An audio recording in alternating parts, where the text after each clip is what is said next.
as usual, we choose a subject that crowds us a little. And to attempt anything that is a complete survey of the field in the time that we have is a bit of audacity, but we will do the best we can. And this evening we want to establish the foundations upon which we hope to build in the series that will develop from tonight. In the first place, our subject is anthropology. And we know that the word is derived basically from the Greek anthropos, meaning man. Now in this case, our subject is a little different from psychology. The name psychology is also derived from the Greek, but in an adaptation that certainly was not in the Greek thinking. Anthropology, however, may be said to develop from, to be based upon, the concepts and hypotheses established by Greek thinkers between 300 and 600 BC. In all essential principles, we are moving upon the Greek understanding of the nature of man. We have expanded that knowledge tremendously. We have at our disposal instruments of verification unknown to the Greeks. Their research, their contemplation, was essentially a combination of rational and intuitive elements. They recognized, as we must sometimes also recognize, that reason in itself is an acceptable instrument of science. That nearly all discoveries, that nearly all advancements have resulted from a foundation set in reason, and these in turn expanded and justified by scientific techniques. Thus we do not need to be afraid of reason. What we need to fear is that we shall wander from the reasonable, and in that way endanger our position. In this particular series we have added to the term anthropology a defining term, esoteric. And I would also like to clear this, as we intend to use the term. The Greeks themselves had the concept that certain parts of knowledge are hidden. This hiddenness does not necessarily mean any deliberate effort to obscure, nor are we to merely take the assumption that certain individuals are private to certain knowledge, which can only be attained by cultivating those individuals in some way.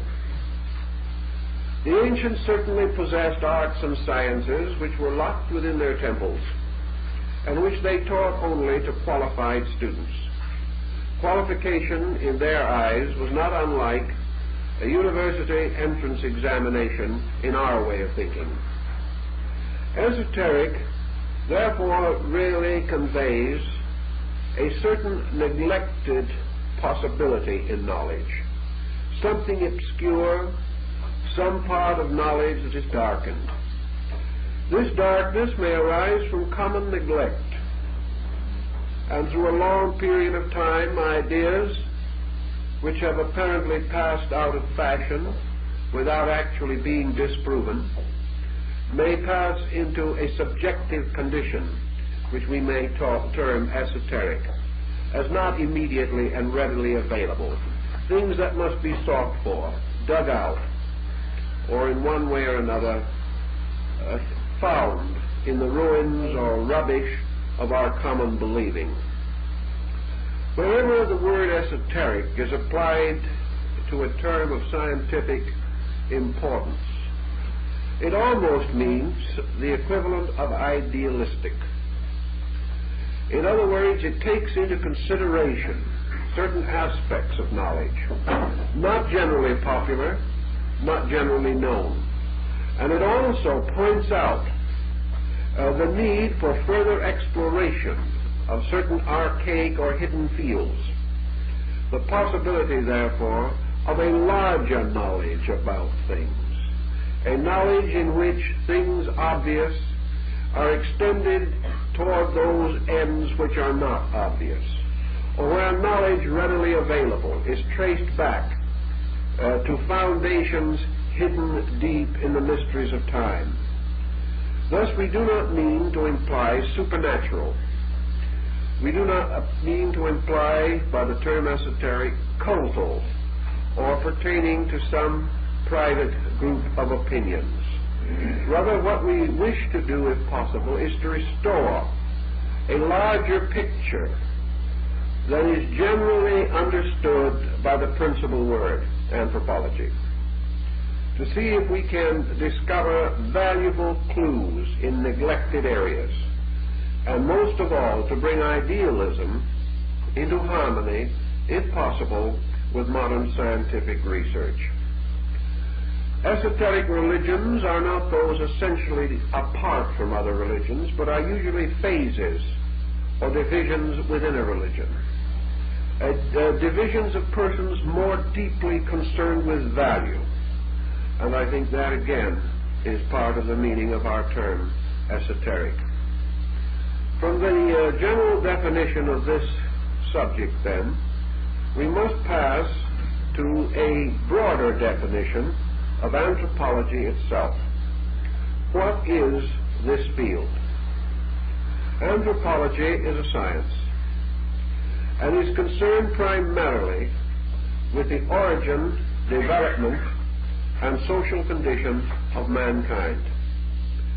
And that part of anthropology which deals with origin involves many other departments of learning, such as, for instance, archaeology.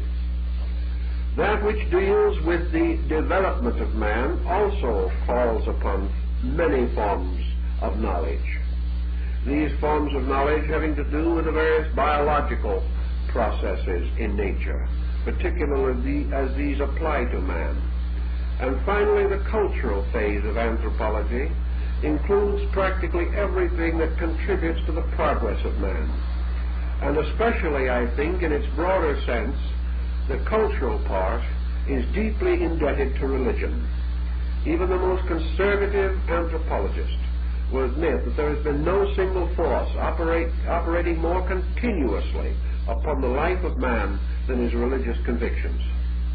Thus, all these subjects have to be brought together, made into a workable, useful, practical combination in order that we may understand ourselves, and in the understanding of the general orientation, perhaps come to some valid practical uses. When these are discovered, we drift away a little bit from anthropology and finally discover that it leads us inevitably into the full problem of sociology. All of these elements we have to consider together, although we cannot extend any of them to an extreme point without endangering the area of coverage which we hope to attain. Another perhaps simple way of summing up the problem of man is to say that anthropology traces the internal instincts of man from love of food to love of God. Everything that lies between comes more or less in the story of this unfolding human being. To go back, then, we must now pause for a moment in the field of archaeology and even make a brief detour into geology. At this point, let us also call something to our attention that we probably instinctively know but do not always remember at exactly the right moment. Geology has become a very advanced and specialized subject. And in the course of its development, many brilliant minds have attempted to recreate the primordial world. They have given names to the various periods that have been noted, at least by geological fragments or by speculations upon the formations of various strata and so forth of the world. These names, however, though we have come to use them quite familiarly, are really not names of anything. We speak, for instance, of the Pliocene age. This is not the name for anything. It is a convenient man-made term. And we have to be very careful that we do not mistake words for ideas and become hopelessly bogged down in being contented to memorize the various scales of time and circumstances with which these abstract subjects are burdened, I would feel. Actually, the world, as Galileo said, moves. Everything is in motion continuously. Growth is not a series of sudden steps. Evolution is not climbing from one shelf to another and then pausing for a while. Evolution is motion. Evolution, in the case of man, is motion against another motion, the motion of nature. Everything moves. Heaven, earth, and man all move. Consequently, it is difficult for us to comprehend all of the circumstances of this motion. And in trying to make it a little more tangible to our thinking, we even go so far as to attempt to assign dates to motion. These date assignments, as most of us realize, are very tricky and not of long endurance in most cases. Various ancient dates are being continuously changed. Every new degree of development, every new discovery that we make, every new instrument for calculating these problems, each will result in due time in a modification or change in the dating of the world. To attempt a basic date would probably be approaching the ridiculous. We do not know. And all learned speculation in this matter is not knowledge. It is a hoped-for conclusion. It is someone who has achieved sufficient dignity of reputation to put himself out on the end of a limb and hope that he will die before anyone cuts the limb off. He is only affirming to be ultimately refuted. But it's quite possible that this refutation will not injure his reputation because he will be gone by that time. Thus, it is not within our speculation to attempt to date some of these vast cycles. Anyone who is interested in such dating can consult available texts and will find the information in reasonably condensed form. One point, however, we will note, namely that for the last 100 years there has been a consistent tendency to push dates back. Whereas 50 years ago we dealt in the terms of 100,000, 500,000, a million years, relating to the origins of certain universal mysteries, we now prefer to think in the terms of 1,000 million or 5,000 million. And by degrees we get so thin in our thinking on these vast numbers that they are comparatively meaningless to us. We can no longer really conceive their actual meaning, and we doubt if those who use them really can feel or experience anything except a tremendous sense of interval. Beyond that, it is almost impossible to rationalize. The tendency to push back geological date has also been echoed or reflected in the pushing back of anthropological origins. Therefore, we know that we no longer live in the world which believed that man was created 4,000 years before the beginning of the Christian era. We can no longer quite accept this. We must begin to recognize that if this statement had a valid meaning, we have missed the meaning completely and have applied it to something for which it was not intended. We have also lost much interest in the 50,000-year-old man and the 100,000-year-old man. So we now begin to think somewhat in this way, from the standpoint of anthropology, that the processes suitable for the generation of man, for his gradual emergence in nature, and for the processes bringing him up to his present state of uncertain nobility, should be estimated in terms of not less than 1.5 billion years.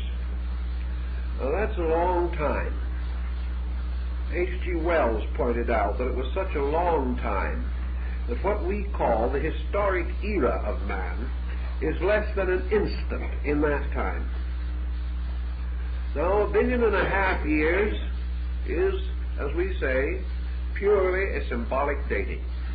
Hardly will we get it spoken before someone will change it. But they will not change it for less. They will change it for more. They will say one day 2 billion. Then someone will be more certain that it is 3 billion. One thing we may be reasonably certain, the date will not be shortened. Because the more we experiment into these problems, the more we realize that we have been hasty in assuming too much within the compass of our normal historical thinking. The next point that we should bear in mind is that this process of producing man had to pass through a series of modifications. These modifications we will later examine on several levels, but first I would like to dispose of the prevailing anthropological hypotheses. You are entitled to them, and your thinking should consider them, not eliminate them. We gain nothing in this world by saying, oh, that's not possible, and passing on to something else. Anything that is discarded must be discarded with reason, and anything that is accepted must be accepted with reason and intuition. Otherwise, we shall fail in our essential purpose. Taking the terms generally familiar, we use them also to point out a certain conflict which almost immediately appears and renders some of these terms rather obviously arbitrary. It is assumed that down through this period of 1.5 billion years, it took a great length of time to bring man to what might be termed the condition of biological maturity as a species. Now, various guesses have been made as to how long ago this important maturity occurred. The guesses at the present time are running from 500,000 years to about 100,000 years. This does not mean that man prior to that time was not here. It merely means that man prior to that time had a certain psychobiological childhood, that up to a certain period man had not attained to the faculty or power which modern anthropologists feel contributed the most to his progress, and that was the instinct to culture.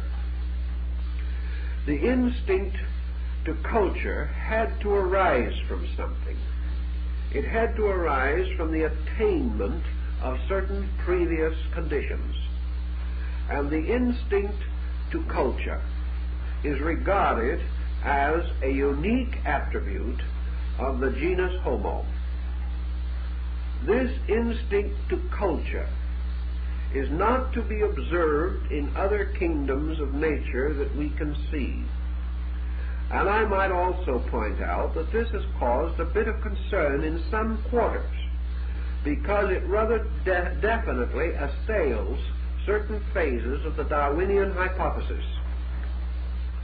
If man is simply the product of nature, a nature which also includes other creatures, indubitably older than himself, or which have attained to what might be termed their biological maturity, not ours, but theirs, it rather amazes a certain group of anthropologists why the instinct of culture has appeared only in man, if man is part of a common creation. In other words, if all creatures are molded from the same essential, universal essences, substances, principles, how is it that this one element is unique in man? What lies behind this uniqueness? Why is he unique? By what cause or circumstance was this factor or faculty bestowed upon him and withheld from others? And as man has been growing and developing, surrounded by other life in various forms and degrees, for 1.5 billion years or more, how is it that rudimentary traces of this cultural instinct are not appearing in other parallel kingdoms in some way? Why is man so unique? We may point out an exception in the ant or the bee. We may feel that certain cultural instincts do appear in these creatures, but study of them still leaves us in a state of general bewilderment. For we would scarcely have expected a systematic development of culture in this comparatively limited bracket of evolving life. So the cultural instinct arising in man seems to be derived from some independent source. Otherwise, what we like to think today as common experience would have produced it in other creatures. They were in the same environment. If environment causes all, why did it not rub off on them? If environment is the total cause for our cultural individualization, how is it that other creatures in the same environment did not develop also, at least cultural systems suitable to their own kind? This we find not to be the case, nor can we fully explain even now why this differentiation of creatures, some of which unfold in one way and some in another, and still others seem to disappear entirely in the limbo of time. Thus our anthropological background is essentially and obviously weak. There are so many more questions than there are answers that our only available technique, to use in the ordinary sense of the word, is to follow the idea that we cannot know why, but must always interpret why as how. The why we simply do not know. How we are beginning to suspect we can make a few statements about without being entirely ridiculous. The recent findings in connection with this subject also present us with another definite problem. Let us assume for a moment that our anthropologists are somewhere near correct in their assumption that man moved from a survival foundation to a cultural foundation not less than 100,000 years ago, and probably considerably earlier. If this is the case, why are we so peculiarly and mysteriously devoid of the connecting links which bind what we might term the growth of culture to the flowering of culture? When we study a child, we may have some record, either in memory or by the old family photograph album, and we can say this was Willie when he was 5, and this was Willie when he was 6, and this is the way Willie looked when he had his first summer camp, and this is the way Willie looked when he went to college. We have all of this information. But in the case of man, we do not have this information. We say this is the way Willie looked when he was born. This is the way Willie looked when he was grown up. We have nothing between.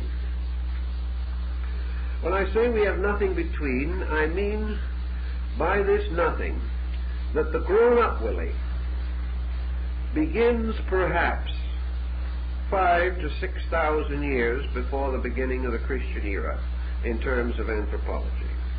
Grown-up Willie rises to our attention with Egypt, with the ancient Indic foundations of culture in the Trans-Himavat, with the rise of the earliest cultures of China. We perceive a tremendous flowering. We see the builders of the pyramid. We know from the study of their works that they were not merely infants with prodigious strength, that they possessed knowledge, integrated knowledge, scientific knowledge.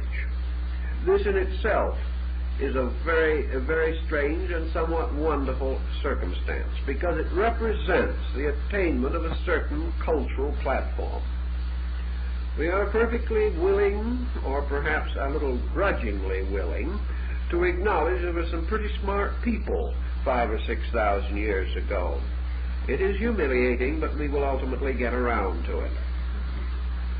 That is not so bad. But what about the people 10,000 years ago?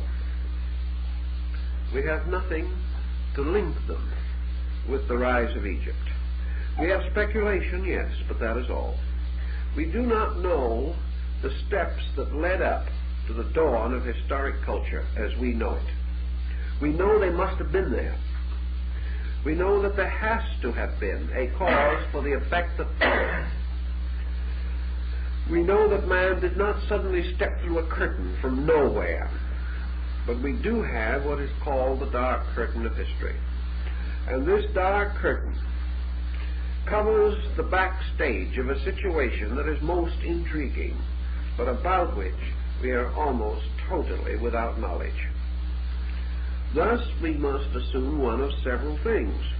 First, that in some strange and mysterious way, what we might term culture was quickened at a certain time, and out of an abysmal lack of itself, or debility of itself, there came a sudden and incredible flowering. The next possibility is that there was an unbroken line of historical ascent and cultural ascent behind Egypt, and that for some reason we have not been able to rediscover the remains or evidences thereof. It is intriguing, however, that we should be also so frustrated in many other areas. We might assume that the possibility of the tides and times which have removed so many monuments, sweeping away some. But how do we explain the sweeping away of all? Why is it if we cannot find anything in Egypt, we are no better off in China? Why is it that we cannot move any of these civilizations and cultures back beyond a certain point? If we go behind that point far enough, we pick up culture again. We pick up culture 25,000 years ago, 50,000 years ago. We find evidences of ancient culture in crude drawings on the walls of caves in Spain and France. We find carved bits of bone and broken artifacts that tell us something of the people who lived very long ago. But in between, there is this strange, incredible, inscrutable darkness. And up to now, we have not been able to penetrate it. So we pass over it with a few generalities. Generalities which also are likely to be subject to constant change and modification as time goes on. Also, on the general field of our subject, we realize that in the clouded wall of what we might term this black curtain of history, this mist that hangs over the origin of everything, this same mist that hangs over the inner life of man, dividing the visible from the invisible, a mist of oblivion rather than of darkness, a mist of unknowns and uncertainties, a strange wall of emptiness which is more firm and more solid than any wall that we know in this world, a wall which we strive desperately to break through, only to break ourselves in the attempt.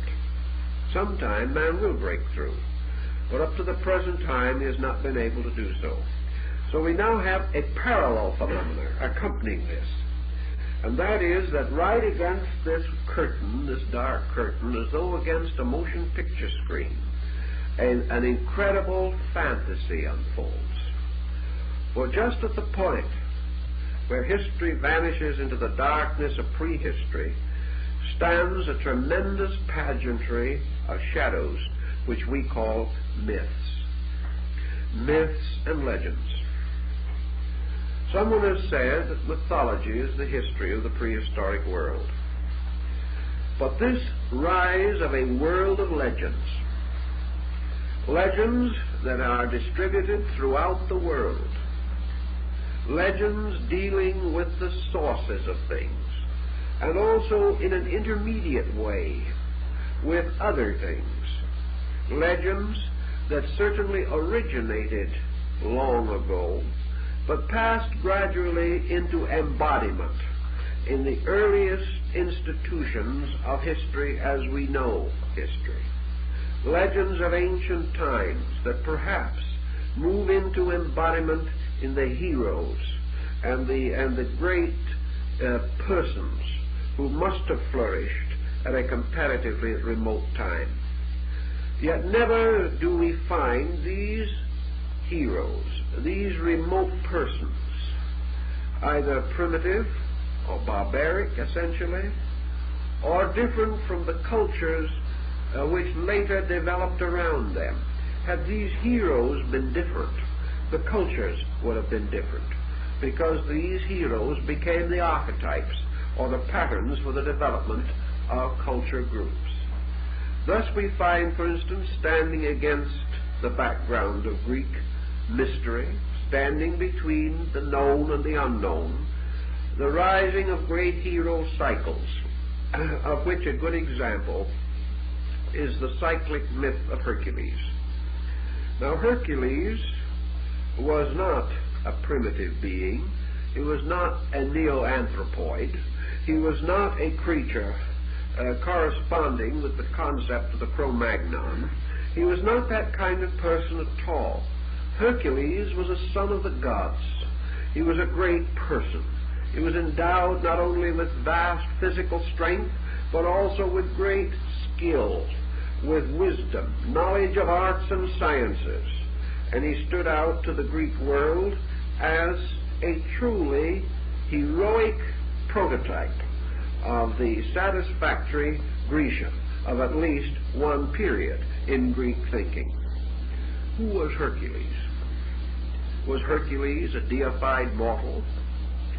Was he someone who lived long, long ago, perhaps in that shadowy land between history and prehistory? Was he a complete fabrication arising in the mind of Greece? Was he a dream symbol brought out of the unconscious or subconscious life of the Grecian people? We do not know with certainty the answers to these questions, but we gravely suspect, as psychology also points out, that it is very difficult for an individual to dream a complete fabrication, that he may distort, that he may confuse, that he may bring patterns out of focus and out of harmony with each other. But psychology would be inclined to suspect that man cannot dream totally apart from his own experience. Therefore, if he could dream of Hercules long, long ago, there had to be something within himself which made the establishment of this archetypal concept possible. Yet at the time when very likely this dream was being brought into expression, we are not in a position to assume that man possessed the environmental circumstances that would have made the Hercules dream possible.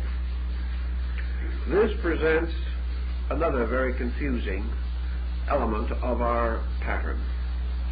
So let us divide for the moment our world into the unfolding of history, which is nothing more or less than the story of the unfolding of culture. That behind this is this mysterious middle region between history and prehistory, and there stands the great cycle of the myths, from Hesiod, the Vedas, the great teachings and mysteries of Assyria and Chaldea and Babylon, the wonderful legendary and lore of China, and even some of the prehistoric myths of our own Western Hemisphere. Then behind the myths we have what looks to be a very prosaic world, a world of very commonplace things, of flint axes, and of long, difficult struggles with saber-toothed tigers, and man struggling for fire, struggling for the domestication of animals, and following one anthropological thinking, working for perhaps several million years to find out that he could make a friend out of a dog. These kind of things were all there. We find him weaving and making rough pottery. We find him gaining such extraordinary self-modesty as to begin to wrap animal skins around his body. Whether for protection, ornamentation, or morality, we do not know. We suspect that it began with protection, passed from there to ornamentation, and only became a problem of morality after he himself became corrupt. This is the way these things have a tendency to develop. So we have a kind of a strange stage on which we have to set our play. If we are not too questioning, we have no problems. The moment we begin to question, we have no answers. But such is life. Out of this, we will proceed to the next situation that we are concerned with. Actually, science is not at all certain as to how man came into being. So actually, they depend today very heavily upon the Greek thinking. Now, we have a belief or general feeling that the Greeks were the greatest mythologists of all time, that there was no group of people that could spin more elaborate fantasies than our Grecian forebears. And they point out such delightful episodes as Zeus turning himself into a white bull and abducting Europa, and things of that kind, and to follow the statement of one small boy studying it, they had the awfulest imaginations. Actually, however, the Greeks were very sensible people. And that means that someday their mythology will have to be completely reestimated. They were not the kind of people who were foolishly following any doctrine or belief.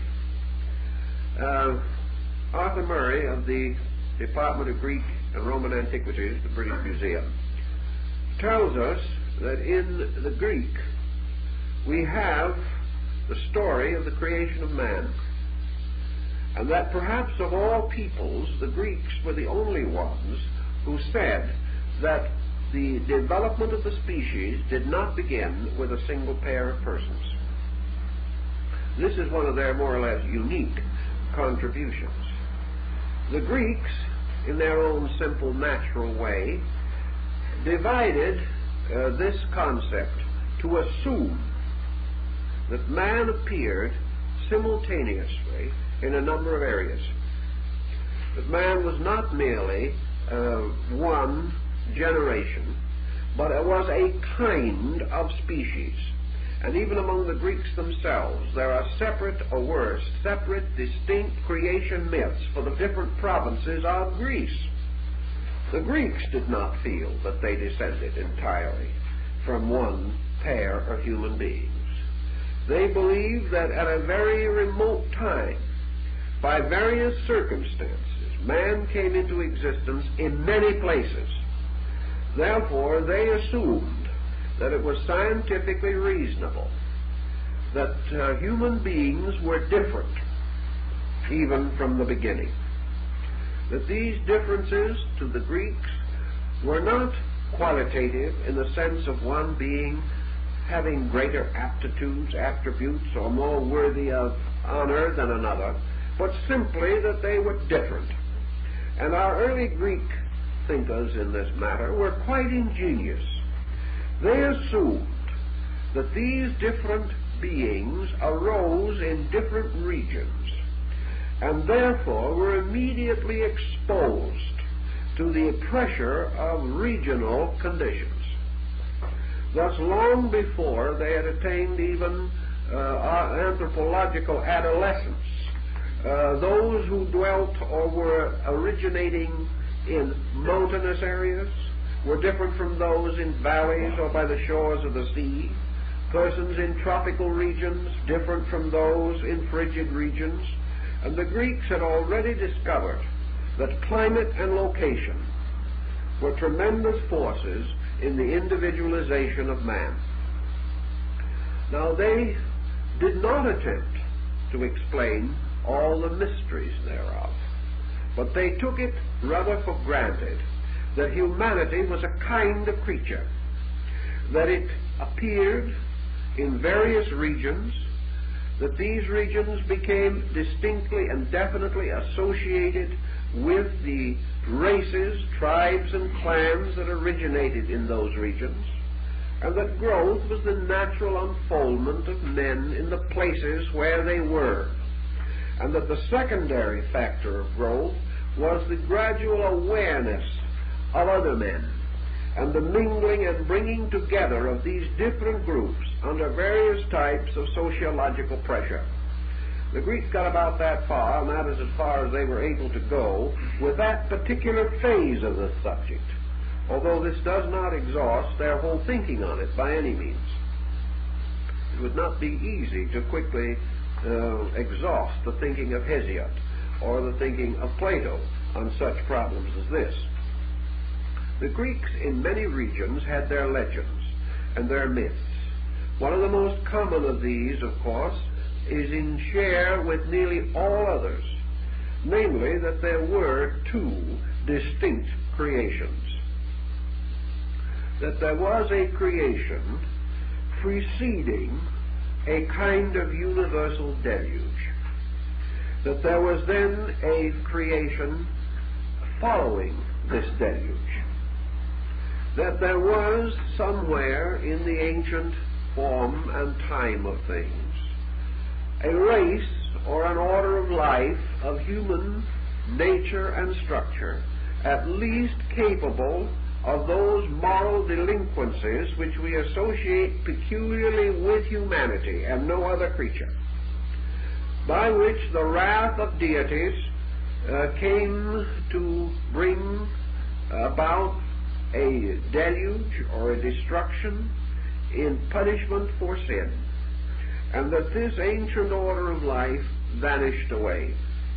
The second concept of the Greeks relating to this was the replenishment of man. Not the origin, but the re-origin, or the secondary appearance of man. And one of the most familiar and common legends relating to this among these people is the story of Deucalion and Pyrrha. This legend tells that these two, the human survivors of the deluge, consulted an ancient oracle to find out how the earth should be replenished. And the oracle told them to cast behind themselves the bones of their mother. And for a long time they were not certain what was meant. then they realized, or are made to realize, that the mother was the earth. Therefore, that the bones of the mother could be rocks. So they each took rocks and cast them back over their shoulders. And these rocks that were cast by the man became men, and those that were cast by the woman became women. And thus the earth was replenished. The Nordic peoples believe that the original human family evolved from ash trees that were most anciently honored, and that a certain kind of tree gradually changed into human beings. The Phoenicians and other ancient peoples declare that life all began in water. Now this is a very interesting point, because this belief was held by these people long before it had any significance whatever in modern thinking. In fact, the modern approach was, at least theoretically, a complete rediscovery of the hypothesis. We may suspect that someone turned the pages of an old book, but we're not in any position to know just who or when. But this ancient mud or slime, which was the origin of life, was called Elos. And from it came the word Ilium, which was the ancient name for the city of Troy. This ancient slime, by means of a process of corruption, disintegration taking place within itself, released monocellular or simple organisms. And from these simple organisms there grew gradually, by evolution, all of the animal, fish, bird, insect, and reptile forms of life. And that these various forms of life, gradually unfolding, finally resulted in the appearance of man. Now, for people thinking this through probably 4,500 to 5,000 years ago, that wasn't so bad. They were, what we would say, on the right track. Or if things should change in the course of time, they and we are on the wrong track together. At least that is the way we think about it at the present time. This brings us again to an effort to estimate what you might term the problem of the origin of our kind. And at this stage, going back to the very shadowy phase of things, we can only say one of two things. Either that we will stick with the modern anthropological findings, which are in substance approximately what I have said, or else we must strive through ancient institutions of learning, and through tradition, through legend, and through ancient sacred sources, to see if we can enrich this story, and by so doing bestow upon it what we would like to term its esoteric overtones. On this basis, then, we go back to the oldest accounts that we have. Accounts that have any tangible cultural significance to us today. I can go out here into the valleys back in California, or even not any further than the caves near Santa Barbara, and find writings on the walls. Writings of strange and primitive symbols. I've had probably 100 examples brought in here to have read. People want to know just exactly what those symbols mean. Such symbolic reading cannot be achieved. The most that we can hope to do is to suggest certain psychological reasons why primitive people should make use of certain symbols. Those symbols were devised by them for meanings that lived and died with them. We cannot be again one of them. Consequently, we cannot actually experience what they meant by these symbols, which have no alphabet, which have no formal structure as we know it, are but a small group, and probably are among the earliest pictoglyphic ancestors of hieroglyphs. We cannot restore them, but we can realize that someone way back, or maybe not so far back in time, but far back on cultural platform, devised these to preserve some record or make some mark that others might be able to share with him. That was the beginning of this type of thing.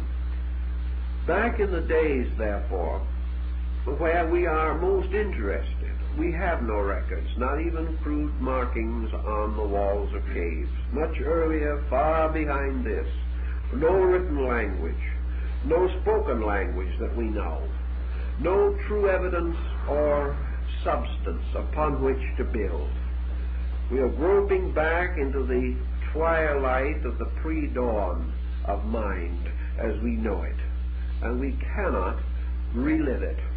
The only hope that we can accomplish is the instinctive, intuitional restoration of it out of our own unconscious, where it is the only place where it can be locked that we can reach.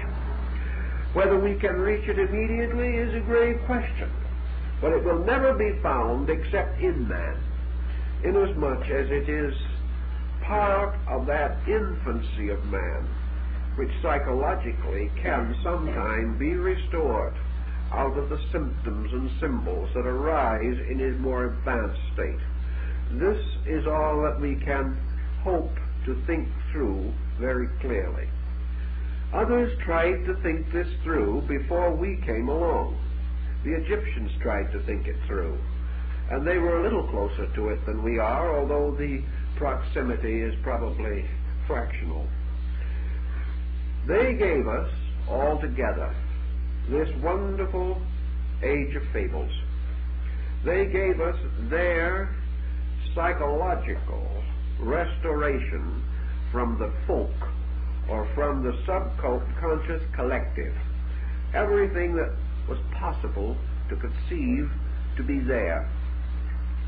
Therefore, we do have, as we find later in Jewish sacred literature, two distinct creations that always parallel. In the Jewish, it is the Yahvistic and the Elohistic, and in other faiths, it takes similar or parallel structures.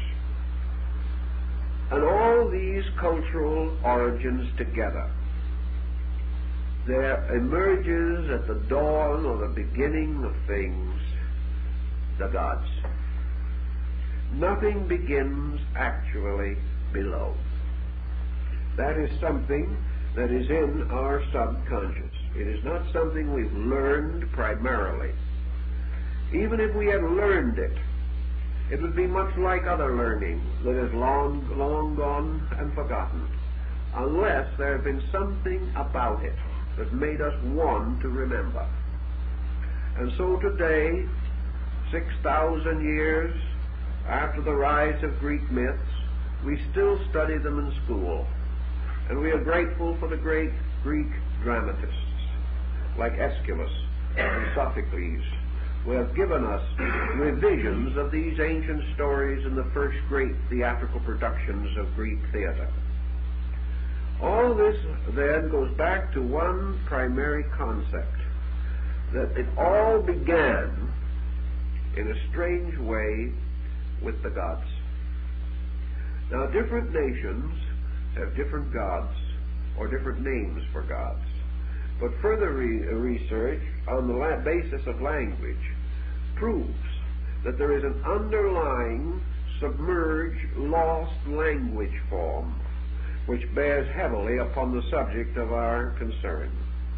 That these various names did not actually arise from any language that we know, but from a mother tongue that must have existed back in there. And that this mother tongue itself, evolving at a remote time, broke up into languages which we know. And that the oldest languages we have today are also branches, that the mother tongue, like the mystery of life, is lost and can be found only in other languages, showing through, shining out, through great structural similarities of word idea patterns which we are able to restore and use. So we have the rise of this order of gods. This order of gods tells us one thing, that at the time it was devised or developed, man possessed certain intuitive insight. We have another brief pause, a slight digression only, to point out that in all probabilities the great mythological systems of the gods did not arise like Athena, full-blown and full-armed from the head of Zeus. These myths also had their dawnland, their childhood, their infancy. But some 4,000 years before the beginning of the Christian era, these myths reached their psychological maturity, and nothing important has been added to them since.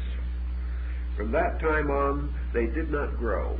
They were only remembered. And others coming after them attempted to release from them meaning beyond the literal by the instrument of interpretation. And this instrument of interpretation has forever been a shifting and changing thing. The gods, then, were the origin of all the various things that man knows or experiences. They lived in a world, at first, unknown as to location. It's a funny thing. You have your evolutionary procedure working here also. Somewhere in the beginning of time, the gods dwelt around the corner. The gods dwelt in the nearest mound. The gods dwelt in the grave of the ancestor. The gods were almost anything, from a little piece of bone with a feather on it, to the most complicated concept. But from primitive people we realized, even now, that the gods of ancient man must have been very near to him.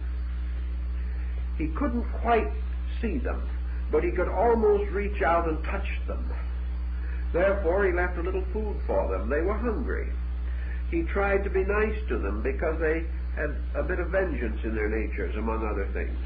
These gods were very near, very real, and might even, under mysterious circumstances and dreams and trances, or in any unknown happening, might appear to manifest in proper person.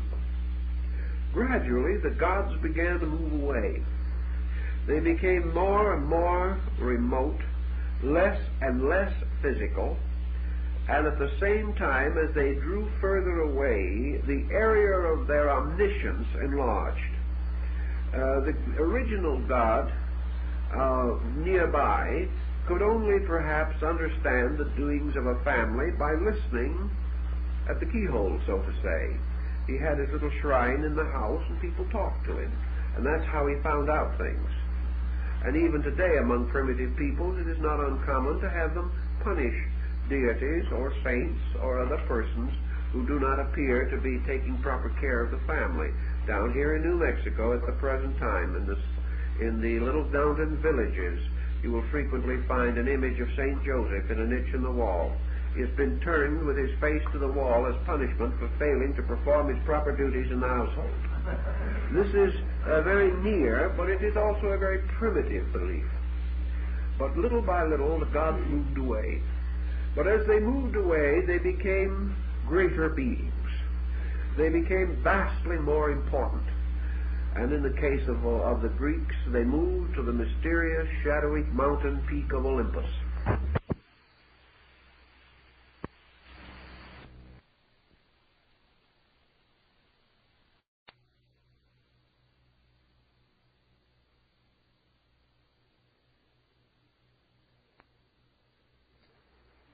And yet there were people in Greece, even in those days, that had climbed Olympus and knew there wasn't anybody on top. So you have another dimension coming in here. The gods not only dwelt there, but they dwelt in some invisible dimension. They were not just physical beings. They were beings that had greater powers, greater extensions of consciousness and understanding. Then, after a long period of time, these gods that had moved so very, very far away began to move closer again. And ultimately, all religions came to the same conclusion, namely that the divine power upon which man must depend for his survival is not under the hearthstone or in the ancestral grave, nor is it in the far and distant reaches of the sky on some Olympian height. This God is in ourselves, and in every people this concept gradually turned and moved back again into man. Such a panorama is interesting and fascinating and well within the field of anthropology, because that is where the rise of the God concept in nature has its strongest research programs. However, we must go back to our main theme now, namely that man was created by some kind of spiritual being, that man was the progeny of gods, or the production of powers superior to himself of some kind. The Greeks, being essentially naturalistic, were not, however, completely willing to assume that man was begotten by a particular and special act of deity. This was not originally their concept. Their concept, rather, was that there was a spiritual creation of man, that humanity began not as we know it in the cell or in the swamp or in the elos, that man actually began as a splendid being in heaven. Among the mysteries of the Greeks, when they reached philosophic maturity, there was a very interesting speculation introduced that perhaps we should not forget. Namely, the reason why the gods are no longer on the top of Mount Olympus is because man is the gods. Now, this is an interesting thought, but you'll have to ponder it a little bit.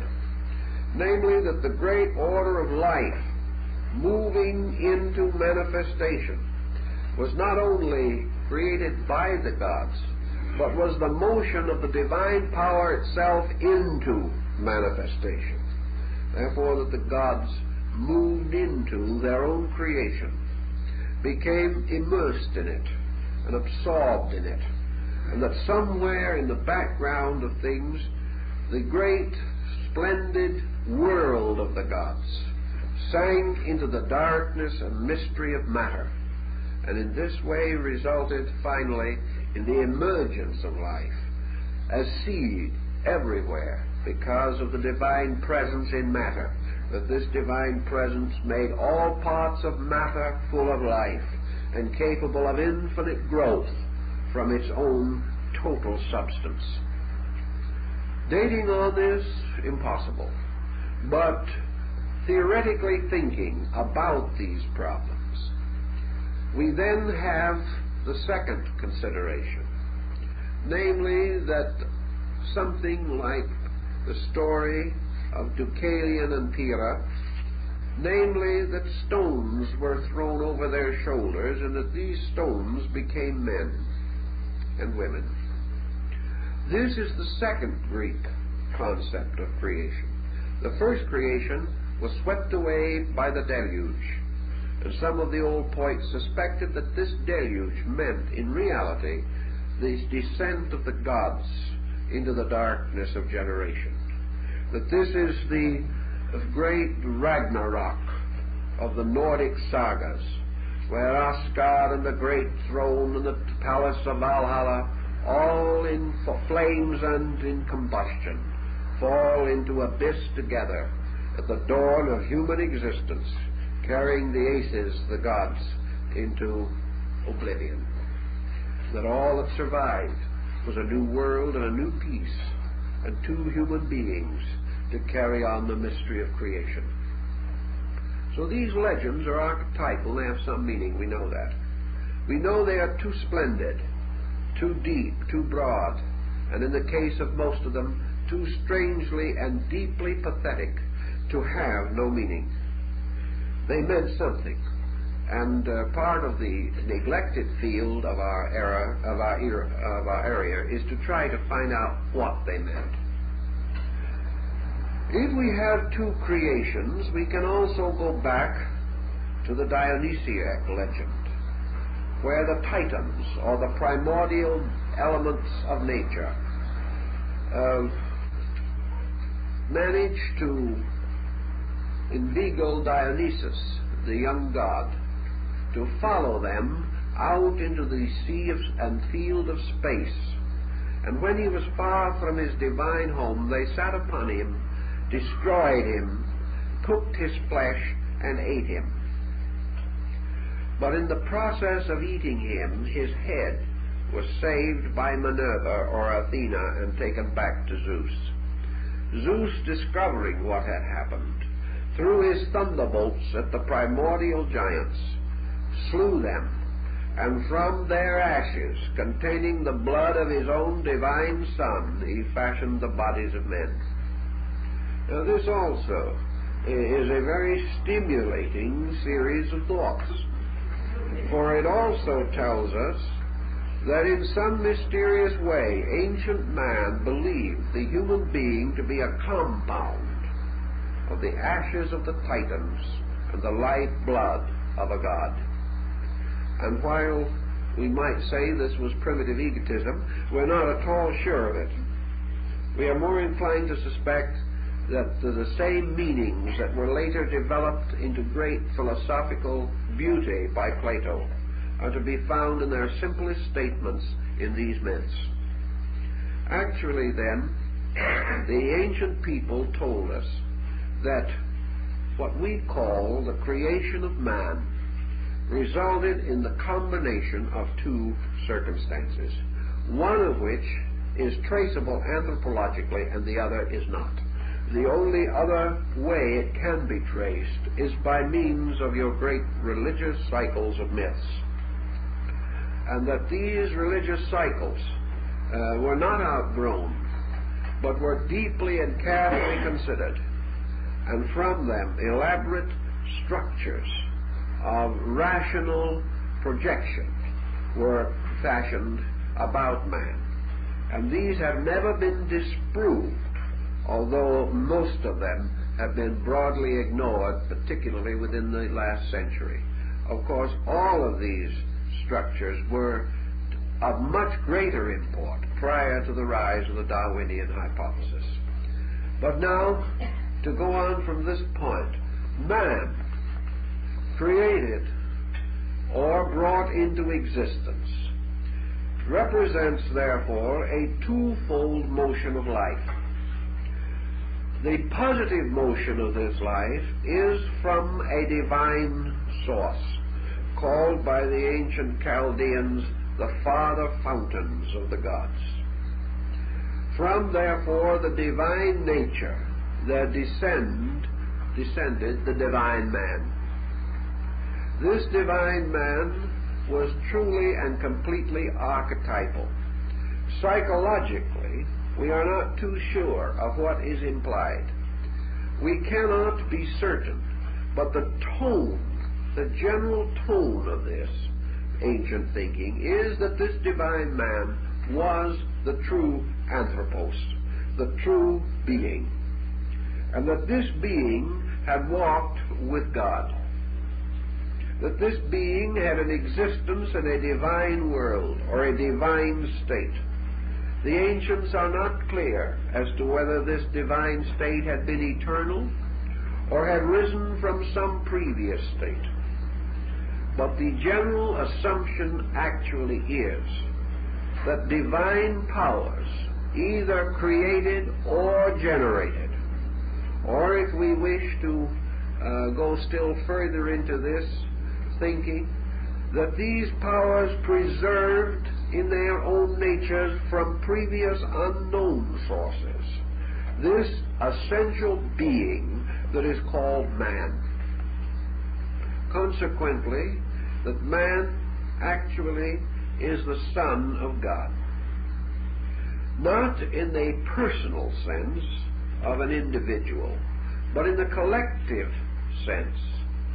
For it is also specifically stated in the generation of man in several systems that in the creation, formation, or integration of this being, each of the principal deities contributed some essential characteristic or quality, as for example Athena, who bestowed the potential of wisdom, and Mercury, who bestowed the potential of learning or of knowledge.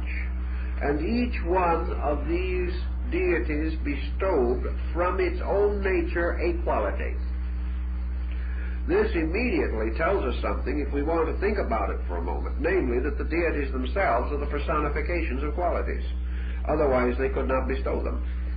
That we are not dealing with persons, we are dealing with conditioned energies, and that these conditioned energies, united, bestowing each its own quality upon the production of the anthropos, or a being, in which these qualities were therefore all latently present.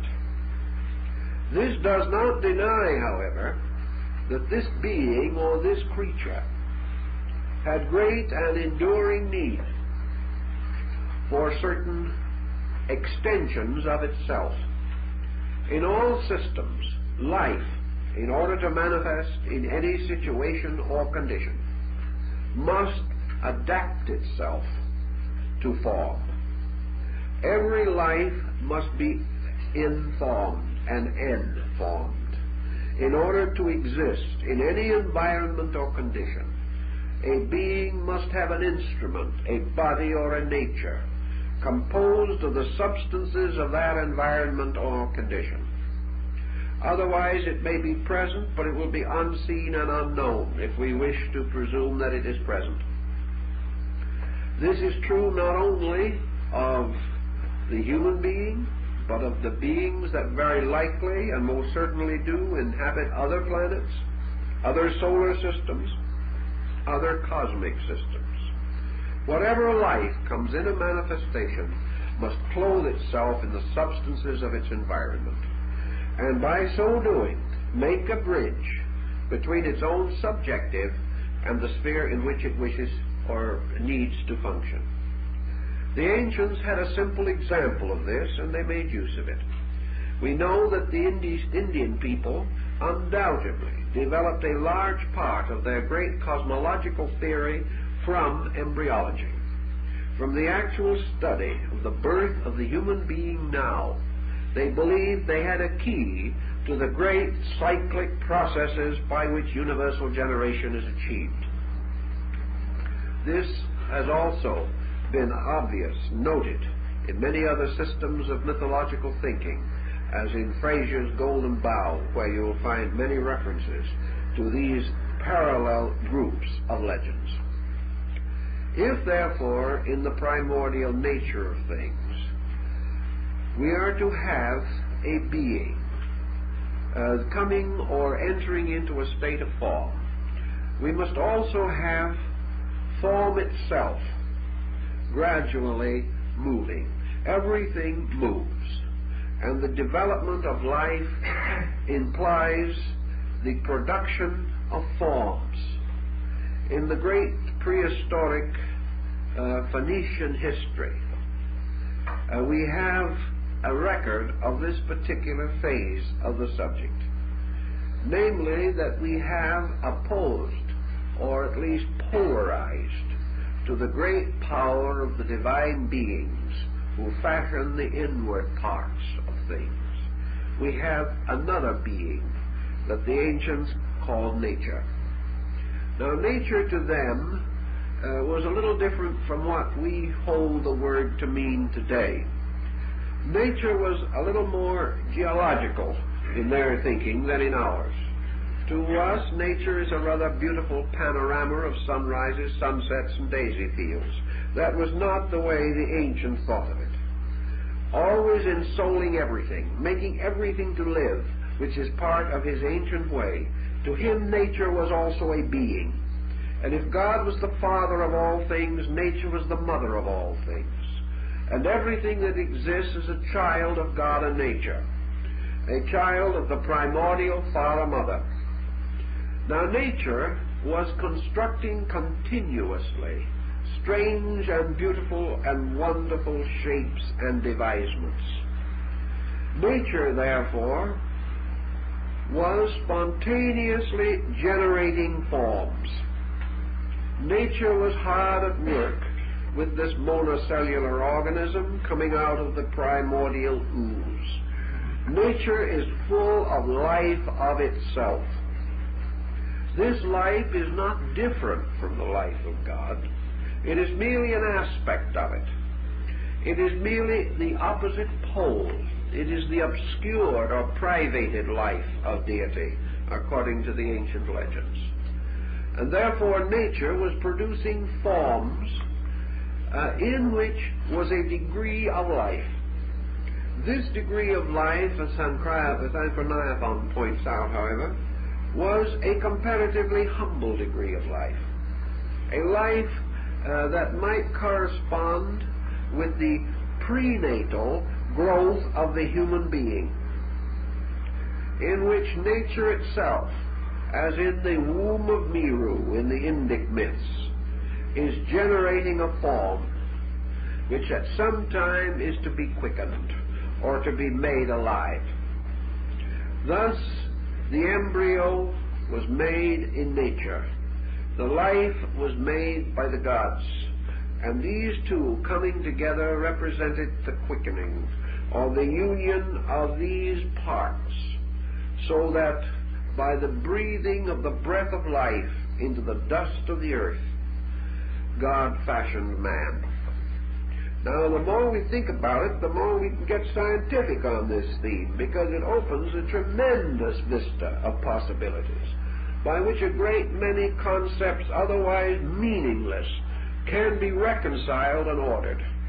The only thing necessary to give validity to this concept is something that is causing considerable stress and strain in modern education, namely the possibility of assuming that the ages have been in some measure right and that man is a living soul. This is the great bugaboo.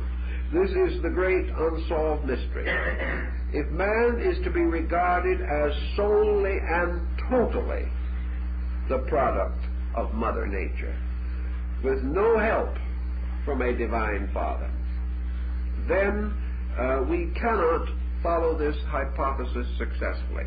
But when we block it, we block so many things that perhaps it will pay us to pause and see whether the exclusion of what might be termed the religious solution actually helps us any, or whether it does not make the entire procedure less meaningful, less purposeful, and less understandable.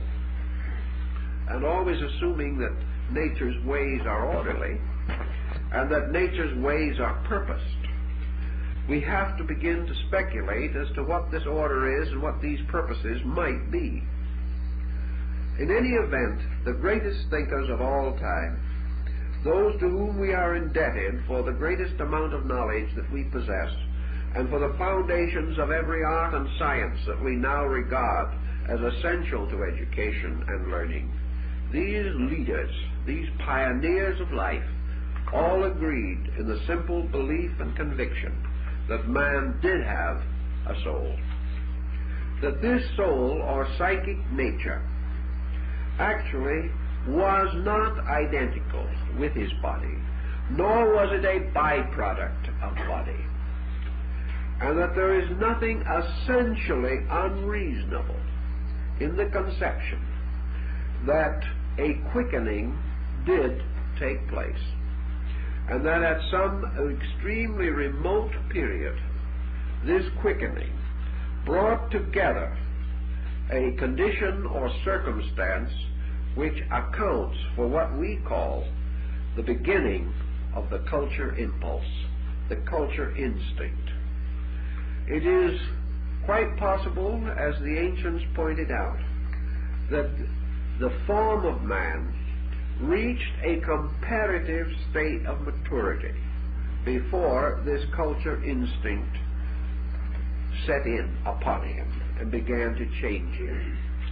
So let us now go around again, because we have to come back this road several times in different ways to get to our ultimate objective. And let us go now to consider for a moment this cultural problem. This problem upon which so much hangs and which has been so generally neglected as to its origin. What is the difference, for instance, in the state of man immediately before and after the advent of culture? It is assumed that man, having gained a certain differentiation from other animals or from other creatures, physically speaking, was confronted by a series of circumstances which had to be assailed and conquered before man could attain the level of culture. Some of these circumstances are entirely reminiscent of the present animal state in nature. That the beginning of it all was that man, physically speaking, must survive. That survival, the will to live, the expression of a gradually increasing ingenuity in the process of preserving his own survival, when analyzed, considered, and subjected to the modification of 1.5 billion years, accounts for the gradual rise of man. Actually, in the animal kingdom, the need for survival is obvious, and animal life is largely divided between two problems of survival: individual survival through food and collective survival through generation. These two become the principal purposes. Nature has in many instances indicated that of these two purposes, food is the servant of generation. In other words, there are many forms of life that, having reproduced, then perish, it being obvious that their continuance by the maintenance of food alone is not the primary purpose of nature. That in these ancient patterns, the purpose of nature was to ensure perpetuation, and that from that time on, the fate of the individual creature was far less meaningful. In the beginning, then, we have the animal man, or the animal type of man, distinguished by what has been called his parasite existence. It's coming back a little, but we hope we'll get over it. Namely, that man lived from nature without essentially contributing anything to nature. That man also lived merely by the continuous search for food, therefore by the continuous use of the available supplies of nature. This situation, going along, became an almost constant demand upon the primordial life of man. His existence was non-cultural, simply because at that stage existence and survival became so intimately associated. So at the first platform of our thinking, man's culture was blocked by survival. He had to consider only continuance and to make innumerable and continuous adjustments to the challenge of destruction which hung constantly over him. The second period, which has been considered to be the next prenatal step in the birth of man as a culture being, was that which brought him to the beginning of his awareness of the possibility of attaining a certain partnership or a certain control, as it is called, over nature. This control is exemplified by ingenuity beginning to rise as a means of challenging the fatality of nature. It may have started with almost anything we can imagine, perhaps a rock in a man's hand. He found that he could throw a rock and achieve certain ends more easily than trying to fight the animal with his bare hands. He then learned to put a handle on the rock and made a rough stone axe out of it. In the course of this, he also discovered other things. Somewhere, that magnificent Promethean moment when he discovered fire. When he also discovered, as Diogenes tells us later, that a cup can be more convenient than your hand when you want a drink of water.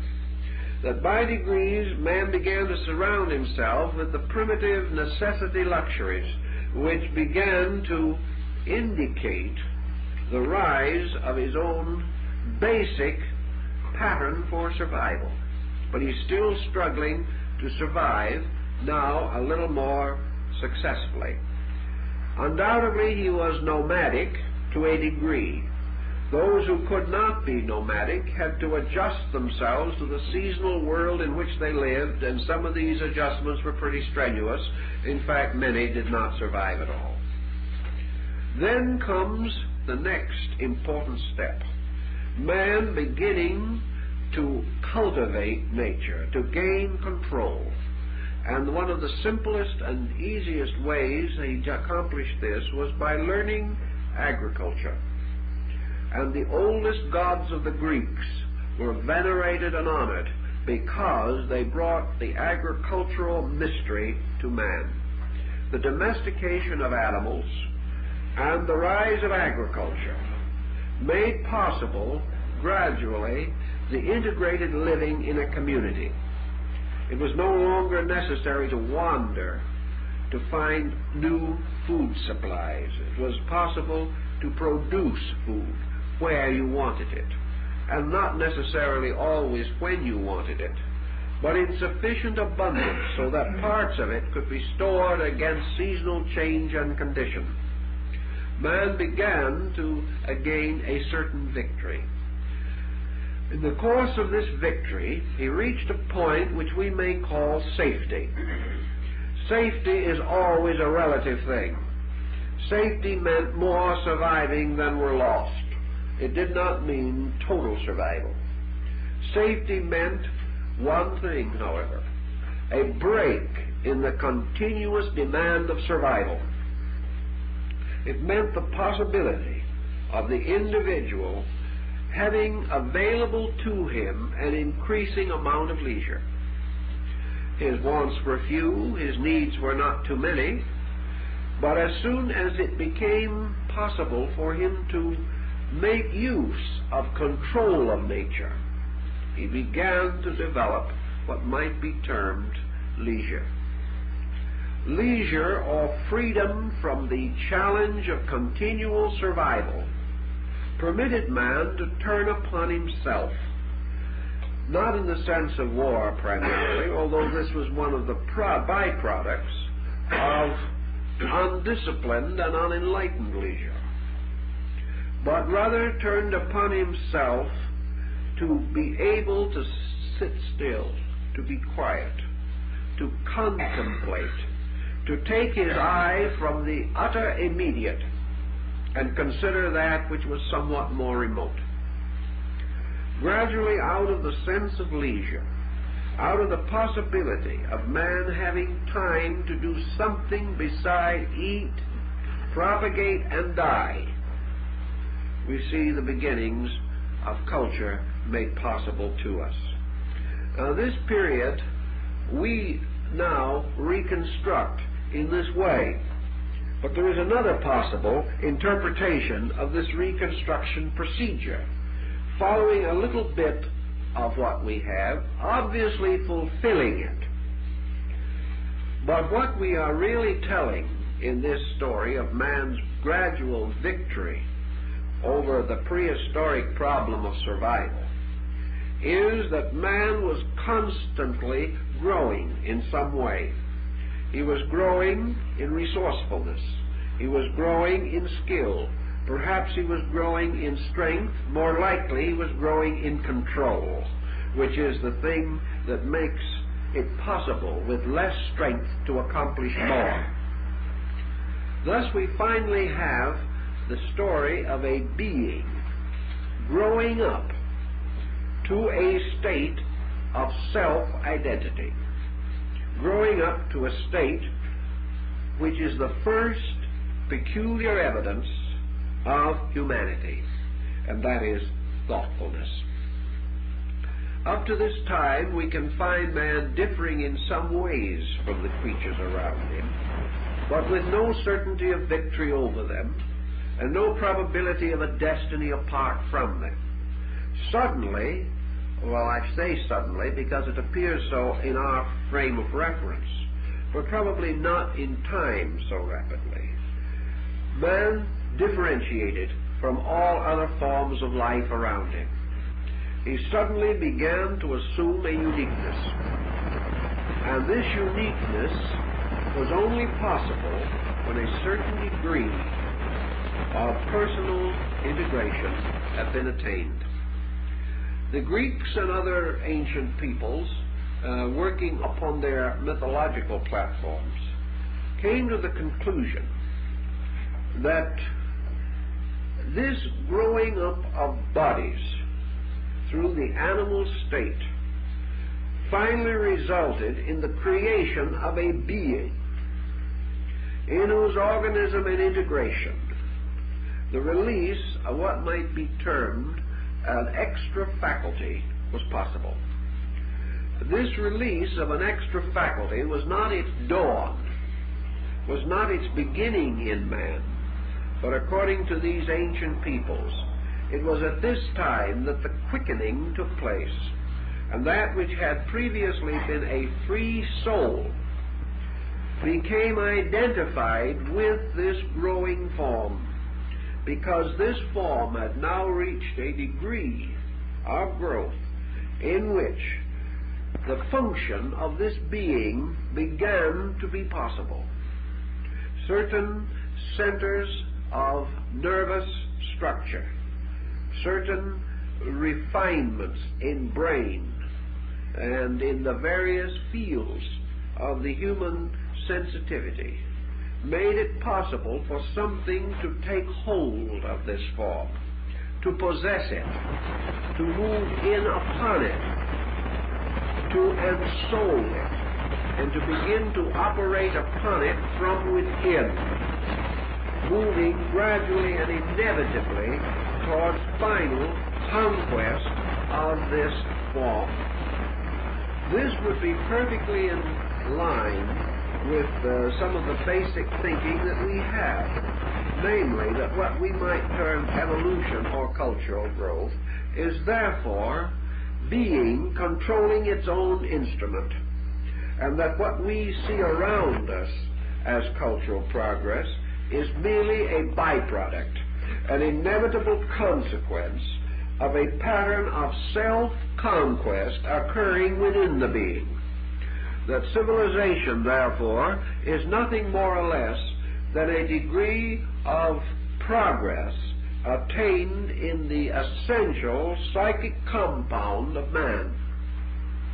That these ensouled beings gradually then moved by degrees over a long period of time through the processes of increasing control of these instruments which they possessed. This control affected slowly and inevitably every department of human function. The nearest parallel that we have to it in the visible natural progress of man is the process of childhood, the process of growing up after birth. We have here the clear and certain indication of consciousness, if we wish to so call it, gradually emerging from inadequate physical structure, and that the growth of the structure is important only that it leads or results in the growth or release of the consciousness within that structure. Thus, the growing child is the one who is gaining control of its body and is gradually transforming this body from a prison into a skillful instrument of its own purpose. This is one explanation for what we term the cultural program for man. That at the transitional stage, man ceased to be like other animals around him simply because he was ensouled by a being with greater potential, and that this ensoulment resulted in the purposes of the body being gradually modified to result in their final acceptance of the purposes of the being in the body. Thus, this new perspective gave man the incentive, gave man the dynamic by which he went forth to become a builder of cities, by which all the things that are related of him in the ancient works were made possible, and that what we now term evolution is the slow and gradual revelation of that which is inevitably the self, inevitably the anthropos, and that anthropology is therefore the study of the anthropos. And the anthropos, as the Egyptian gnosis tells us, was not the visible man, but the being above the man. Thus, in the Gnostic system of Valentinus, the being is called anthropos, and the body is called anthropos, the son of anthropos, a peculiar term with which scholars have been working for ages, trying to find out what was meant. Therefore, that the being is the man, and the body is that man which is the son of the man, or the extension of him into manifestation. And that therefore we have perhaps an understanding of the rise of a great anthropomorphism in human experience. That is the struggle of light and darkness, the struggle of good and evil, the struggle of life and death. For this struggle was more or less archetypally the struggle of the being against the stasis of the body. That the fall of man symbolically is the descent of the man into the body, to be captured, as Plato says, like the oyster within its shell. Therefore, that what we call evolution is divisible into two great parts. That which is called nature, which is forever the molder of forms, the creator of bodies, and that which is called man, who is eternally the inhabitant of these instruments or vessels which have been fashioned for his need. That this was purposed, that the gods of the Olympian heights decreed it to be this way, that life is a constant ascending of forms, being met by the descending of life, and wherever these two meet, there is a living soul. That this living soul is not generated simply from the experience of contact in nature, but is the result of the union of two elements or two principles to form a compound. This again is consistent with the Pythagorean and Gnostic philosophies, for we are informed by these systems that there are three states in nature: spirit, matter, and form. Form is a compound. Form is a body which must be composed of material elements and archetypal energies.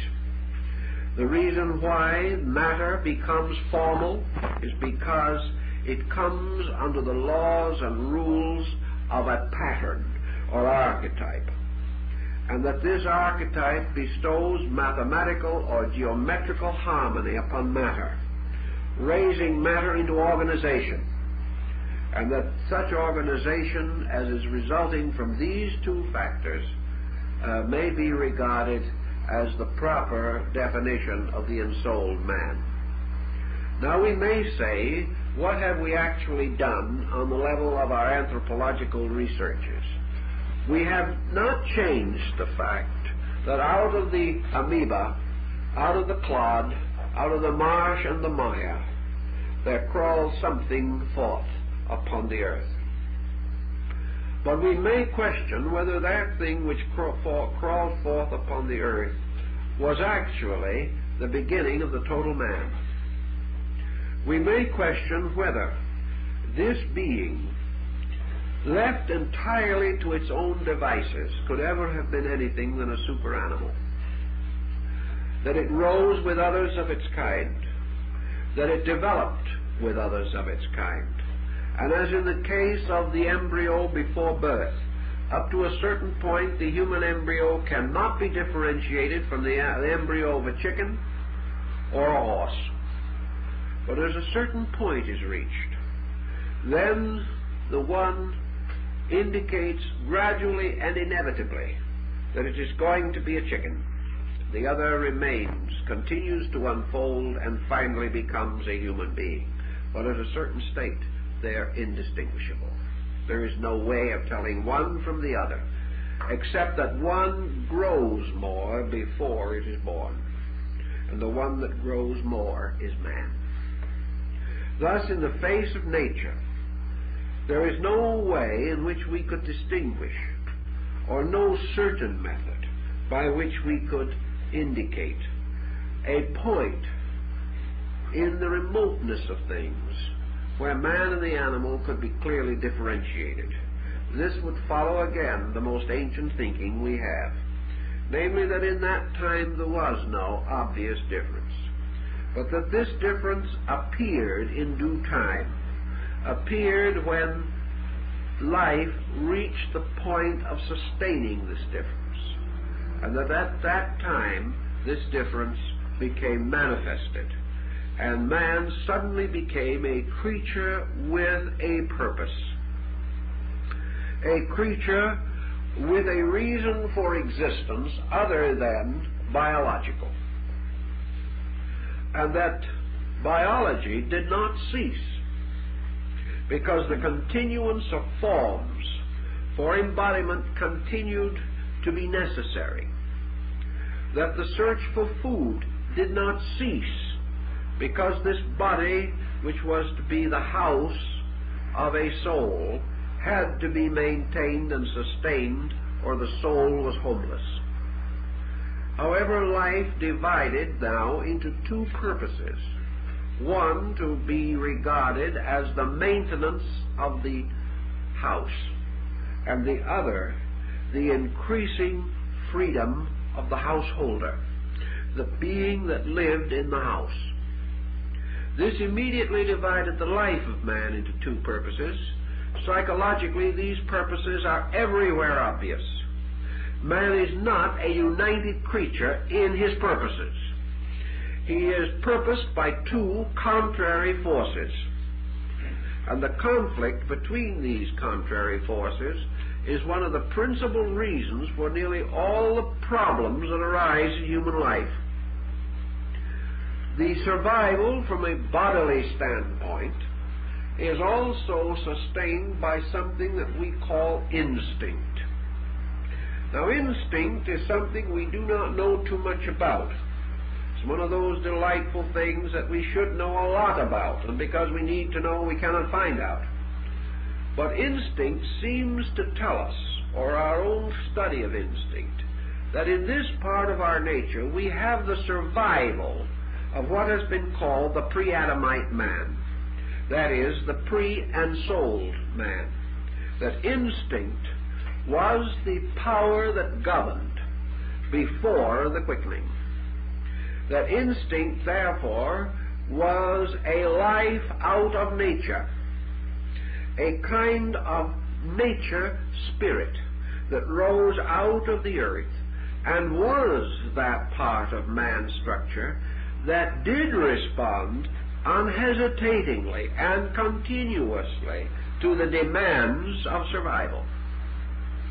that what we commonly believe to be instinct today is therefore the survival of a primordial pressure, and that instinct, after it has gone to school and gotten a diploma, instinct becomes sophisticated or cultivated to the degree that it may seem to be a legitimate force that has inherited the real right of ruling the body. Instinct, now not fully recognized in itself, can therefore be the cause of the most excessive positive and negative reactions of our emotional life, our vital life, and certain rudimentary elements of our mental lives. Thus, body left to itself follows instinct. Body and soul follows the soul. The instinct nature of man has slowly become considered under a broad general title, the lower man. Now, the lower man is a most agreeable fellow. The lower man is constantly impressing upon us the sovereign importance of doing what we please. The divine man is constantly impressing upon us the sovereign importance of doing that which is right, or that which is necessary, or that which is next. Each of these forces is seeking the gratification of itself, seeking also the fulfillment of its own purposes. Instinct has no over-purpose, because the primary creature seeking to eat ate and was hungry again, because it ate only the food of nature. But the soul man sought another food, that those who ate thereof should not again hunger. And this difference has carried on. It almost would seem, although this may be an exaggeration, and I wouldn't want to be quoted for this, but to the press at least, it would almost seem that what we term materialism is instinct with a college education. That materialism is essentially the aggrandizement of the man of instinct, on the assumption that this man, by piling mountain upon mountain, piling Ossir upon Pelion, and piling them both upon Olympus, that he is going to reach heaven. That the instinct man is going to be able to, in some wonderful manner, usurp the prerogatives of the soul man, and thereby gain an immortality or a survival apart from soul. This was a great subject of drama, out of myth and of legend. But the pattern of it is so rather obvious in our daily living that it perhaps is worth a little careful consideration. That we have, as Goethe says in Faust, two beings within us. One in the earth aspires, and the other to heaven aspires. And these are the two men, Anthropos and Anthropos, the son of Anthropos. And it was by giving man this inward insight of the soul nature, that the powers, personal or impersonal, universal or inevitable, however we wish to so calculate them or define them, having breathed into man the breath of life, made him master of his garden, and gave him dominion over the creatures of the air and of the fields. Now, in giving him dominion, the ancients would say that first of all they bestowed upon man potential dominion over himself, but that this dominion had to be earned, and that this earning was nothing more or less than integrated yearning, that it was yearning backed by purpose, backed by energy, so that these things which man instinctively longed to fulfill might be fulfilled.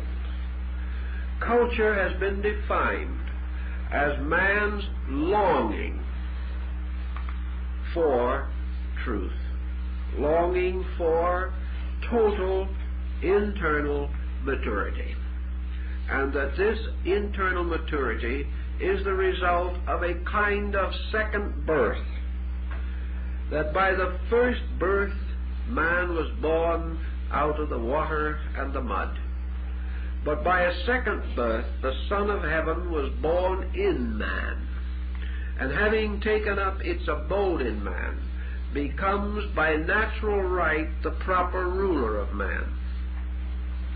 Therefore that man must be ruled by this psychic integration, or the self within the body. As a support of this concept, we also have the continuous evidence that man advances most, becomes most certainly secure, when he depends upon the superior phases of his consciousness for his protection and his survival. Man is no longer capable even of thinking of entering into a heavily competitive relationship with the inferior forms of life around him. He is no longer of them.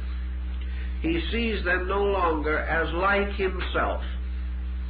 Rather, he perceives that his survival, his security, rests in a battle within his own nature. Therefore, we have a new heaven and a new earth. That new heaven and the new earth, which for man become infinitely more important than the vast heaven and earth of which he is biologically and psychologically a part. That this new heaven is his own inward life, and his new earth is the world into which this life has been placed.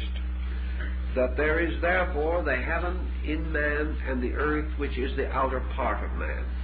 And the great processes, which we now call evolution, arise from not the pressure of incident and accident upon the outer life of man, but the pressure of an inner life to express itself through man.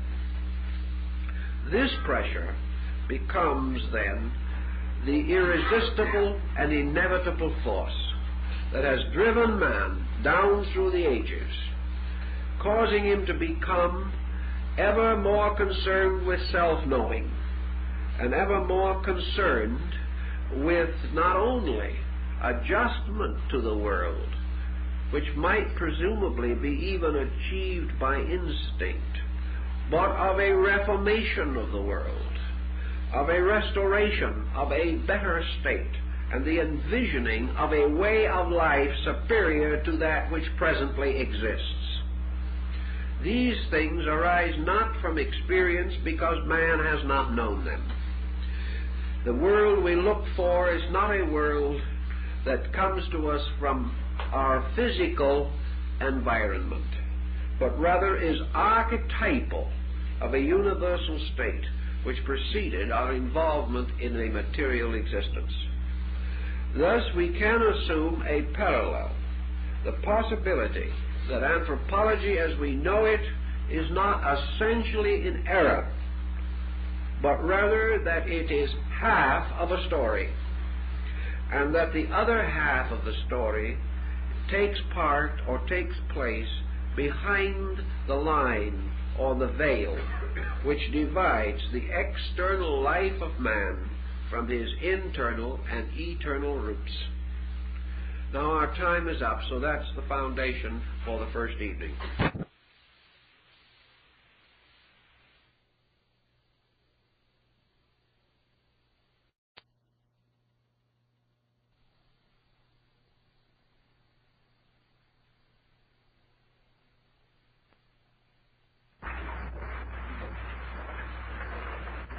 In all fairness, we must point out that many of the subjects which we wish to discuss this evening still remain among the great unsolved mysteries of life. This should not too greatly perturb us, however, for the simplest elements of living that we know are actually equally mysterious. We have made a great study of the origin of man merely through the mystery of human birth. And yet the processes involved in the actual development of the embryo and the forces behind the molding and shaping of the future body of a living person, these remain mysteries even now. When we come to solve these mysteries to our own satisfaction, it merely means that we attain an unbroken record of those changes and processes which are visible to us. Those parts which are invisible, those causal elements, substances and principles, still elude the intellectual quest with which man seeks to solve the riddle of himself. Therefore, when we go back into the great eras of time, to the great primordial world, we cannot go with complete certainties. Even records brought through from extrasensory perception sources are by no means in conformity. This does not necessarily indicate contradiction, for it may be that these records relate to different phases of the innumerable processes which came together to form the present state of things. In any event, however, one of our primary questions has always been, how did life get to the earth? One of the great scientific stoppers in this is the condition of the earth in its earliest stages. We assume that it was a molten mass, that it gradually crystallized into its material form as a result of innumerable ages, aeons of time, and that this gradual cooling finally brought the earth to a condition in which it could sustain the various types of flora and fauna which first appeared. The problem of how life survived this tremendous transition from a molten mass to a reasonably organized, habitable world is a mystery. But we can again bring to bear upon it certain known elements, and out of the subconscious of man, which must finally be our greater source of information, there comes again this pageantry of legend, of myth, and of story, by which it seems that we are seeking to answer, through dreams and visions, the questions that we ask. If it is true that life as we know it could not survive the terrific, incalculable combustion of the first age, then we are confronted with several questions. If life could not begin upon the earth with its own beginning, could not have come here with the fire, mist, and the vapors which ultimately united to form a planet, then it had to be communicated in some way from elsewhere, from some other state or condition, in order that the earth might be fruitful and bear the kinds and forms of life that we know. Actually, we do not know that life could not have survived the terrific incendiary state of the primordial world. But this that we do know, that life as we understand it today could not have survived, that it would have been incinerated in all its structures and forms, that it would have been incapable of reproducing itself or surviving. Therefore, we must either assume that a hypothesis about the beginning of the planet is wrong, or we must assume that our understanding of the substance and essence of life itself must be wrong, or we have some other choices. We can also consider the possibility of life coming here or reaching here from some state in which it could survive, and by circumstances and means sufficiently natural and non-miraculous to explain how this planet, or perhaps all other planets, could have in the beginning have been populated with some kind of creatures, of which man is to our mind and thinking the outstanding example. The Greeks help us a little in this, the Hindus also, Chinese have a few suggestions, and the Egyptians have contributed something. From their various speculations, we arrive at certain hypotheses, and these are varyingly reasonable, and their final solution depends upon a greater knowledge of the substance and function of essential life principles than we have today. Therefore, we cannot assume a bigoted attitude or feel that any reasonable or plausible answer must inevitably be correct. Today, in our thinking, we must seek for such answers as are most reasonable according to our knowledge, praying that additional knowledge may make us more reasonable and also ultimately convey to us an insight that is adequate. One possible solution to this mystery was given to us by ancient peoples who declared that the life principle itself, or the life essences by which all things are sustained, actually is always and eternally within the power and ray of the sun. Therefore, that any field upon which the ray of the sun descends, or against which the ray of the sun is reflected, receives not only light, but a life principle locked in light. And therefore, as soon as the earth itself was able to sustain the life which the sun could bestow upon it, the sunlight itself carried the necessary life units. And therefore, that life began as the result of sun, earth, and moisture.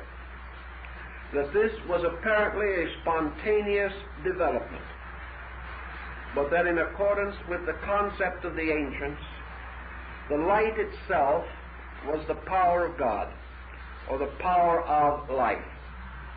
This life, meeting a proper element, finding in its questing out of things an appropriate ground into which it might penetrate, caused a certain fertilization of matter.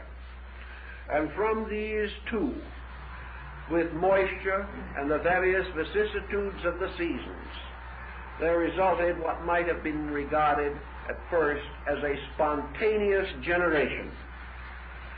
Spontaneous only because man has not yet realized that spirit, matter, and moisture constitute the three essential elements by which all life comes into manifestation.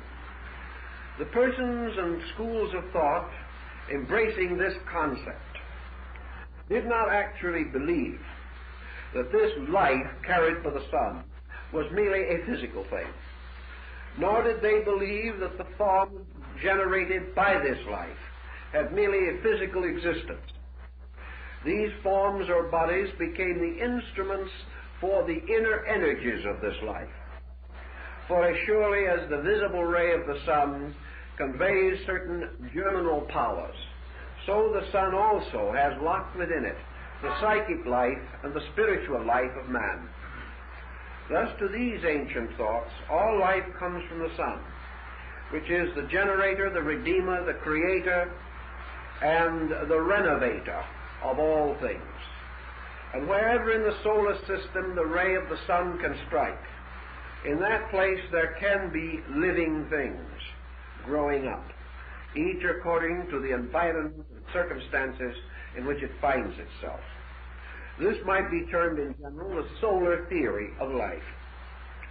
A second theory, which also had considerable acceptance among the Hindu peoples in ancient times, was that the entire story of the generation of a planet is exactly the same on a macrocosmic level as the generation of man himself on a microcosmic level. The body of man created in the womb gradually unfolds its integrated structure until it can be quickened. And at that time, an abiding life enters into it totally and collectively, ensouling it, so that, as one of the ancient writers said, the earth becomes the body of a blessed God. The Emperor Julian refers to this in his hymn to the Mother of the Gods. This ensoulement of the planet by a God was held by some people to explain how life became available here. It was then no longer simply a life brought here from the outside, but a total being coming into embodiment, coming into incarnation from a previous state. And according to the ancient peoples, the earth spirit that took upon itself the body of our planet came here from a previous embodiment, and that previous embodiment was the moon. Therefore, the moon is the cast-off body of the planetary Logos, or Ishvara, the Lord of this world. If, therefore, a being comes into embodiment by the quickening process of a planet gradually unfolding its structure like an embryo until it can be embodied, thus serving as an instrument for a rational spiritual entity, then, as in the case of man, many mysteries seemingly are explained. If they are not explained, they are at least acceptable by comparison with other known things, as, for example, that in all probabilities there are as many separate living creatures within man as there are separate living creatures on the face of the earth. There are hundreds of billions of living things working together, conspiring together, laboring together, in order that man may have the compound structure that he now knows. The ancients believed that in some way the lives of these things came into man with the collective consciousness of himself.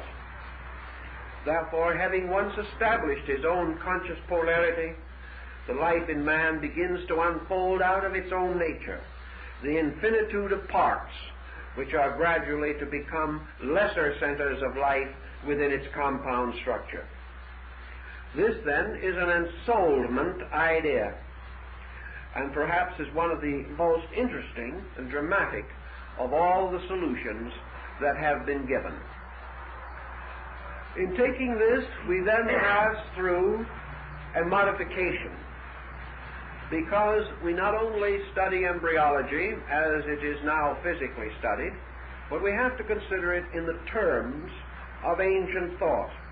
If we wish, for example, to accept or to consider seriously the idea of the planet as an ensouled being, Plato's animal crawling through space, if we wish to take this attitude, then we must try to understand a little more about how the ancients understood the quickening process relating to man. They held that the human body was worked upon in two ways. First, from without, by an invisible magnetic field of the entity that was later to occupy it. This entity, enclosing a certain area, protects the embryo, molding it into the archetype of the magnetic field of the entity itself, thus moving upon it. Or as it is said in Genesis, the spirits of the Elohim moved upon the face of the deep. These spirits moving upon the face of the deep were regarded in India and other ancient nations as powers moving over the surface of an embryo world or an embryo being, molding it, modeling it, influencing, affecting it, gradually bringing it into the organization which must later sustain the incarnation of this being. When a certain degree had been reached of development, then these powers moved into embodiment, and taking up their places in the seven sacred centers within man, began to rule from within. Then their energies and their powers and their will and their dictum ideated from the centers of man, gradually working upon the body, controlling it and directing it. Quickening, then, was the process by which forces operating on the outside, in the form of a circle, moving inward from all of its own circumference, moving inward, finally inhabit this body which is being formed in their common center.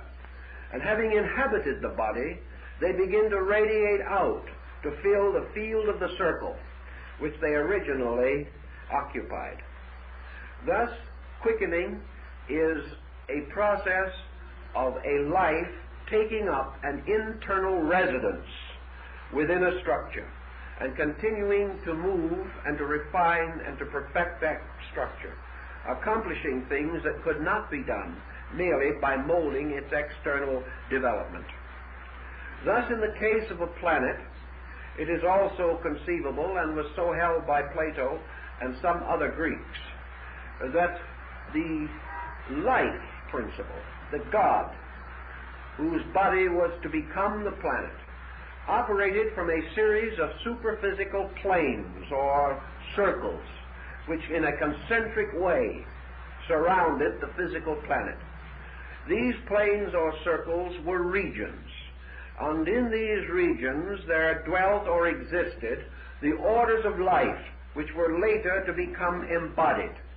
This same idea carries into the medieval Jewish Kabbalah, where we find the various rings or circles from which life falls or descends into generation. Plato declared in one occasion that souls coming into generation fell through the circles of creation from their home in the Milky Way. Thus they descended a ladder of rings or rounds, like the mysterious ladder of Jacob, upon which the angels ascended and descended. By this concept, life reached the planet from the power or nature of the being that ensouled the planet, and prior to the time in which such lives could exist here, they were held in suspension in the superphysical magnetic fields which came into existence before the planet itself was formed. Then gradually, as the convolutions and elements and substances and conditions upon the planet changed, these various waves of life descended into the orders of living things through a perpetual flowing of ensoulment. Thus explaining perhaps one of the verses of Genesis in which it says that the sons of God beheld the daughters of men and saw that they were fair and descended unto them.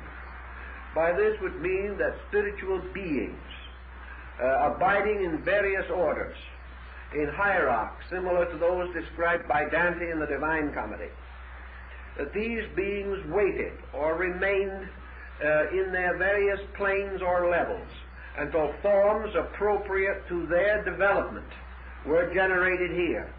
And when the form bodies were equal to the need of the levels of consciousness, these levels descended, entered into them, and began to evolve through them. This is the idea that life, by being essentially positive in the psychic body of the earth rather than in its material body, was not subject to destruction by such combustions as might have made the early part of the physical planet incapable of sustaining life, or even having destroyed any previous life that might have been available to it. This brings us then to another concept relating to these subjects. This deals with the existence of free life in space. Various stratosphere researchers at a considerable height have found that in the higher parts of our atmosphere, as far as we have been able to check it up to now, that there are spores or units of life, almost germinal, seed-like, which seem to be able to exist and survive in free space. These beings, or these units, these seed lives, remind us that only under certain conditions can the seed life release its energy. And up to that time it will remain seed-like, thus protecting its energy. and such protection can continue for vast periods of time, even under the most adverse circumstances. The wheat that was buried 5,000 years ago, clenched in the fist of a mummified Egyptian pharaoh, and subject to treatment with herbs and bitumen and many other things used in the embalming of the dead, taken from the tomb after 5,000 years and planted in the earth, grew, indicating that there is a tremendous power of life to remain itself or to carry and sustain its own principles until such times as an appropriate environment for the release of that life may be available.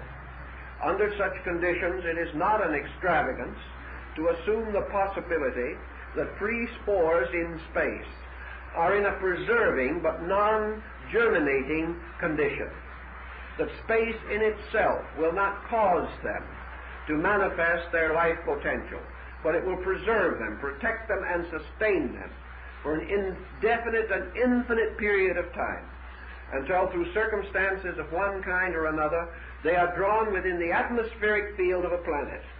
Having been so drawn, and having been once captured in the atmosphere, processes begin to take place within them, and they finally, falling through this atmosphere, reach the earth.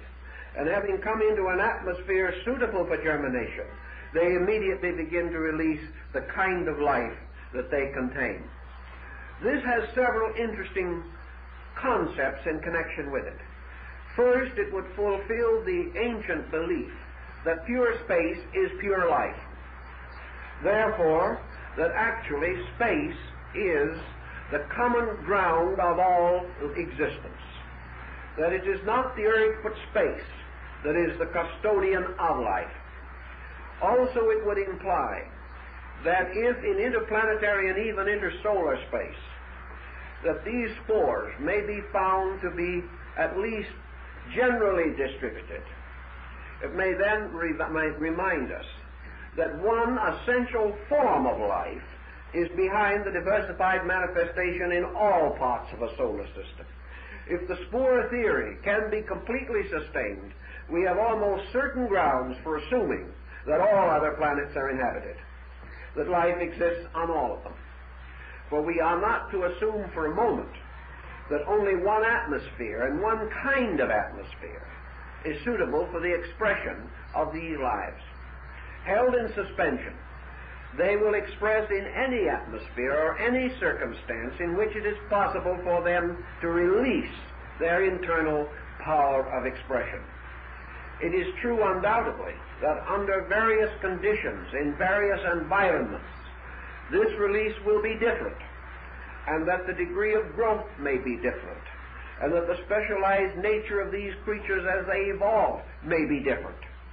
But we have no ground for assuming that anywhere in space where a planet capable of sustaining life exists, that that planet does not sustain life, and that therefore life, in the sense of growing and unfolding creatures of various types, must be regarded and accepted as a universal phenomenon, not merely a local one. Now, there are other theories, but perhaps these are enough to show the general trend, and we cannot pause to analyze just this one phase of the subject indefinitely. We therefore can choose between several of these different explanations, and in so choosing we may pause and wonder whether they are all not the same thing said in different ways. That actually we are dealing not with a series of conflicting stories, but a series of accounts specialized from various points of view and involving various stages in the development of a single basic idea. This idea, because it is archetypal, because it has been shared by nearly all of the great religious and philosophical institutions of mankind, seems to be founded in reason, and there apparently is no reason why we should suspect reason, that that which is essentially reasonable is as true as that which is demonstrable, for reason must precede demonstration in nearly every branch of knowledge, even in our common experience. one thing we are forced to admit, and that is that life did get here. Just exactly what happened to it afterwards is a moot question. But that it arrived at some remote time seems to be reasonably evident. And while there are systems of philosophy that will deny this, we are not liable to be deeply moved by them at the moment. Assuming that, therefore, life reached here, we also know that once it did reach here, it began to leave faint impressions of itself in the records of nature. And by degrees, these records enlarge and increase until finally we have a rather adequate power or ability to reconstruct the primordial world in its relation to man. This brings us, however, upon the horns of one rather definite dilemma, one that we have to analyze a little more carefully, because here we do come into a conflict about which some rationale must be established. Are we going to assume that all life that comes here is of the same quality? The Spore theory would make this seem scientifically possible. In other words, how are we to differentiate between these free seed germs in space to determine whether one is older, wiser, or better than another? We must, in order to advance such a hypothesis, go into a process of regressive evasion, trying to find cause, which would carry us far beyond the feeble boundaries of our common sense. We could not attempt to go beyond this point. To do so would be to go beyond all theoretical as well as practical experience. But if we assume that the Spore theory is correct, then we have certain problems arising in our effort to explain what happens later. We get ourselves into some difficulties on this account. For we do observe an almost immediate specialization. We discover something in nature which becomes part of our anthropological thinking at a later date. And that is that from the most remote times there is evidence of specialization in living things. Even in the most elementary reconstructions of the most ancient and remote geological periods, we do not find just one kind of fish fossil. We do not find just one kind of fern fossil. We find from the very beginning the appearance of genera, of species, of types of things. Consequently, there has to be some explanation which enables an early specialization, a remote specialization. The answer to specialization, as far as we generally think of it, lies in what someone has called longitude and latitude, and which on a less ethical level has been referred to as longitude and lassitude. In this particular problem, however, our prehistoric world, if we are correct about it, did not present a particularly glamorous variety of environments. At some very early time, when these species were already beginning to distinguish themselves from each other, we have a rather monotone kind of world for this distinguishing to take place. We did not have the world we have now, with an infinite diversity of climates, with mountains and seashores, and all the different things which might result in environmental modifications. The prehistoric world seems to have presented one vast environment, all its parts very much alike. Yet in a situation which we are unable to distinguish into comparative and relative areas of experience, we still find this specialization taking place. In fact, it seems to have taken place from the very beginning. Thus, whatever happened, we cannot assume that one type of life or one type of energy actually is responsible for the complete diversity which we know. In the abstract, yes, one divine life can animate all these things, even as rain falling upon the earth will support, sustain, strengthen, and assist in the growth of an infinite diversity of forms of life. But the rain does not primarily create these forms of life. It merely nourishes them. And whatever the nourishing power of space may be, may sustain all kinds of life. But according to our general thinking, we are not aware of why and how immediate and remarkable specialization should arise from some common source of nutrition or some common source of life energy.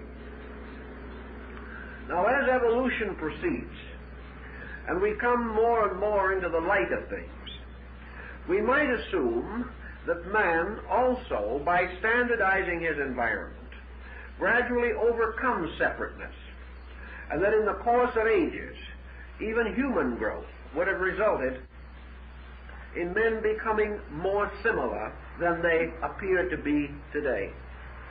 Yet this evolutionary process has not resulted in the production of a single superior type. It has resulted in the continuation of individual types. And now anthropology and sociology frankly admit that it is utterly ridiculous to attempt to determine which of any group is the superior one, or which of any group of groups is the superior group, because superiority is always invested in the ego of a dominant class, but has no essential substance in nature. It is like trying to say that a large grapefruit is more highly developed because it is larger than a fully matured prune. Actually, the fully matured prune is just as important, just as mature, just as developed, although it may be only a tenth the size. Therefore, size, color, appearance, these things do not determine value, except when viewed from a purely relative, arbitrary point of view. So we are not dealing actually with an effort to define which one of these forms of life is the best. And we're not sure nature ever intended anything to come to this conclusion. What we are concerned with is that evolution is an infinite individualization of life, moving through innumerable forms, and bringing each of these forms to a kind of relative maturity. From this point on, these forms pass into transition, and either move into superior forms or else die out. But always these forms continue to unfold their own potentials according to their own natures.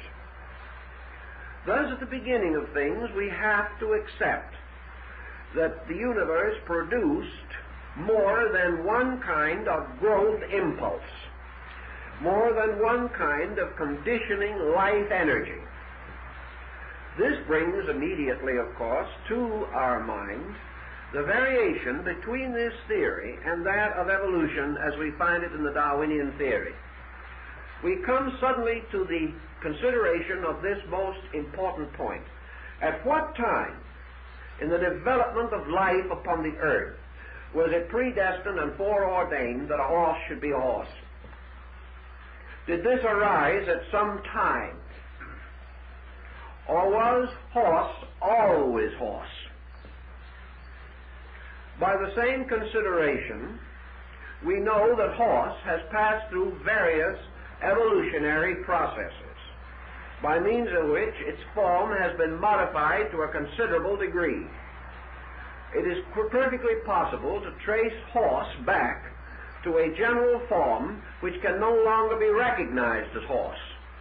And as we go further and further back in all of these different groups, we seem to come back into various forms of life which can no longer be clearly differentiated from each other, until we like to assume perhaps that the entire thing began as a group of pollywogs in a cosmic puddle.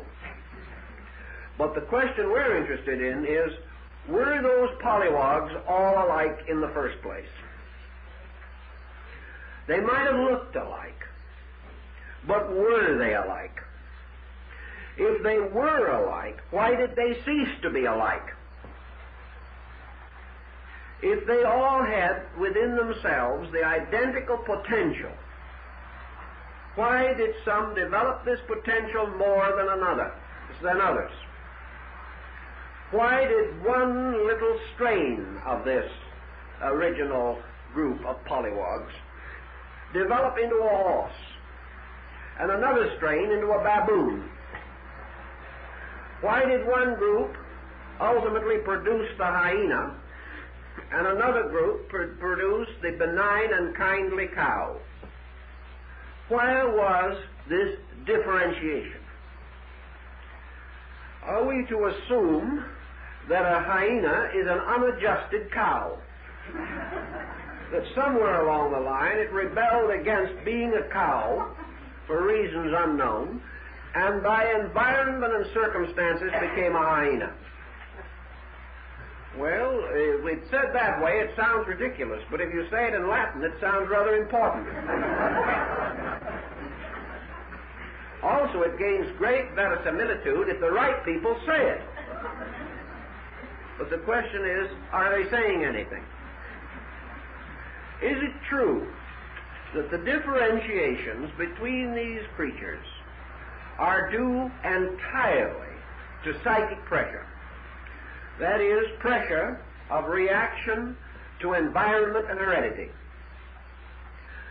If all things began the same, we must assume that they had about the same heredity. If that is true, by what force did heredity result in the various changes, the mutations and the developments of these various forms of life? If we take the environment theory totally, how are we to understand the differences which arise within a single environment? Now, we know that environments have produced groups, that various orders of life do develop in somewhat different ways in different environments. Therefore, it does not take a great deal of knowledge to differentiate between an African elephant and an Indian elephant. They are both elephants, but thousands, maybe millions of years of environment have changed the structure and given us certain distinct modifications. Yet these modifications were not enough for that elephant not to still be an elephant. And while we may have various mutations and various modifications, feline and canine have not met for a very long time. These mutations must go back to an incredible period. So the next thought, and one which our ancient ancestors regarded rather more favorably than perhaps we do today, is that whatever happened, by means of which life differentiates upon a planet, that this differentiation is due not merely to the forms themselves, but to some archetypal pattern of law, that law moving upon form and through form fulfills some purpose by means of form, but that all forms, regardless of their structures, are modified by factors internal in themselves and eternal in the universe of which they are a part. Consequently, it is evident that, as in the case of human generation, that by one road human beings must come into the world. But although they all walk the same path and are all born in the same general way, from this moment of birth on, individuality sets in, or rather reveals itself.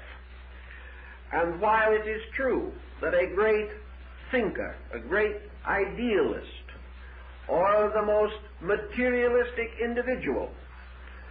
Both are born in the same way, yet they are not the same after they are born, each fulfilling some kind of a pattern. Even the Mendelian law and the doctrines of heredity and the principle of natural salvation as it is held today, these do not adequately explain this. The explanation simply is not sufficient for the phenomenon under consideration. The explanations will improve, and man will gain more and more insight into these things. But at our present state of insight, it would appear more reasonable and more probable that there was a primordial pattern by means of which life, moving into form, fulfills some purpose peculiar to itself, and that this purpose archetypally embraced the concept and fact of infinite differentiation. In other words, that there were many forms. These forms can be grouped into similars, but none into identicals. Even two of the tiniest little microbes, we have no proof that though they be of the same order, that they are identical. Nor can we find two identical grains of sand. Thus we are in the presence of some highly individualistic pressure at the back of things.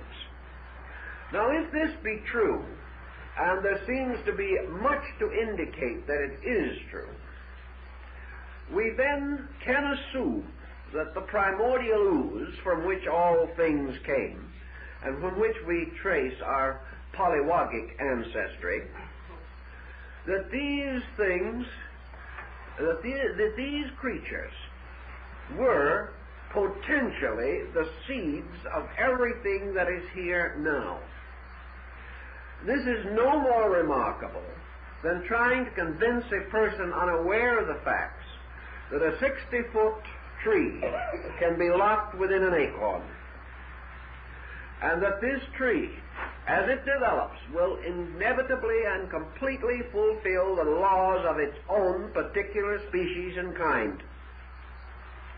Thus, from these roots, which are imperceptible, these germs and seeds, which we cannot analyze and examine, there is evidence that streams of life, predestined and foreordained in some way, moved into the common expression of themselves. This would give some countenance to a number of possibilities. Let us assume for a moment that in this situation we are not going to have what might be termed an immaculate conception. We are not going to have spirit merely hovering over the deep and that's it, and immediately generation results. Let us assume for a moment that several factors combine together. Let us presume that, as in the case of man, regardless of the type of individual he is going to be, he must come into generational existence in the same general manner. And he must come in as the result of the union of parental forces, that there has to be a situation made possible to him. Let us assume for a moment that this generational process, which has to do with the physical embodiment of things, whether it has to do with human life or animal life or insect life or reptilian life, that all these processes obey a law of generation. And let us assume for a moment that this law of generation is fulfilled by the free spore in space. In other words, that the free spore, drawn into the Earth's atmosphere and finally arriving at a state by means of which it can germinate, becomes, so to say, the beginning or creation of the doorway by means of which life can move into existence.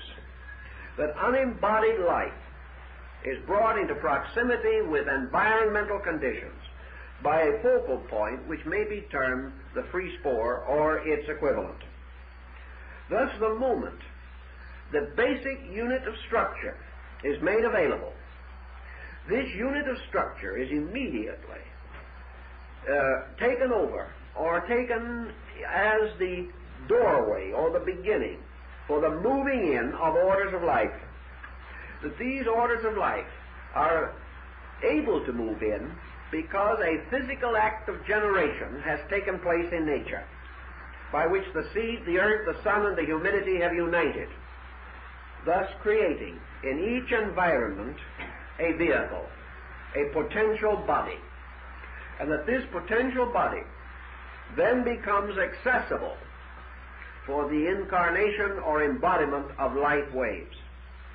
If this occurred at a very remote time, we might then be able to assume that we have a key to the way in which the door of generation was opened for the planet. Now, if we want to go to the Greek idea again and assume that these beings of all genera, types, and orders existed primarily in a superphysical state, similar to that recorded in the Bible as the Garden of Eden. The Garden of Eden being an etheric overworld in which all the creatures and animals and birds and reptiles and insects and fishes that were to be here first lived in an abstract etheric state, by which later they would be identified when they descended into a material condition. Presuming that all these orders of life had therefore an existence on a properly recognized and stratified invisible universe, the magnetic fields of the earth, and that these various fields coming into embodiment bring with them orders of life of different grades and kinds, we would have no essential conflict, for again we would have the spores offering the physical links by means of which these light waves could move into generation. If then also we have the concept of the gods, the overselves, the heroes, the divine races and orders, the hierarchies that Paul referred to as the thrones, principalities, dominions, and powers, then actually the world materially would ultimately be populated through the embodiment of these hierarchies. The earth would be populated by means of the drifting into manifestation along the channels of generation of all these orders of life that had been held in suspension through the deluge or the night of the gods which preceded the formation of this particular order of creation. This would not conflict essentially with any of the other viewpoints. And Heraclitus tells us, for example, that the river Styx, which divides the world of the living from the world of the dead, is the stream of etheric humidity which surrounds the physical body of the earth and divides it from its psychic fields. And that souls entering into this sphere of humidity or moisture then sink into the earth and are born. And that once they have entered into this humidity, they cannot retreat. That this humidity is therefore the water of Lethe, or the water of forgetfulness. And those who enter this humid field go into sleep and are reborn as seed lives upon the earth. This is the Greek, evidently the Greek explanation as it must have originally been embodied in the mysteries, particularly in the Eleusinian and Sabasian rites. All of these things add up to two distinct viewpoints, both of which are subject to modification. The first viewpoint might be termed the scientific, which assumes that in one way or another, by generational process, life reached here, and that from one essential generational pattern, all differentiation occurred by various circumstances not entirely understood. The other actually takes the ground that bodies are ensouled by powers superior to those bodies at the time of ensoulment, and that therefore what we call evolution is a superior state of consciousness gaining victory over a body by means of the evolutionary process.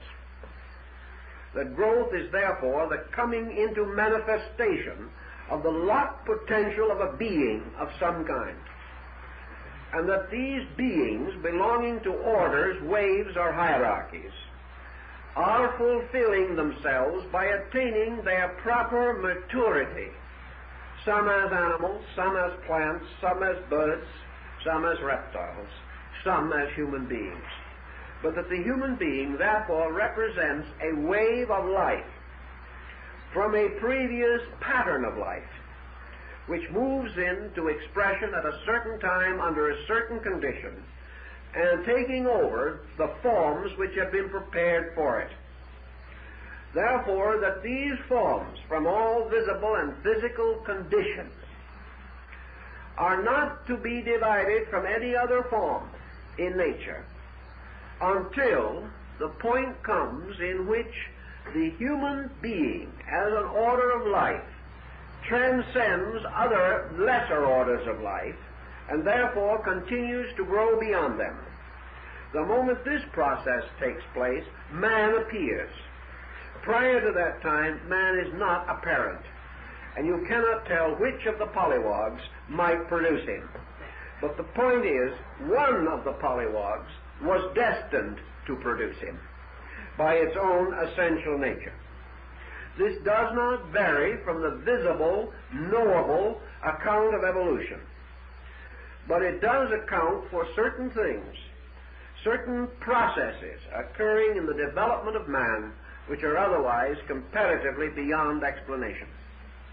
It also reminds us that this polywog problem was in no respect similar to the small creatures and tadpoles that we see today.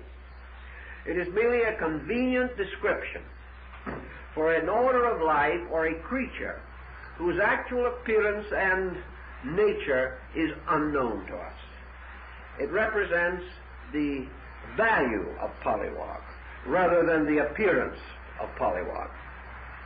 Actually, these extremely remote forms may or may not correspond to the most elementary types of life that we have today. But let us assume, as several scientists of leading thought today have assumed, and have rather well demonstrated, and that is that the primordial forms of life that must have been among the earliest to be developed have not disappeared. And what is an amazing point about it is that a great many of these exceedingly primitive forms of life have never grown up. Now, why should this happen? Why should one kindly, genial amoeba of several billion years ago have finally reached such an exalted state that he can graduate from Princeton? And why is it that another amoeba is exactly as it was then, or so much like it that it is impossible for us to postulate a difference? Perhaps there was. Perhaps we haven't been able skillfully to recognize the tremendous growth that this other amoeba may have achieved without it showing. But at the same time, by common standards, we still have primordial life surviving. And as in the case of nearly always with primordials, it survives at an underlevel, a kind of substratum underneath all other things. And these ancient substrata do not change. They remain. And we have no reason to understand why, in an environment that has caused so many others to change, nothing happened to them. Were some of these primordial beings, some of these amoeba, simply lacking in élan vital? Did they have no impulse, no energy, no psychic pressure? Did they have no dream that moved other things? What was the difference? Why has this strange pattern, which we call environment, and which we accredit with having accomplished the miracles that we know, failed to accomplish any miracles with them? Were they laggards? Were they sluggards? Did they refuse their amoebic lessons as we are now refusing our more cultivated problems? We do not know. But we are inclined to suspect that in this process of ensouling, this constant entering into manifestation of orders of life, that perhaps there were exceedingly rudimentary orders that had to come in, and could go no further than that, and had to wait there, perhaps fulfilling their growth in that process, whereas locked in others, perhaps in man, but perhaps not in all men, there may again be a potential that will strike out in some direction or another in the next million years. We do not know. But we have reason to suspect that this differentiation is due not to the laggard or the sluggard, but is simply due to things fulfilling their patterns. And having fulfilled their patterns, they must wait until nature devises and produces the next pattern for them, the next step in their growth.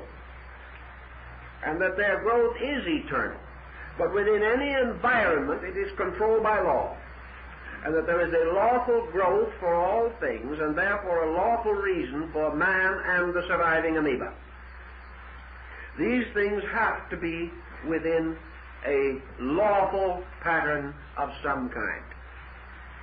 Now, in the actual emergencies and exigencies of planetary development, we have reason to assume, again, from the most ancient legends and records that we have, and also from the process of the fecundated cell in its development of a life organism, we observe what is always noticeable as the appearance of cellular multiplication at the poles. That in the development of form within the fecundated ovum, the first obvious manifestation of fecundity is the appearance at the north pole of the cell of a peculiar cross line of cleavage, forming at the pole of the cell, first of all, the form of a perfect cross. This is true of man, it is true apparently of the universe. And we are reminded of the words of Plato, that at the beginning of creation, the Logos impresses itself upon the universe in the form of a cross. In other words, even under the microscope today, when we watch the little cell developing, the first noticeable change of the completely monocellular structure is the appearance of the cross at the North Pole. From this, immediately further differentiation continues until the cell develops a group of smaller internal cellular structures forming polar caps. And gradually this spreads, giving somewhat the appearance of a dumbbell, until finally it forms a complete sphere. The two polar areas extending downward from above and upward from below like this until they meet.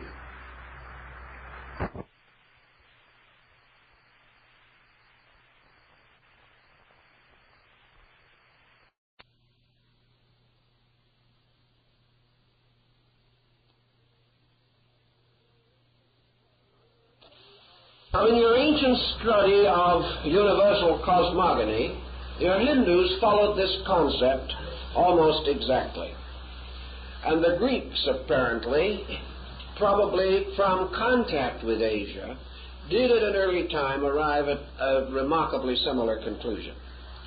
And that is that in the cooling or crystallizing of the body of the Earth, due to the slower motions at the poles, less friction against atmosphere, that your crystallization areas first appeared at the poles to form what they referred to in India as the crowns of the Earth Mother, magnificent helmet or diadem, which appeared to crown the great Earth Parent. These crowns, which we now regard as polar areas, are now to us only known as ice fields. But we must realize that although a submarine has gone under this area to prove that there is no actual land there, we must realize that the submarine is going under the magnetic pole, not the true pole.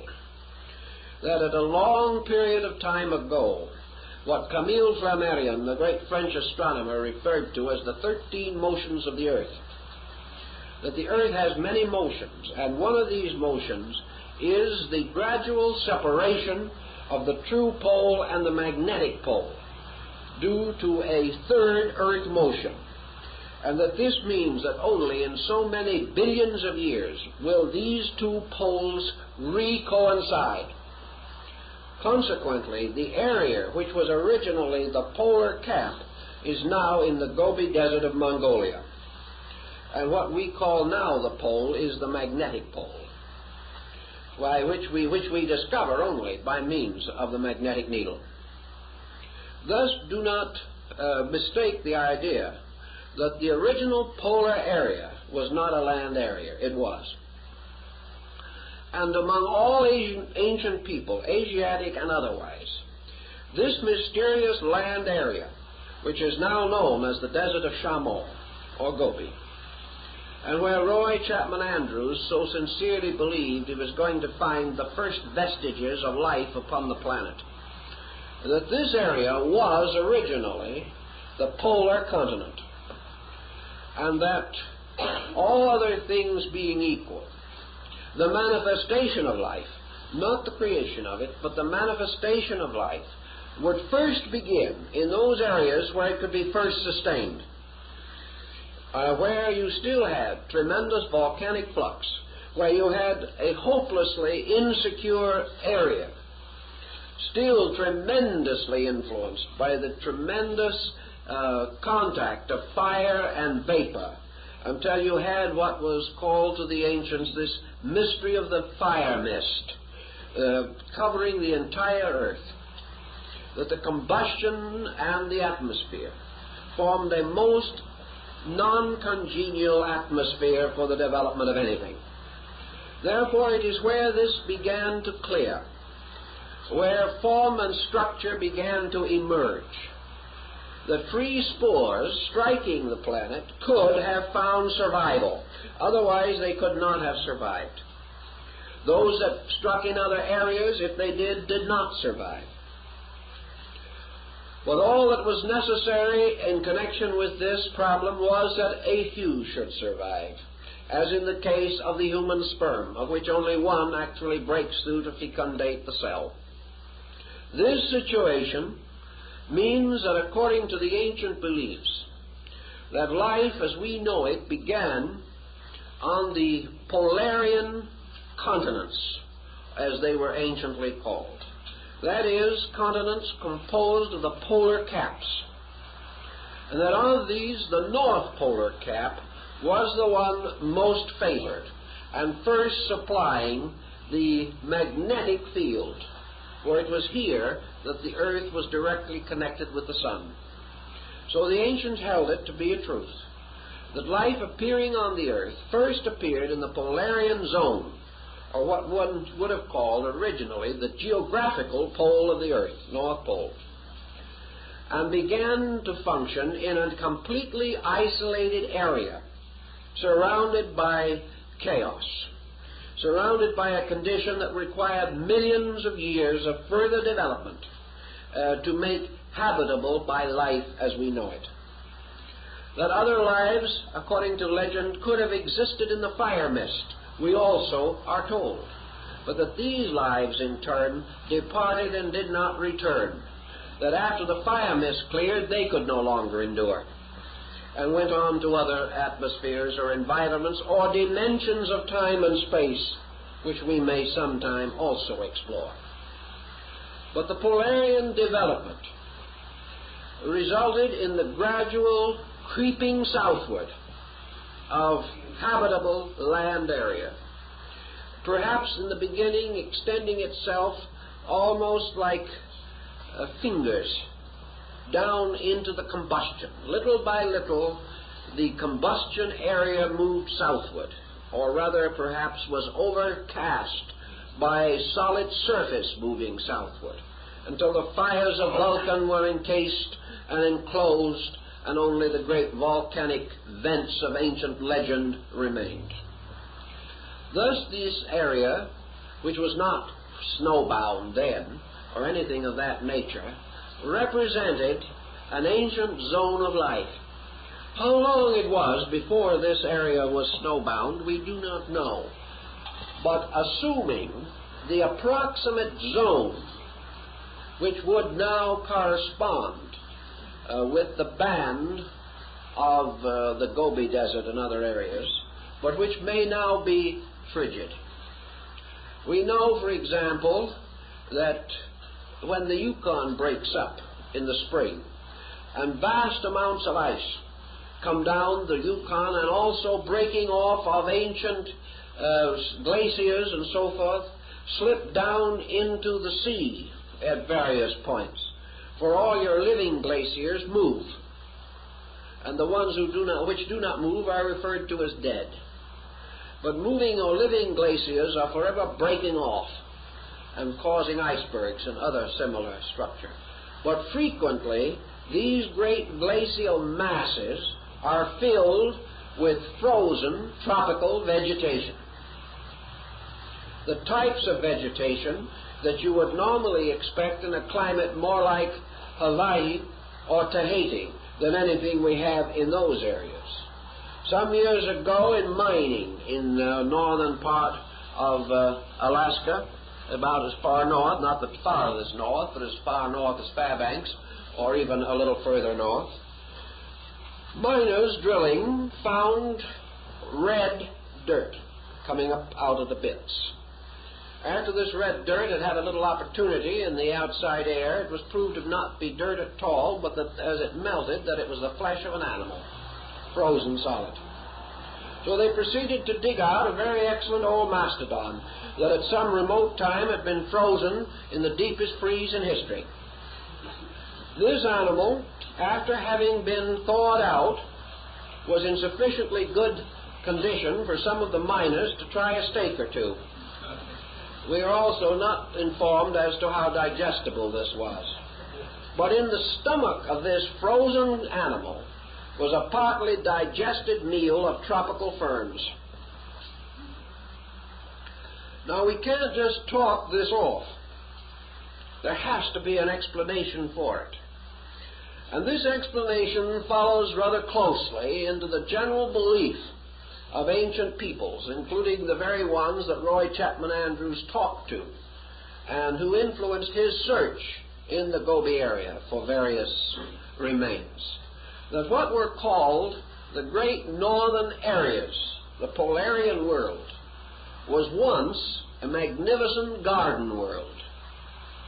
Not due to the fact that the poles alternated and brought the equator to the pole or something of that nature, but due to the fact that what we call the incrustation of the poles with ice was a gradual process which could only occur after a long period of geological history.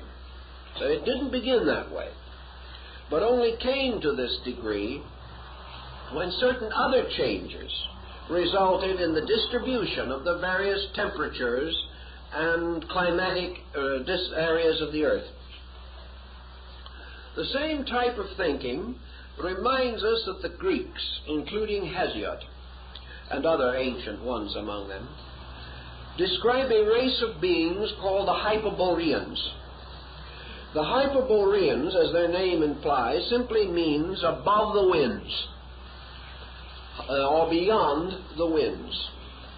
The god Boreas was the god of the winds. And of course the word hyper means exactly as we use it in connective form today. Thus we have a race of peoples living beyond the winds. These people the Greeks believed to have come from the north, that they actually were from beyond the point where the storms came from.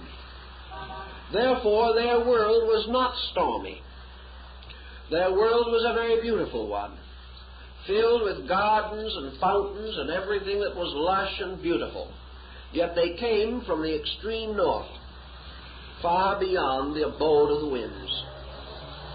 This again seems to be a legend tracing from some early structural change that took place in nature.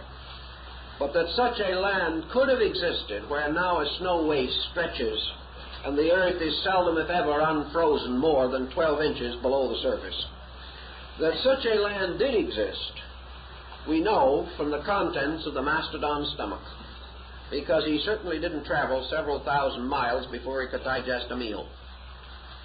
Now, some may think that he was frozen and drifted into his present location in deep freeze. But the direction of the drift would have had to bring him from a colder and colder spot. There is no way, apparently, that we know of in which any of these glacial sweeps could have been from the south to the north. Therefore, he had to have been frozen in an area which was cold when he started. And we have no knowledge of any reversal of this situation. So that it seems to be almost inevitable that there was something in that region. While we know that the glacial period retired, it did not retire by the glaciers moving north. It retired by the glaciers melting, leaving behind the residue from themselves. Therefore, we have now two ancient peoples specified by the Greeks and by the Hindus, the Polarian peoples and the Hyperborean.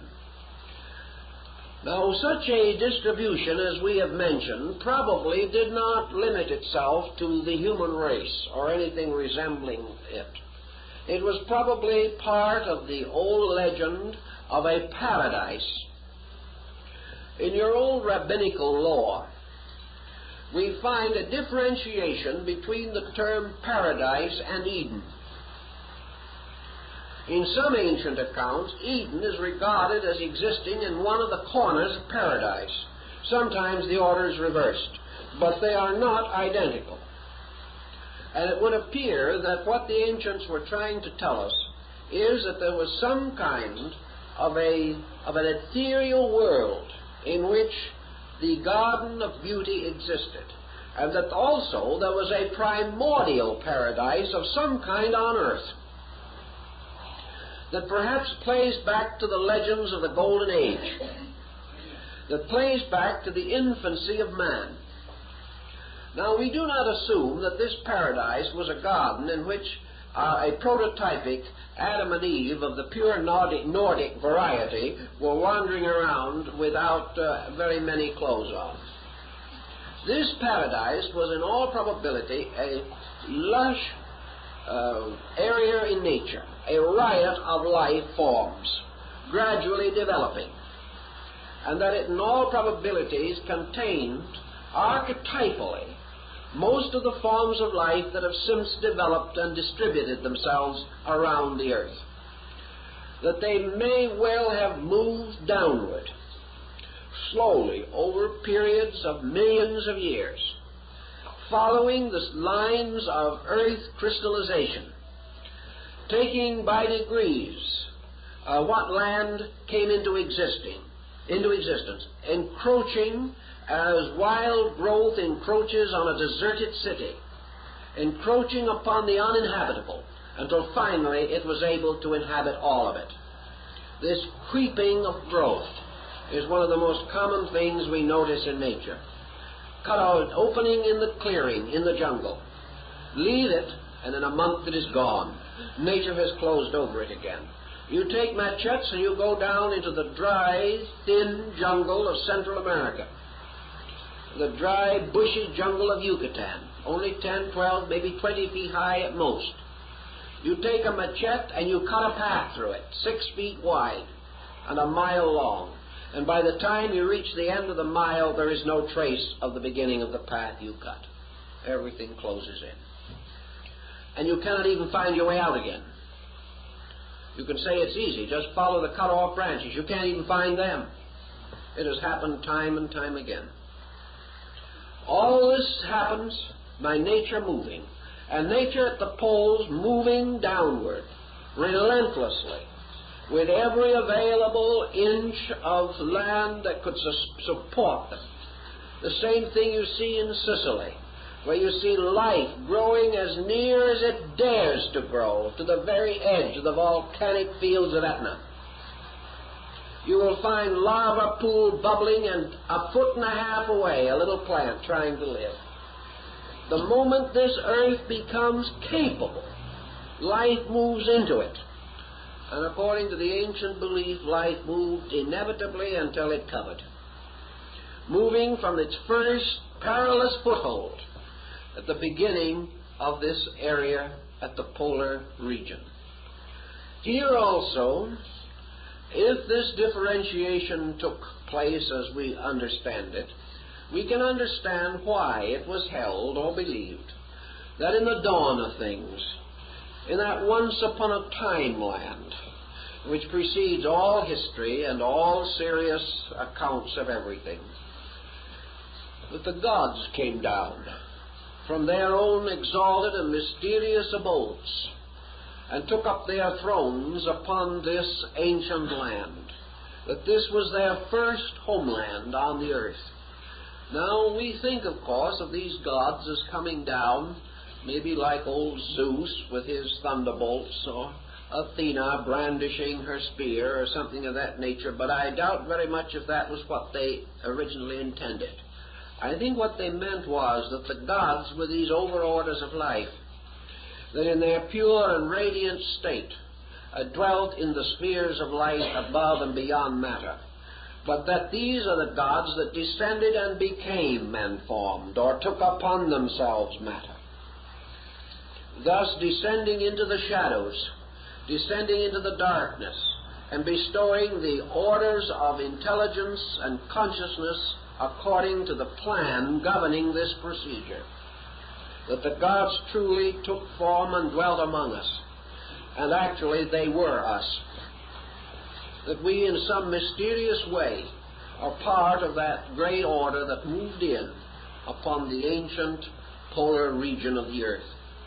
In your Indian mythology and in other mythologies, your great mountain Samuru, or the original archetypal Kailasa, the great mountain of the gods, was in the magnetic atmosphere above the northern pole of the earth. Here also was the sacred, mysterious Shambhala, the Chang Shambhala of the north, of the Tibetan Buddhists, and even of the Chinese Buddhists. Here was the imperishable land, the motherland, the place where all things are born and the place where all things will die.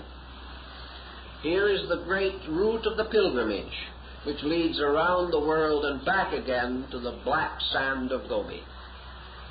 It was a strange, almost fatalistic belief, reminding us of the great cycle of the Volsung in Nordic mythology. But these people firmly believed that this was true.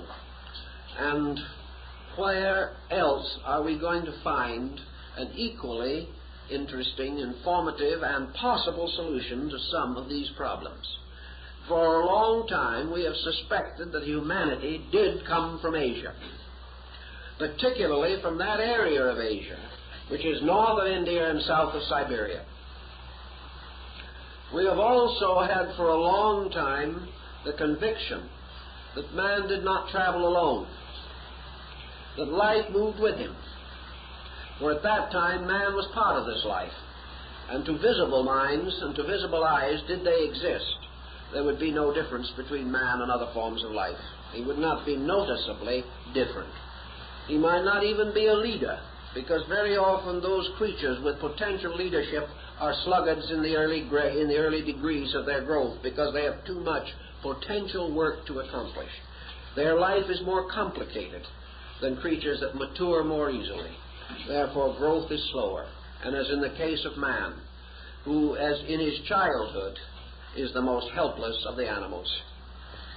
Also in this situation, assuming the possibility that all these creatures move together, we begin to wonder a little bit how the various forms of life developed.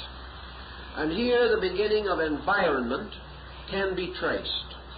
And we can perceive how environment and what we term heredity could have had a marked influence upon the shaping of the early world. We know, for example, that the environment of this first world was very different from ours. We know that the light of the sun as we see it today was unknown, because the entire field of the planet was one mass of gases and mists and humidities through which light as we know it would not pass. Therefore, this was a world of the twilight, a world of almost impenetrable gloom. Under such conditions, you would have in these early manifestations very little of color. You would also have very little of sensory perception as we know it. We know the ancient Tibetan song about this, that in the beginning these creatures had hard bones that softened and soft bones that hardened. A kind of a strange contradiction in itself, but in a wonderful way summing up the whole mystery of evolution from our way of looking at it. These creatures probably had very few sense perceptions such as we understand. And of course they undoubtedly began as one or monocell organisms. Their methods of generation are unknown, but we assume by recapitulating backward through what is known that in the beginning these forms must have been of increasing duration. Duration, or existence, has always been one of the primary factors in the so-called growth of things. Duration, therefore, meant that probably these forms of life were wiped out almost immediately. And in that way, many of them perished utterly. Gradually, the tenacity for survival and the gradual accommodation to the circumstances of environment, which changed much more slowly than these creatures, resulted in the development of a resisting organism, an organism with greater and greater adaptability to the requirement of survival. The old legends tell us that this process went on until out of it was produced a practically immortal cell, a creature that was comparatively undying. In other words, that could have existed for 1 million years. This creature changed not at all, having a complete sense of subsistence only about the thing that we would recognize most like it in our way of life would be a mineral, which continues indefinitely, yet is ultimately destructible. We also suspect that the mineral has consciousness, although we are not aware of how to determine its degree of internal awareness. That it is alive, we deeply suspect. But this type of creature, attaining an indefinite continuance, violated a law of nature. Indefinite continuance was not its primary crime. Its primary crime was that in achieving it, it attained a static state of unchangeability, and therefore gradually moved out of key to the fact that everything in nature was changing. Therefore, a division took place within this type of creature. And this division consisted of the challenge of change operating upon organisms. Certain organisms, perhaps those most long established and most deeply crystallized, did not make the adjustment. Others did. And gradually, the element of change, survival by change rather than by continuance, resulted in a new type of adjustment between form and circumstances. Out of this type of development, we began to find the need for bodies that were capable of retaining continuously the resilience of change. The only answer to this is that there's only one thing that changes easily, and that is the young. When things continue too long, crystallization makes them comparatively impervious. Structures that have had an almost endless endurance become so set in their own endurance as to become very difficult to move. And perhaps some of these primordial lives that have never changed belong to that type of life. Their continuance has become their death because they have been unable to escape from the forms they have built. Nature, not achieving her end in this way, gradually began to modify these forms to make it necessary that they change. And the modification consisted in the gradual introduction of fission, in which a separation took place within organisms, and reproduction was by kind of division. Nature was therefore able to continually introduce new elements and create increase, rather than to allow everything to remain unchanging. Here perhaps was the beginning of the population problem. But in any event, increase and change became essential. But nature, achieving her end, was again defeated. Having developed the concept of fission for reproduction, this fission continued until division brought life down to so minute a structure that it was gradually lost to objectivity, because there was no growth of the divided parts. These divided parts simply divided and continued to divide, and still continue to divide. And perhaps in this process of infinite division, we have the origin of the minute microorganistic life that we know today. Nature was therefore compelled to move in again. And in this type of motion, she bestowed the power of the divided part to equal the original, introducing now the element of growth, by means of which each of the divided parts of the cell gained the full estate of the total cell, producing two complete organisms, where there had been previously only one organism. This achieved a certain purpose, but again, in the great course of ages, this purpose defeated itself.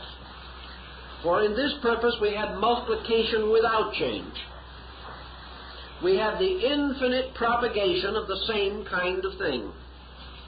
Theoretically, could this have gone on forever, like some plasmic growth under laboratory technique, we could ultimately fill the world with these cells, but there would still be no essential change in them.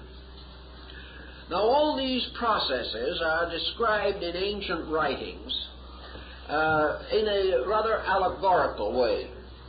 They are described very often as sort of experiments in a universal laboratory. And they are also taught in the form of kinds of life that have existed in the dawn of time and then vanished away forever, as in the fantastic Chaldean history of Berosus. Here we have all this wild fantasy of generations. Nature, continuing on its way, was then found itself in the need to develop structures not only capable of infinite survival, but in the course of survival, the specialization and differentiation of powers, of faculties. And nature accomplished this through the gradual diffusion of all available energy resources throughout these total organisms. So we have our original monocellular creature, which is to differentiate into almost any form of life that we know now. We have it a kind of common ground. Hypothetically and symbolically, it is a sphere. Although this sphere might be flattened out by circumstances, it had the archetypal general design of what we would call a raw egg. It had a central nucleus surrounded by a protoplasmic field. It had other elements within itself also, but these two are the ones which we hear the most about in old thinking. Now, our amoebic progenitor, like the amoeba of today, has comparative lack of organic structure, but this does not prevent it from playing many parts in its time. It is in a way one of the most universal geniuses of all creation. A man becoming proud or overbearing in his conceit should really study the amoeba. It is a most humiliating experience. He suddenly discovers that an amoeba does not have to have a stomach. it's all stomach. And then by changing its mind, it is no stomach. A most convenient state of affairs. If it gets tired of being a stomach, it becomes feet. It is Proteus-like, capable of being all things to itself. Whatever it needs to be at the moment, that it is. It has no mouth because every part of its surface is a mouth. And when there is nothing in the mouth, there isn't any mouth. Most convenient. Also, it has no brain. As far as we can tell, it has no nervous system. But every part of itself is acutely aware. Therefore, if any danger approaches any part of the amoeba, it is equally aware of it. With man, he can have a pretty serious injury to his foot before the impulse reaches his brain. Not so with the amoeba. He is completely sufficient to his own requirements. His body becomes foot-like, therefore called pseudopods. When he wants to travel, he doesn't have to hire a car or buy a ticket and something. All he has to do is move into himself. He just pushes a part of himself in front of himself and then moves the rest of himself into it. He wears out no shoes and has no troubles of that nature. All he has to do to travel is decide where he's going and gather himself around that point, and he's there. Now, in all probabilities, he is telling us really a very ancient archetypal story. He is telling us perhaps of the common field of sensory perception from which all sensory perception specialization as we know it originated. Within him, perhaps, is the core of the possibility of experiencing. And gradually, out of this core, the infinite diversity of specialized experience occurs. In him we have, perhaps, the dawning of function. And with the dawning of function, the dawning of need. We find that this being, because it is sensitive to many circumstances which even man does not any longer recognize, it must also have been subjected to innumerable hazards. These hazards, in turn, requiring continually increasing adaptability for survival. So way back in those early days, we see the common creature whose various specializations we are going to trace in other forms of life. So perhaps our primordial beginning of man and of beast, of bird and of fish and of reptile, was this egg-like structure that was capable of being all that should ever come from it. Perhaps the outer membrane of this mysterious egg, which the ancients held with such sacredness in practically every religion that we know, perhaps this outer membrane was to become truly the outer part of man. Perhaps his skin, perhaps the whole of his epidermis, belongs to this ancient structure, infinitely refined, modified, and changed. Perhaps his arms and his legs moved from this structure. But one thing we also gain from our ancient friends, and for which we have certain physical evidence today also, namely that man's sensory perceptions, as we now know them, were comparatively useless at the beginning, because the world of things to be sensed was comparatively non-existent. We know that the fish in the deep caves of Kentucky are blind because there is nothing to see, and that it is light and something to see that causes eyes. Yet these eyes are not merely the productions of things to see. They are the results of the seed of the capacity for that sensory perception being present on the inside. And we know that man's eyes came not from the surface inward, but came from the brain outward, originating within man as the necessity for them developed. Thus, within this being is an infinite amount of potential adjustment It can do these things. It can do anything that is necessary for its survival. And the only way that its survival can be actually blocked is when it destroys itself through certain misuse of rational powers. As long as it simply obeys, nature will supply it with everything that it requires. There may be a tremendous loss of lives in this procedure, but nature will ultimately come through and bring the type of thing that is necessary. So primordial man, not having the kind of world that we know, had his sensory perceptions, for the most part, locked within him. As his material body unfolded beyond that of the amoeba, and he came out of water and became a creature of land, and his surface substances hardened, and he was locked more and more into something that has been said to resemble a kind of remote thing resembling a mushroom or some kind of a creature of that nature. These faculties locked within him.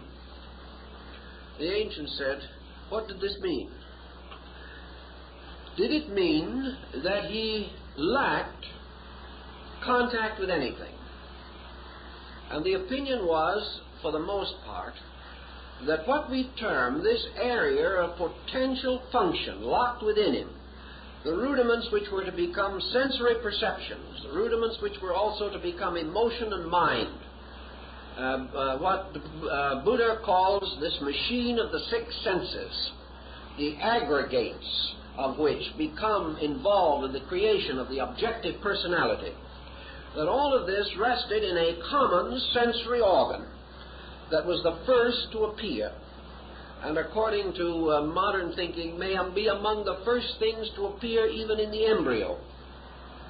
And that was a central eye, which was not a sight eye as we know it, but an area of sensitivity. And that this area of sensitivity was later to become what we call the pineal gland, the mysterious ductless gland in the brain, the function of which is not yet very well known, and which we assume might possibly atrophy without serious loss, but which does not, and yet which we know to be composed of the same basic substances and materials as the optic nerve. This peculiar central organ of sight was not an organ of sight at that time as we know it. It must have been an organ of sensitivity, an organ which, as in certain primitive horned toads and in small fish in the Australasian area, still have a membrane over a rudimentary eye. And this membrane apparently is of such quality that light and darkness reactions may still be functioning within this eye, although visibility as we know it would not be. It is assumed that in these horned toads and fishes, the third eye is still an organ of light-dark recognition. To our ancient forebears, this eye, which was called, of course, the all-seeing eye, or the eye of the mysteries, constituted in primitive man a link with a universe of causation. That man lived at that time in a kind of dream world. His body he was not really aware of, and he wasn't missing too much. It was a pretty helpless little mass of comparatively shapeless protoplasmic putty. What he was aware of, however, was a universe of energies around him. He was still inwardly aware of his own existence. He was aware of himself as a being apart from body. And he had at least a limited sensory perception remaining of the causal world from which he had descended, or of the substances of which his psychic life was composed. This causal internal life awareness proceeded on with him until, as we are told in the old Hindu records, a gradual change began to take place. And that change was that this being, with the inward faculty awake, began to experience the phenomenon of going to sleep and dreaming that it was a bit of putty, dreaming that it was this protoplasm. It would periodically awake and rejoice that it was not this protoplasm, and be very thankful that this was only a bad dream. Perhaps. We don't know how thankful it was, but this is our general symbolic thinking as the ancients have told it to us. Until finally, in the course of time, the dream took over. And little by little, the being became the thing it dreamed it was. It sank to sleep into the dream of being a little bit of putty. And putty became real, and everything else gradually disappeared. And the life of that being suddenly began to struggle in this putty. It found itself no longer remembering its own origin, but gradually feeling its way into existence like an unborn or newborn creature, struggling to understand something, and struggling to understand a world far less organized than ours. Now that the being should dream of being a body, and then awaken and be a soul, and continue this until the roles were transferred, is not so different from our present state, except the parts are exchanged. Man, living now in the material world, and are oriented here, dreams that he lives in a better world. He dreams that he lives in a spiritual universe where wonderful and beautiful things can happen to him. Then he has extrasensory perception experiences, and this world becomes more and more real, and the material world becomes less and less real. Who knows? 1,000,000 years from now? 5 minutes from now? 10 million years from now? The dream may be reversed, and man will suddenly realize, once again, that his dream life is the real life, insofar as that dream life is better than the one he is living. If it is not, it is only an hallucination. But if it is a true life, someday he will dream, and maybe he won't wake up again into matter, but will find the dream is the reality. This is the kind of thing that the legends tell us about. And it offers a wonderful world of looking through a looking glass like Alice and wondering what's on the other side.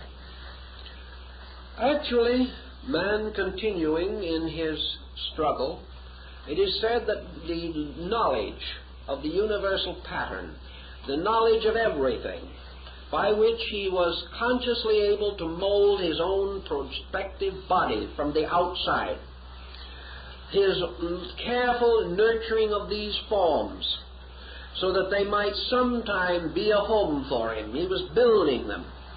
Gradually, the role was reversed. Little by little, he went to sleep. He drank the waters of Lethe, and suddenly he woke up in this tiny, cramped little house, with the first sensitivity perhaps to light and darkness, the feeling of fire close to him, the shudder of this organism trying to escape destruction. And finally, over great periods of time, this shudder, this struggle, resulting in the power to move. Little by little, all of the faculties of survival, which were locked within him, were drawn into manifestation. By degrees, the inner sight, which he had lost, was compensated for by the growth of outer sight. And he began to see his world, and he began to struggle against his world.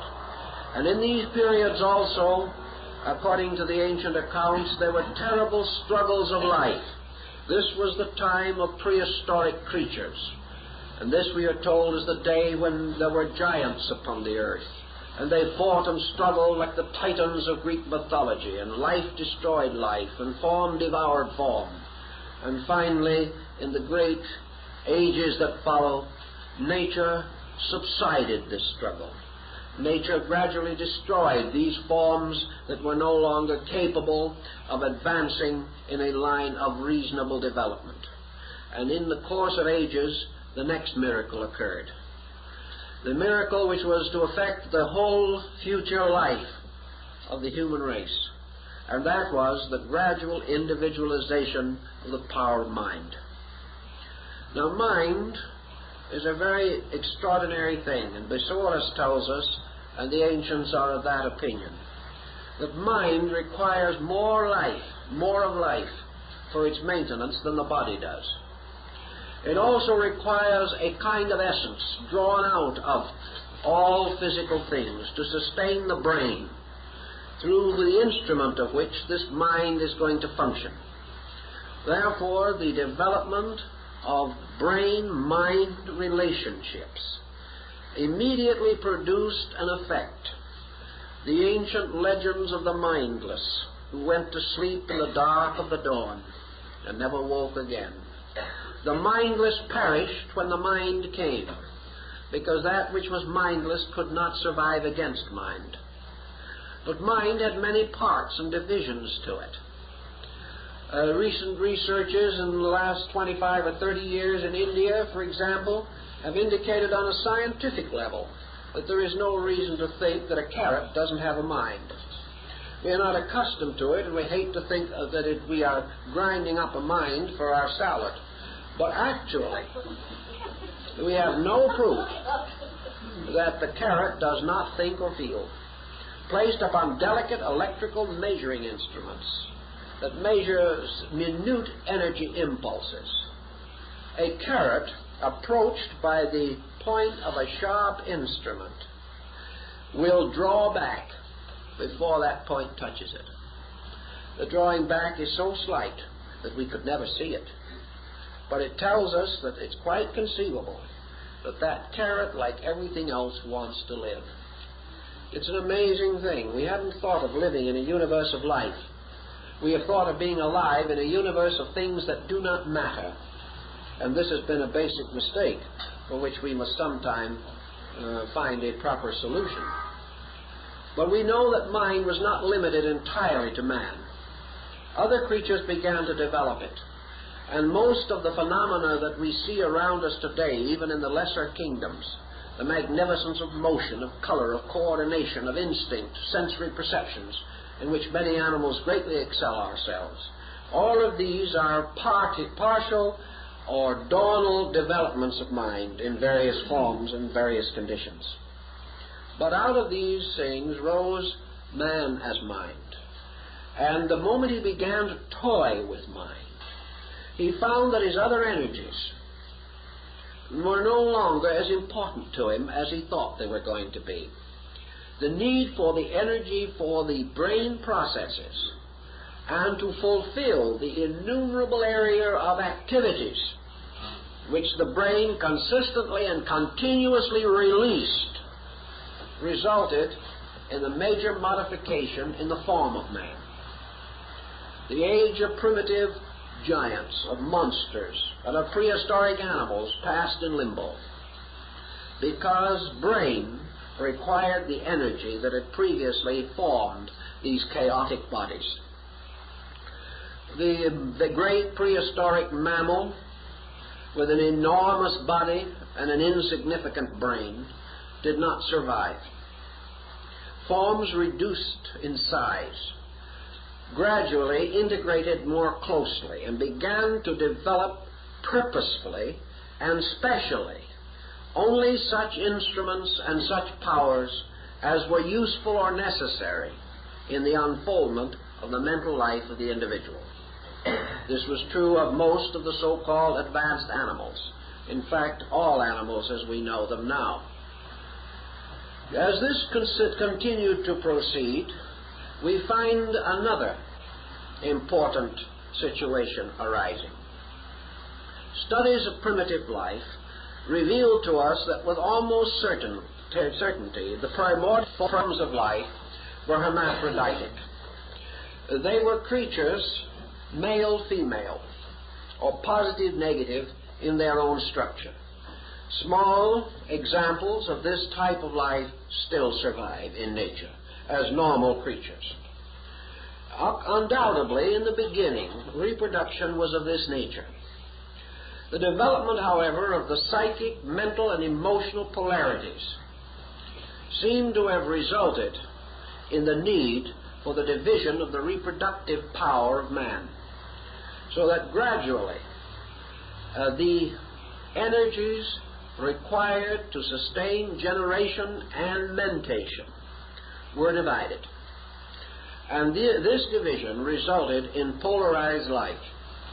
Now, it was with the establishment of polarized life based upon the activity of a mental agent functioning within the unfolding organism, which was gradually building a symbolic structure appropriate to the expression of its internal requirements and intentions, that we have the dawn of man as we recognize him today.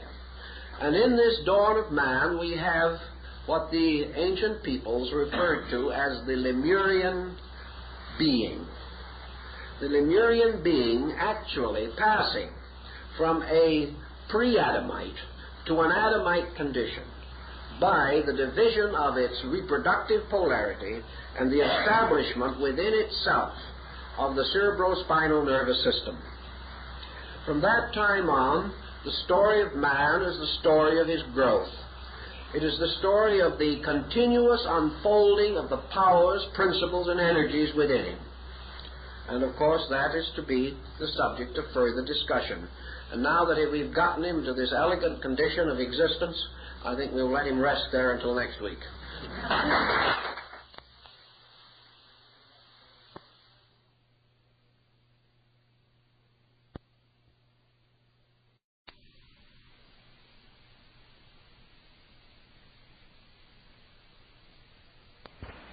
I think most anthropologists would like to divide man into two classifications. One, those in which culture is sufficient, and those in which culture is insufficient. Now, this does not mean that the man of beginning must be measured in terms of what would be sufficient for the culture of the American citizen. The question always is it sufficient for the man of beginning? Also, is the culture of the American citizen sufficient for the needs of the American citizen? Therefore, we divide now into two groups, cultured and uncultured. The uncultured is in the individual who lives below the threshold of his own needs, culturally speaking. The cultured person is one who lives on the threshold of his own needs. There is only this division in nature. All other divisions are purely arbitrary and are purely the result of a psychology of dominance. They become part of what might be psychologically termed the attitude of racial arrogance. But all nature combines against it and tells us that the most precious gift that nature can bestow, which is orderly survival, is bestowed for the individual who is culturally sufficient to his own needs and is a platform upon which he stands. On this basis, then, the development of culture becomes a process of bringing into action what might be termed the great tribal, racial, national conviction. Now, in primitive people, this conviction is largely embodied in myth, legend, lore, and ritual. Ritual being primarily the continuance of certain religious concepts. These concepts being primarily intended for one purpose only, and that is the preservation of the power of the collective culture. This is what it is all aimed at. Out of this, then, we come to the realization that man's oldest instrument of culture has been his religion, in some form or in whatever division or policy or way of life that he has known.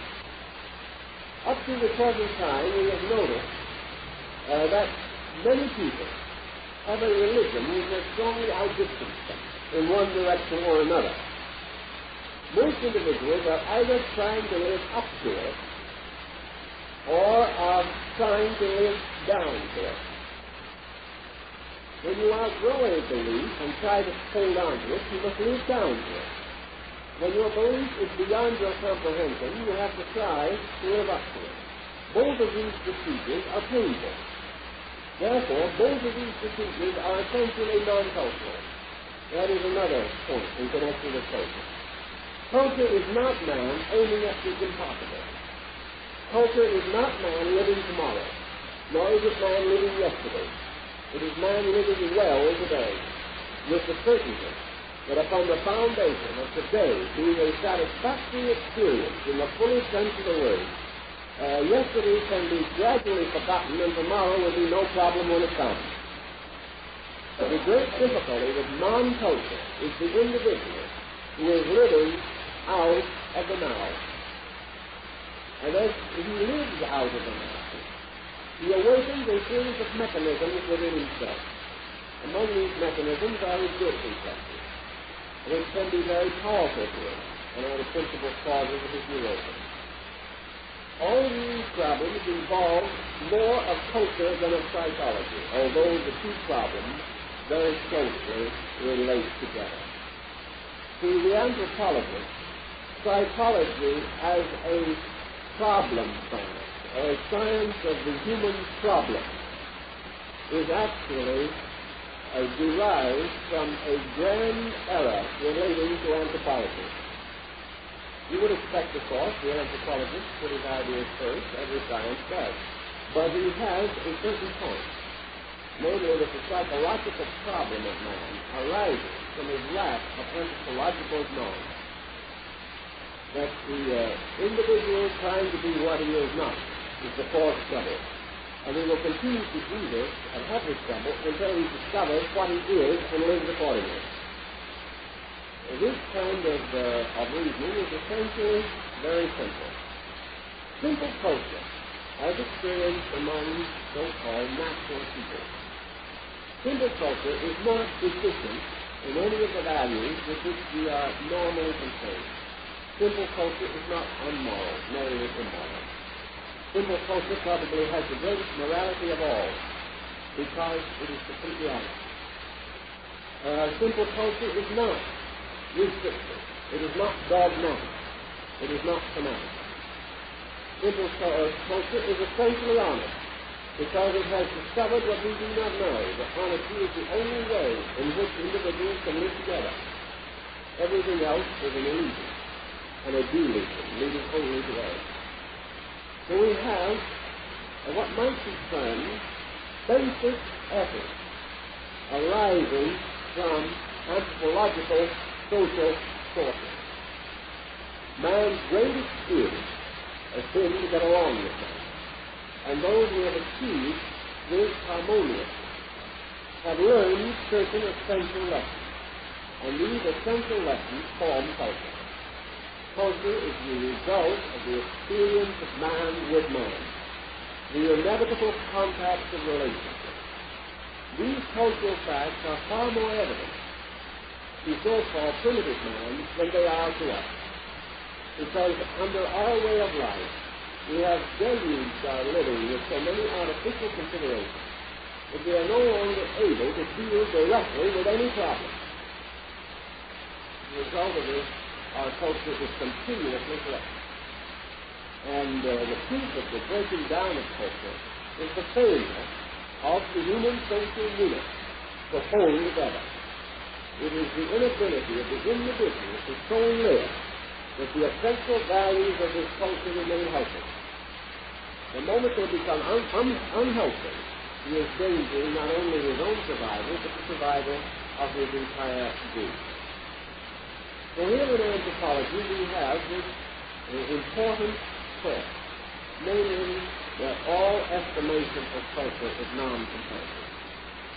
It is absolutely based upon essential values. And this, in turn, is based upon archaic values.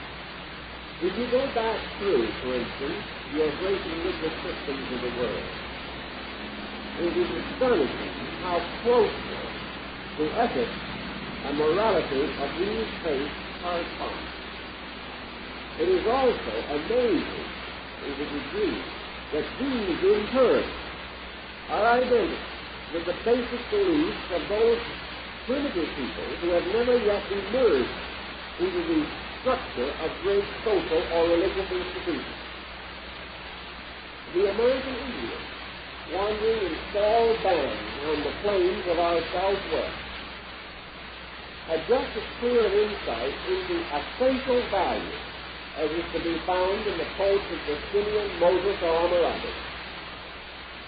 He had learned something that we do not realize, namely that culture is imposed upon man by the universe. That in certain essential things men must follow or obey. That their relationships are invariably subject to certain pressures. That these pressures are not met with an adequate attitude. These pressures will destroy the cultural structure of that people. So behind all of our faith lies certain simple experience discovery, made possible by the fact that we are a common creature, and that as a common creature we never have had but one religion, that as a human being we have never had but one culture, and all the differentiations upon it are comparatively superficial structures. Now we can build upon basic culture as far as we can. And every generation we hope to build further. We hope to enrich the cultural life of man by giving him knowledge, skill, understanding, vision, insight, through the development of music and art and literature and poetry and theater. Through all these things, we hope that we shall gradually mold man further and further as a cultural entity in which value will be the dominant keynote of existence. That men will inevitably seek that which is value and will cling to that above every other consideration. This, more or less, is the golden vision of culture. Yet just as surely as our language is built upon the foundation of a pattern of words which are still to be found concealed within it, and even grammar and rhetoric are indebted to the laws governing these ideas for their development in the development of modern languages, so surely man never outgrows basic culture. He merely specializes. He merely develops and unfolds its resources. We say that no one knows what is locked within man, that there may be 1,000,000 times more in him than we have ever found. Yet whatever is in him because of the total nature of himself. The same is true of culture. Culture as we know it today is assuredly by no means complete.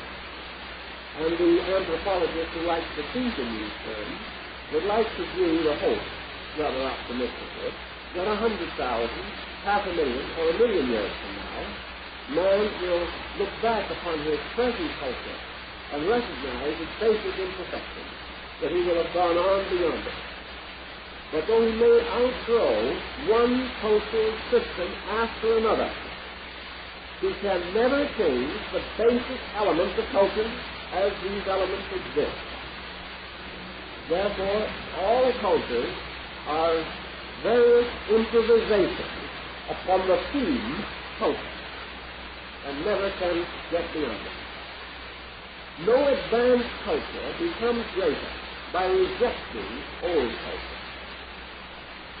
It may reject what has passed for culture and never was. But anything that was ever essentially true in culture will go on to become more glorious, to unfold greater potential. But essential culture never has to be destroyed in order that man may grow. Only false culture. It is the obscuration, the distortion, the mistaken attitude toward culture which must be cleared away.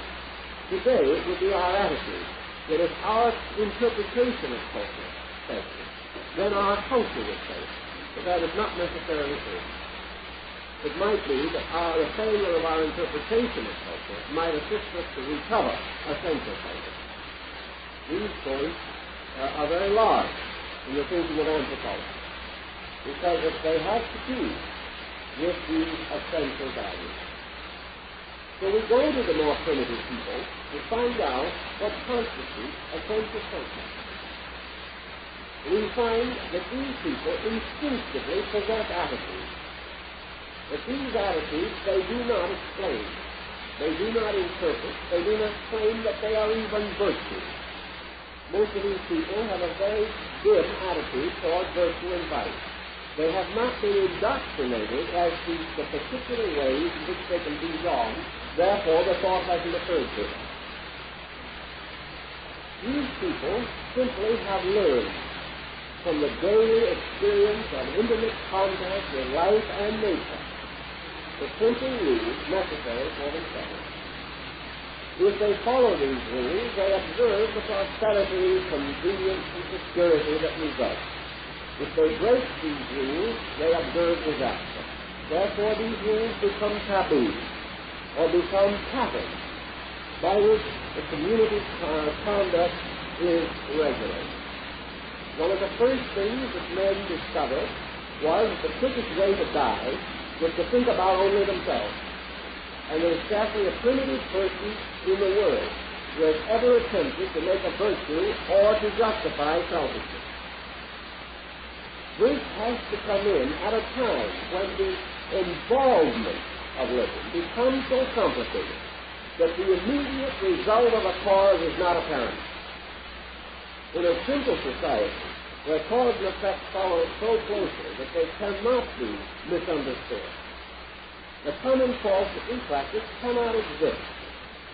They only exist with us because we can dump them into an ocean of faults, in which the mistakes and errors of millions of others can be stirred into our own, and we can lose sight of where responsibility rests. Therefore, we can cheerfully blame somebody else for our own mistakes. Primitive man cannot do it. In fact, he seldom survives to blame anybody if he makes a mistake. Therefore, his entire attitude toward life is very different. And anthropology, working with these problems, attempts to determine what constitutes value. We think of terms, of course, that value is survival. We know that this did really work at a very remote time, that there is an instinct in man to survive. But we also know that this instinct was almost immediately supplemented by another one: sacrifice. And almost as far back as we can go in our human thinking, even among the most primitive people, we find a value above survival. And that value slowly molds itself into the concept of honor. Survival is less important than honor, because the honorable man can live with himself, whereas the man who is not honorable cannot. Therefore, to survive at the expense of honor is to continue miserable, which itself is no reward. Primitive people, then, generally considered, are less selfish, less arrogant, less self-centered than what we call civilized people, because in their daily experience they can see the mistakes of these attitudes. We cannot. This leads the anthropologist to point out that there is a basic code which we have lost sight of and which we must rediscover. And the point where it can be most easily discovered and examined is among so-called primitive people.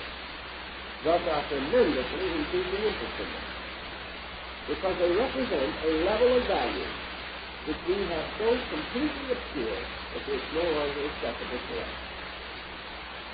Now, in continuing our problem of race and language and religion, we came to a very important episode in the development of human life. And that was the gradual unfolding of what we would term spoken language in the written form. We do not actually know who invented writing. We are assuming, however, that it belongs to a gradual unfolding from pictoglyphic and hieroglyphical forms of ancient man. We know that at a remote time, man began to devise symbols. But these symbols were largely diagrammatic, crudely made representations of objects. and that for a long time he had no skill whatever in creating unfolded word forms. He could not put life in them. He could only regard them as objects. And in his effort to transmit abstract ideas, he found himself from the beginning most unhappily restricted. Perhaps one of these elements of this particular circumstance led to the gradual development of a psychological attitude in them, namely that things valuable could not be written, and things written had only a certain kind of value. Certainly we know that from the very old time, matters which had to do with spirit, with soul, with God, with the great principles of things, were never written.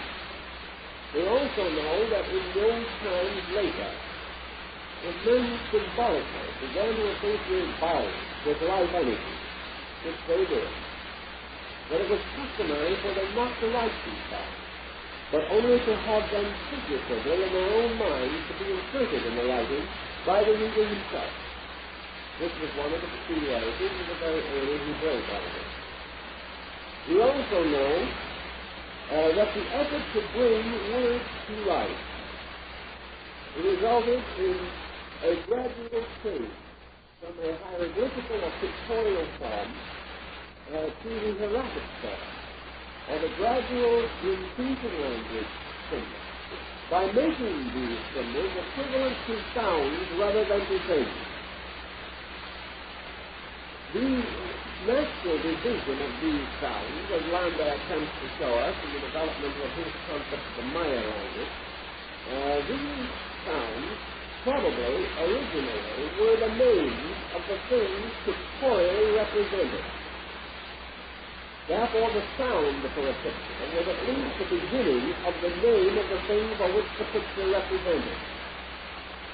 It was then, however, discovered that by putting several pictures together and using their sound, other concepts which had no pictorial equivalent could be transmitted.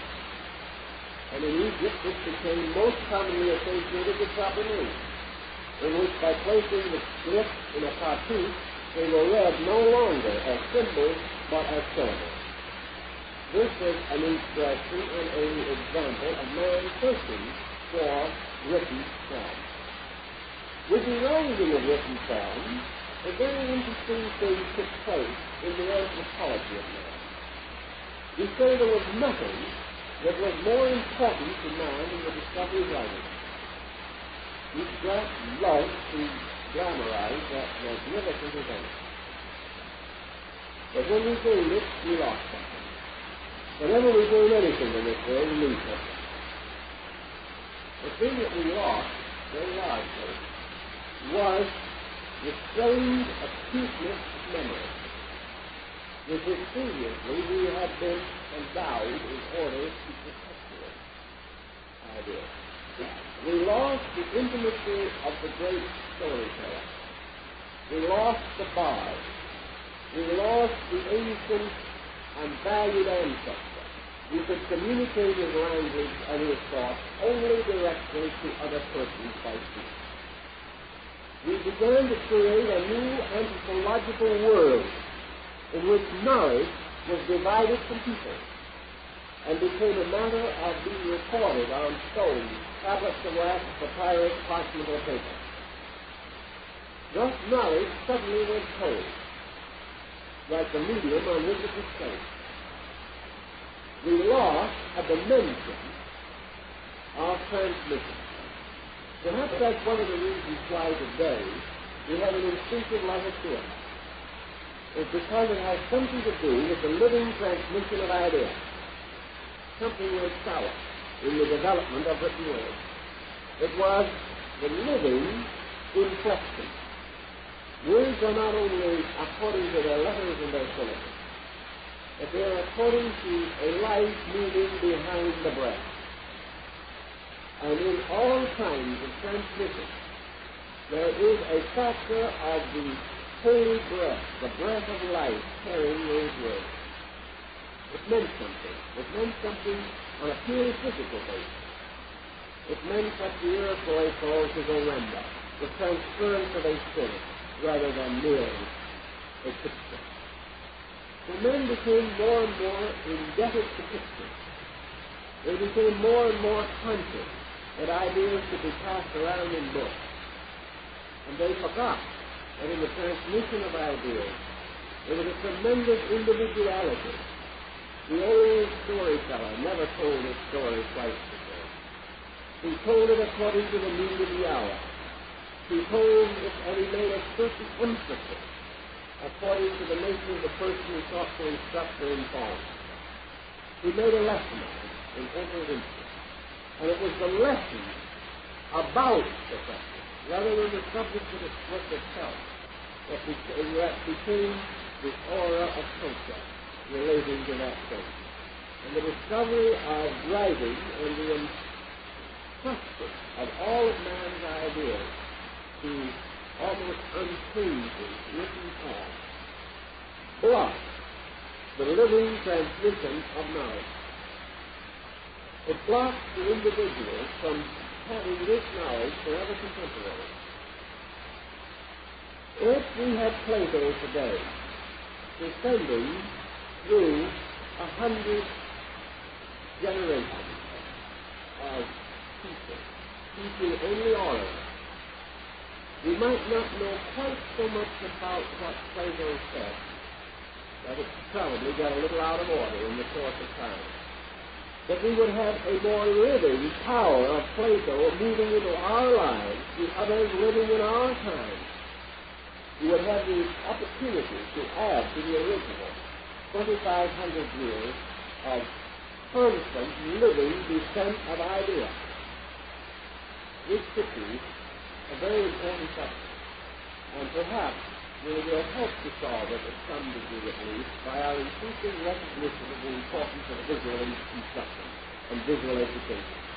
Perhaps our television will help us to capture something of the bard, something of the living transmission of things visible, rather than always depending upon their abstract statements, which we cannot be certain will invoke the same idea within ourselves. We cannot talk to the book. We cannot act with expectation. We can only accept, constantly accept. And in this way, we lost a tremendous dimension of cultural life. The other question we must then pause for a moment and ask is the descent of races. Now, in the philosophical systems, we have, as we have noted before, the story of a descent of races, much as we might have a descent along a long stairway or ladder. We assume, for common purposes, that of our three races, or the three groups that we have mentioned, that the Negroid corresponds with the ancient Lemurian race, that the Mongoloid corresponds to the Atlantean race, and the Caucasoid corresponds to the Aryan race. Now this, is a very interesting thing, but it got us into some trouble. One of the places where it got us into an obvious bit of trouble was in Germany during the last war. Because this idea, the descent of races, had quite an effect upon Nazi psychology. And it had a very important part to play in the development of the Nazi concept of hyper-Aryanism. It was very largely supported and substantiated by this so-called ladder of races that had been developing around metaphysical systems of thought. And the principal educational leader of Germany at that time was a member of one of these esoteric groups that had taught this ladder of races, and he found it very convenient. It was used against the very things we would want to have it used for. But it became a very, very dangerous thing, because it began to take a very dangerous attitude, namely the competition for racial superiority.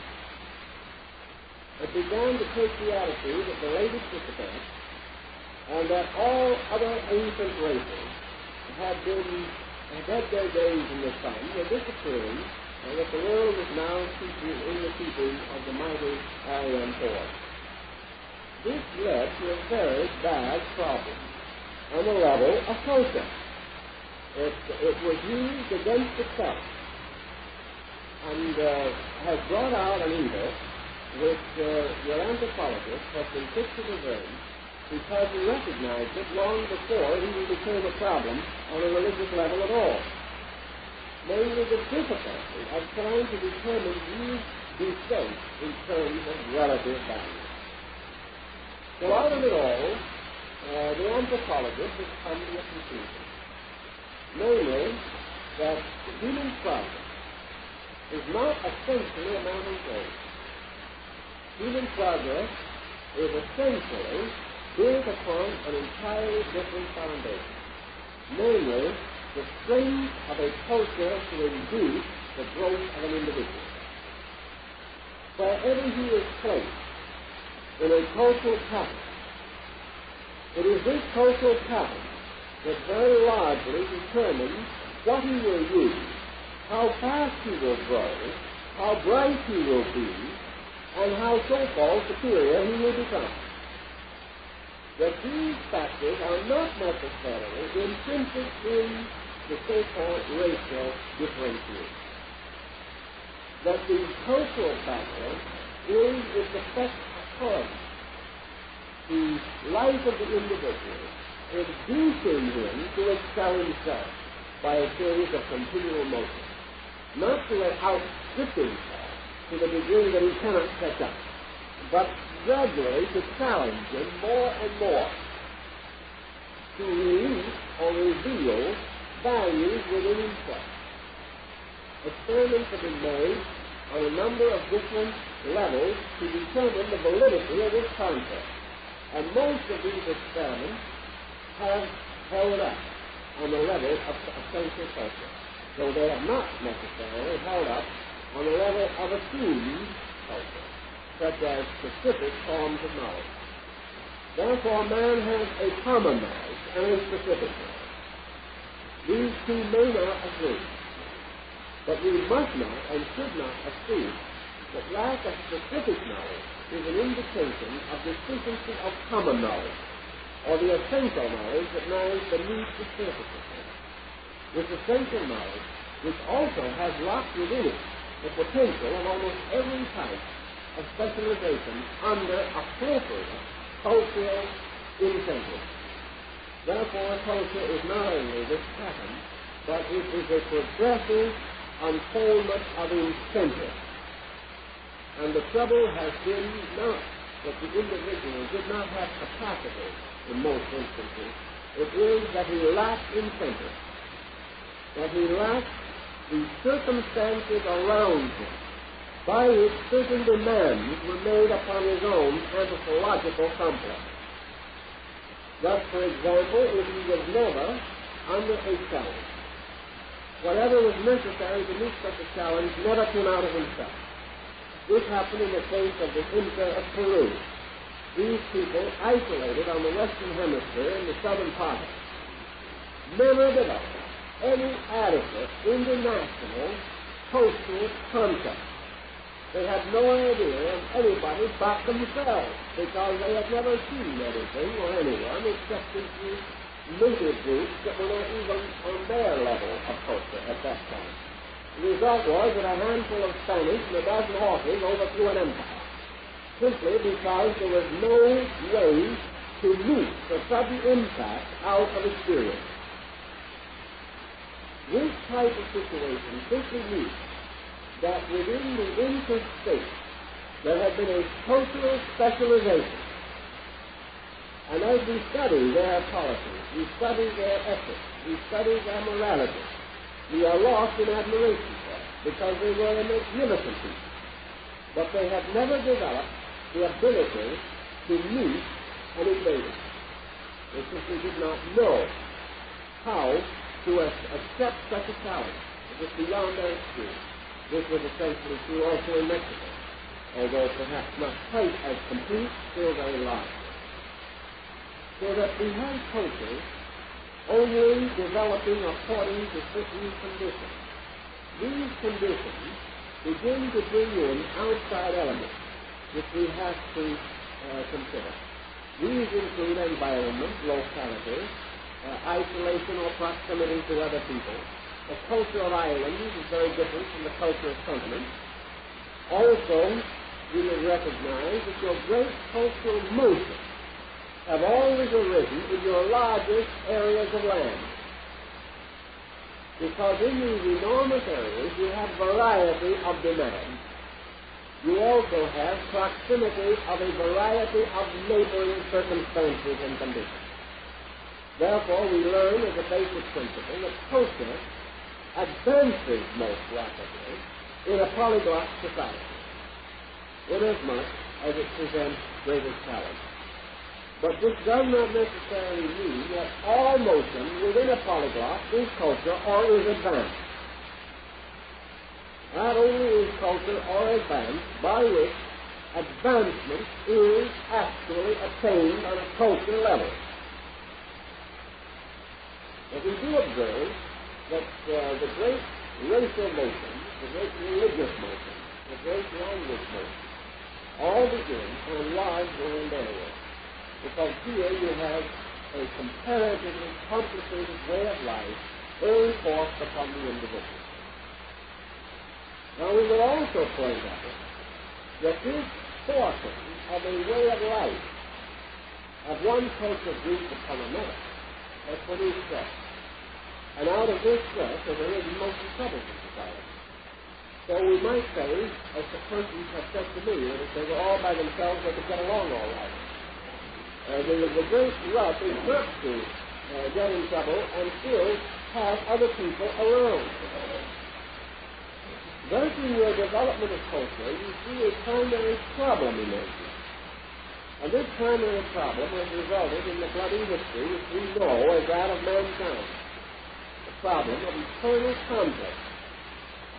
Yet, essentially, this conflict is non-cultural, and every factor involved in it has always known this, but has not known what to do about it. This also means that gradually your cultural motion has to reintegrate. And this is what your anthropologist is hoping to see happen. He is hoping that he will not live to see this occur, but may live to see a few more symptoms of it appear. That man begins to recognize the need of a conscious reuniting of his resources, no longer by arbitration or by arbitrary decision, but out of experience, which is through culture. Thus, world peace is a cultural goal, because it can only be achieved by cultural means, and it can only be achieved by the individual attaining individual maturity, which is cultural integrity. There are laws and patterns which appear about the surfaces of these fields when you investigate them. And we are trying merely to summarize certain broad streets of this particular topic. And therefore, taking a culture as it stands today, and taking your three great racial groups, so-called arbitrarily, your boundaries of racial variability, recognizing that all of these groups have cultural history, which may be regarded as a series of ups and downs, which it has been all the way along. Let us recognize that this cultural pattern of each of these groups has much more in it of subjective psychology than we realize. That the so-called primitive groups are really very old groups, and that the reason why we regard them as primitive is because their important discoveries were made perhaps before the dawn of history. That they have an amazing maturity in them. One of the most completely mature human beings that I have ever known is a Navajo Indian medicine man. he was a completely mature person. He had the maturity with nothing to take from it. He had the dignity of nature, not of man. He was completely lacking in all. He never needed to use words of more than one or two syllables, because he knew the right ones in his own language. And just as the words of Jesus seldom exceed two syllables, and yet within them is more wisdom than in great books, so the simple, natural directness of this man was a magnificent unfoldment of a true wisdom, coming from an isolated, arid region where apparently there was no opportunity for culture. But where a great, great human culture had existed for ages immemorial. So we cannot be too hasty in assuming that this group or that group lacks culture, or lacks the capacity for culture. These people, perhaps some of them, lack the capacity to be miseducated because of the simple directness. It would take generations of involvement in a psychosis before they would be sufficiently abnormal to be happy with our way of life. But their simple values and their definition of value would become a major point for us to look at. And all these things, therefore, particularly, arise out of cultural generality. And with every race and nation that's on the earth today, with a long and illustrious cultural history, much of which is totally unknown to their own people, much of which is culturally unrecognized by their own people. Just as sure as the culture of Greece and India is almost totally unrecognized by two-thirds of the Caucasian race. It does not mean it isn't there. Modern anthropologists are taking more and more the attitude that it is perfectly possible to assume that every human being on earth today, arising from a heterogeneous culture, that the average person having anywhere from 5 to 25 racial creeds in his system, and it's almost impossible that a completely pure example of any race can be found, regardless of what we believe. Let us take, for instance, our Anglo-Saxon or Teutonic. There is no genealogy of any European family available today more than 1,200 years old. Beyond that, there is mystery.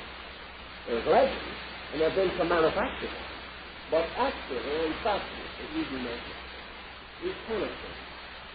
The average individual could not get up today and tell you the actual racial identity of his grandparents 5 generations removed.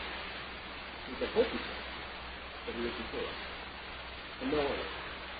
Therefore, as these cultural themes have mingled in the biological descent through the Greeks, we are in no position to say that there is any human being on the earth today, other than one diseased or in some way abnormal, in whose nature the possibility of important cultural growth is not to be found. We cannot say that such a person exists. Nor can we say honestly that anything is totally limited by the culture pattern of the dominant race with which he is now identified. Because we have no way of knowing to what degree that race has already mingled with the others, producing an anthropological capacity for culture. We have no way of knowing. And rather than to try to argue this stuff, and try to create a situation that at best can only be objective, and upon which we can demonstrate nothing with factual content. The modern tendency is to assume that the best thing that can happen for all is that this cultural basic pattern should be released, revealed in every possible way, and the voluntary cooperation of mankind, collective, to the achievement of this pattern should be encouraged in every way possible. That it is through this common encouragement of the essential value that is to be found in all things that we are going to advance ourselves most rapidly.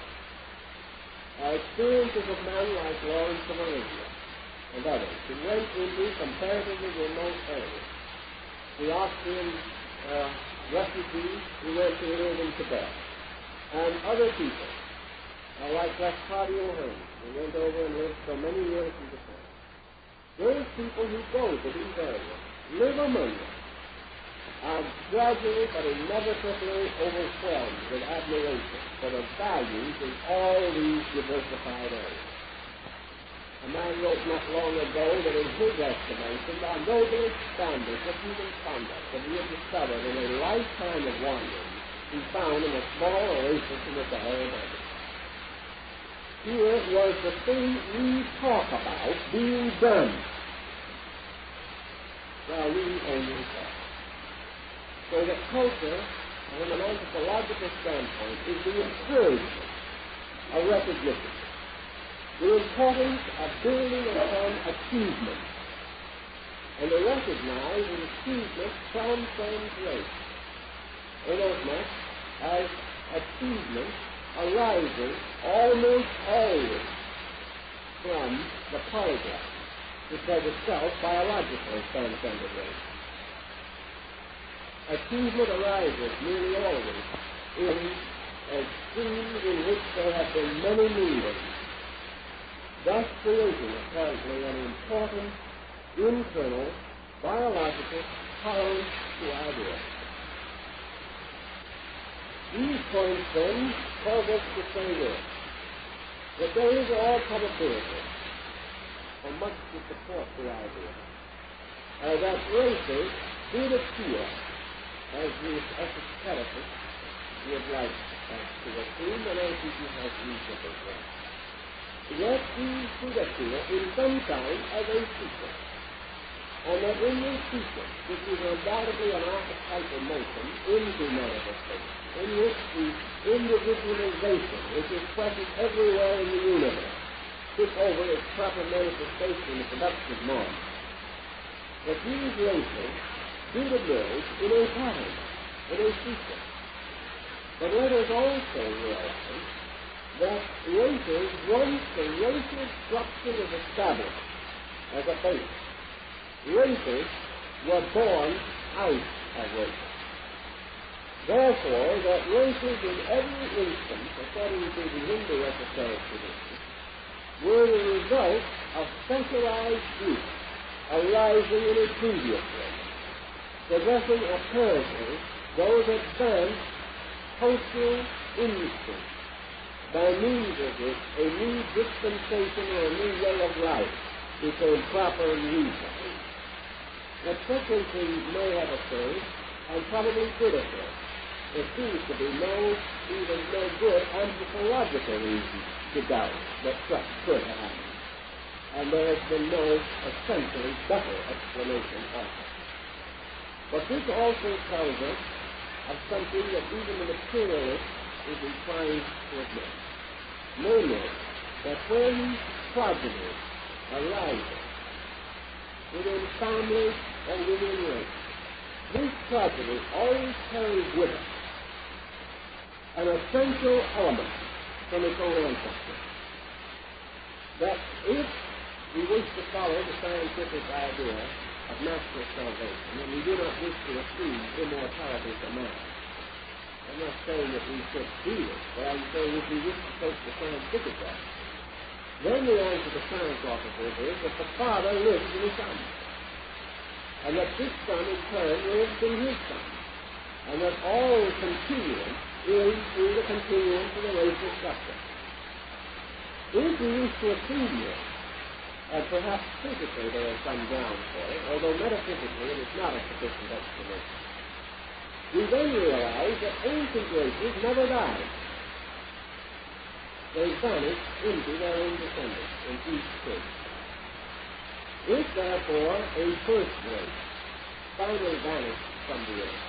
It was because it was a thought, because it's a central life culture that transmitted to another. Gradually, the forms may have disappeared, but the life of the earth never died. The life of culture never dies, because culture is an unbroken tradition. But culture is always in some way carried by the bloodstream. Therefore, if there are races that we wouldn't even like to call friends anymore, some were most cannibal at an distant time, let us remember that actually that ancient state of affairs did not cease. It simply unfolded. As one ancient Indian fable says, you look at the 5-year-old child and you say, where is the man? And you look at the man and you say, where is the 5-year-old child? The man looks very different from the 5-year-old child, but the 5-year-old child did not disappear to make way for the man. The 5-year-old child is still in that man, but it has grown and developed beyond. It was not killed that a man might come. It was rather unfolded that the man might appear who was always there. Therefore, as the first race, the Lemurian, seemingly disappeared or became exceedingly decimated, it is simply because its more advanced cultural unit simply moved into it. A new race will form and continue. The earth is gradually reassumed. The Caucasian race has taken dominance over the Atlantean or Mongolian race, and now it is, by the way, is a little under dispute at the moment. Because at the present time, we are wondering just exactly what is the relationship between the Caucasian race and a vastly numerical, overwhelming Mongolian race. Perhaps these people didn't have their place in the sun a million years ago and vanished forever. Perhaps they're going to show up again. Perhaps there are wisdom in the words of Scripture that the first shall be last. In any event, whatever moves into what we might term some higher order of cultural availability, or intellectual availability, or emotional availability, carries within it always that which went before. Just as sure as when our time comes to cease and some better people to take things over, we will not cease. We will continue in them, going on to contribute to their culture all of the intrinsic and innate consciousness which we have accumulated in our long and turbulent adventure. This is the only way in which adventure becomes meaningful.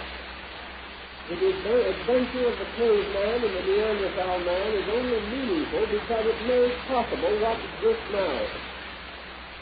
The fact that these people struggled ages ago does not mean anything except in terms of certain basic values which we have gradually come to understand or to know out of that primordial struggle. Thus, the problem of the racial offense is again one of specialization. And we can think of the possibility that certain types seem to be more able to accept culture than others, as we know it. But that means to accept our culture. And that is where the fact comes. Some people cannot accept our culture. They never will want it. Others, we cannot accept theirs. But this no longer becomes the basis of superiority and inferiority, but of specialization within great cultural generality. Regardless of what we accept, our primary goals will remain the same. Our goal is the goal of the caveman, namely that we want to be happy. We want to be secure. We want to be loved. We want to be understood. We want to take girls for our children. We want to know how to provide for the needs of our own existence. And instinctively, we have an impulse to share with those whose needs are greater than our own. These are the basics. These have never changed. And all that we are attempting to do by true cultural progress is to make these goals available, to make it possible for us to be these things that we have wanted to be from the dawn of time. And morality, ethics, philosophy, logic, all of these subjects exists only to help us to make these goals come true. And these goals, cultural goals, are attainable and possible to all people. And in time, all people, through the richness of their diversified experience, will contribute to the ultimate and final statement of our cultural goals. Our music, our art, our literature. These things touch with all artificial social groups and bring us into a common humanity. To understand this, to serve it wisely, and to develop with understanding the solution to our own cultural needs. These things together constitute, it seems to me, the most vital part of the subject of anthropology. And so now we'll have to stop and go on next week.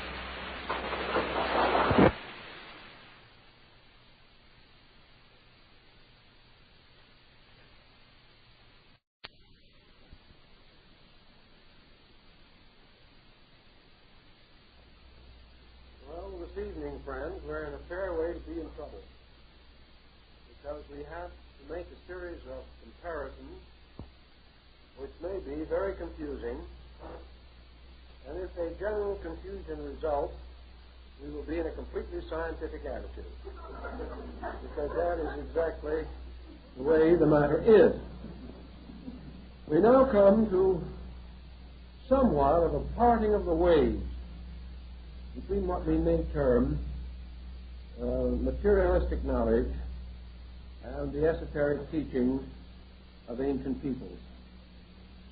We want to be a little careful, however, in evaluating not only this division or separation of concepts, but attempt to determine, if possible, whether this is really a division or whether it is an impact upon prejudiced viewpoints which makes reconciliation difficult without adequate thoughtfulness. This evening we have to deal with the problem of the rise, development of races.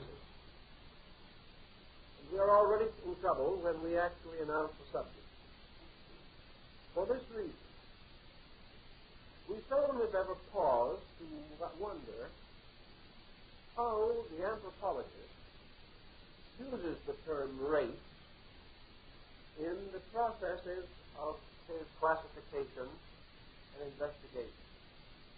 First of all, he clearly tells us that the words that he uses to represent racial differentiation are completely arbitrary. They are signs and symbols by means of which others of similar minds may discover what he is attempting to convey. The term race today has probably only one basic meaning, and that is the human race. About this, there seems to be no general difference of opinion. From this point on, everything becomes less certain. Actually, philosophy, religion, ancient concepts of culture assume the existence of a primordial humanity. A humanity as yet undifferentiated into the racial divisions that we commonly refer to. This total humanity forms a kind of archetypal or collective being. The anthropos, the total selfness of humanity. Where this can be placed in chronology or in geographical location has not been firmly resolved. Perhaps the only geographical area large enough to contain the concept of race is the earth itself. For race transcends all boundaries of continents and areas. Perhaps the only time, chronological sequence, large enough to envelop this subject adequately, is simply all time, which has elapsed since the development of a human species in nature. Thus, what we term race today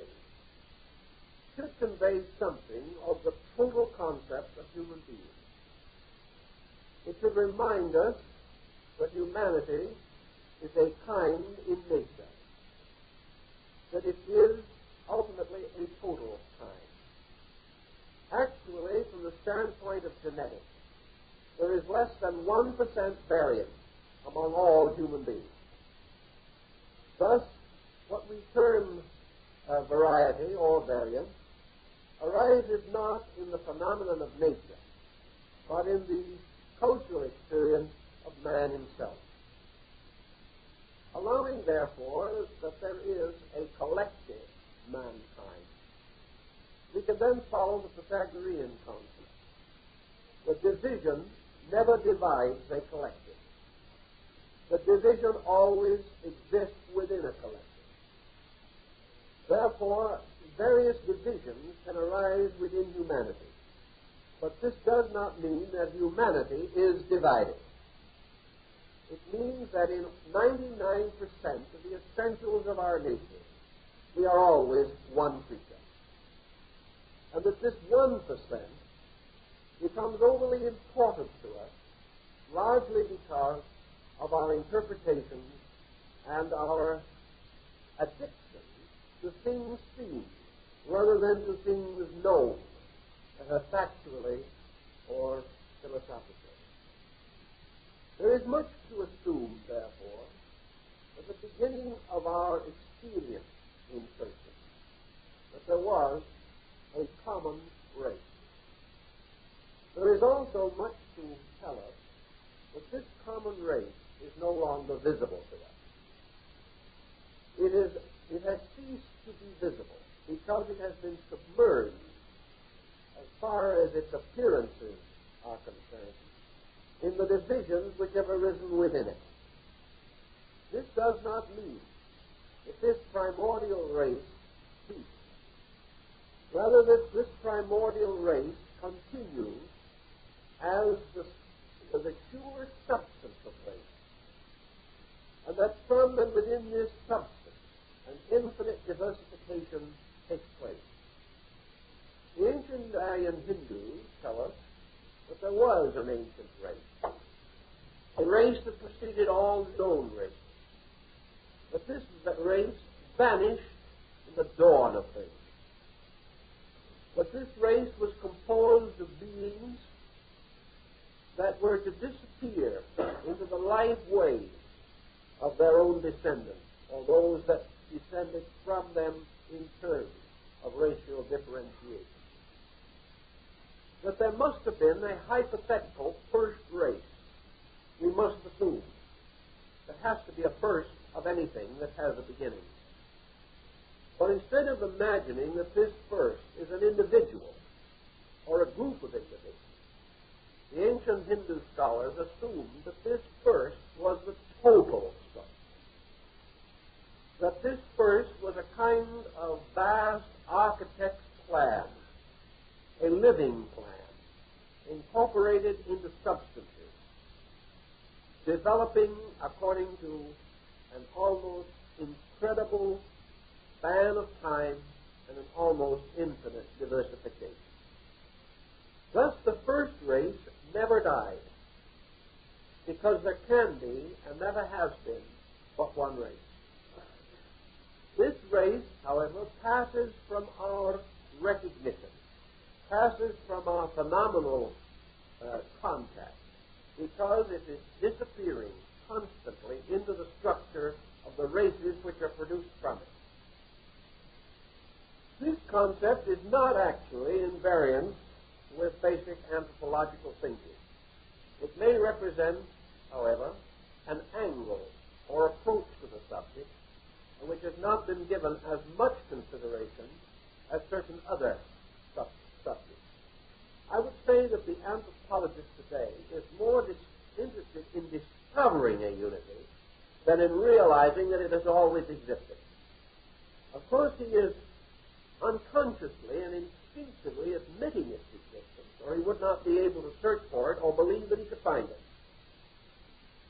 Now, the next point that we have to bear in mind in this consideration is that in modern terms, in the terms of living people, Anthropology deals only with things as they are now. It may attempt to extend certain of its reflections into causes rather of how than of why. It may also seek to extend itself into the future to make its utilitarian contribution to the progress of culture. But essentially, the anthropologists, and for that matter, all of us, think in terms of the immediate. Therefore, our concept of man is our concept of man as he is now distributed about the earth, with the division, social, religious, cultural, racial, that we now recognize.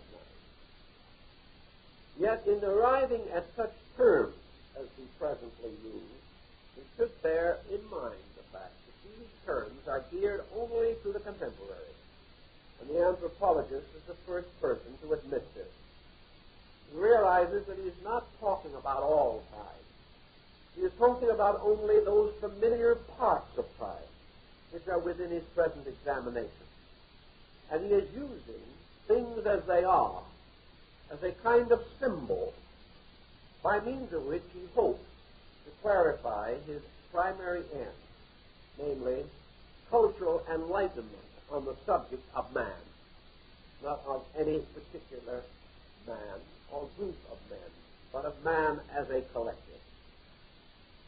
If we assume for a moment that which he will have trouble in denying, that there was a common humanity. This common humanity is a kind of being, a person, growing up, very much as the human body develops. For within this human body of ours, there are an infinite number of parts. These parts, down to the smallest division, cellular structure, are still essential to the total concept of the human body. Therefore, the total body human of society is an entity or a unity composed of an infinite diversity of parts.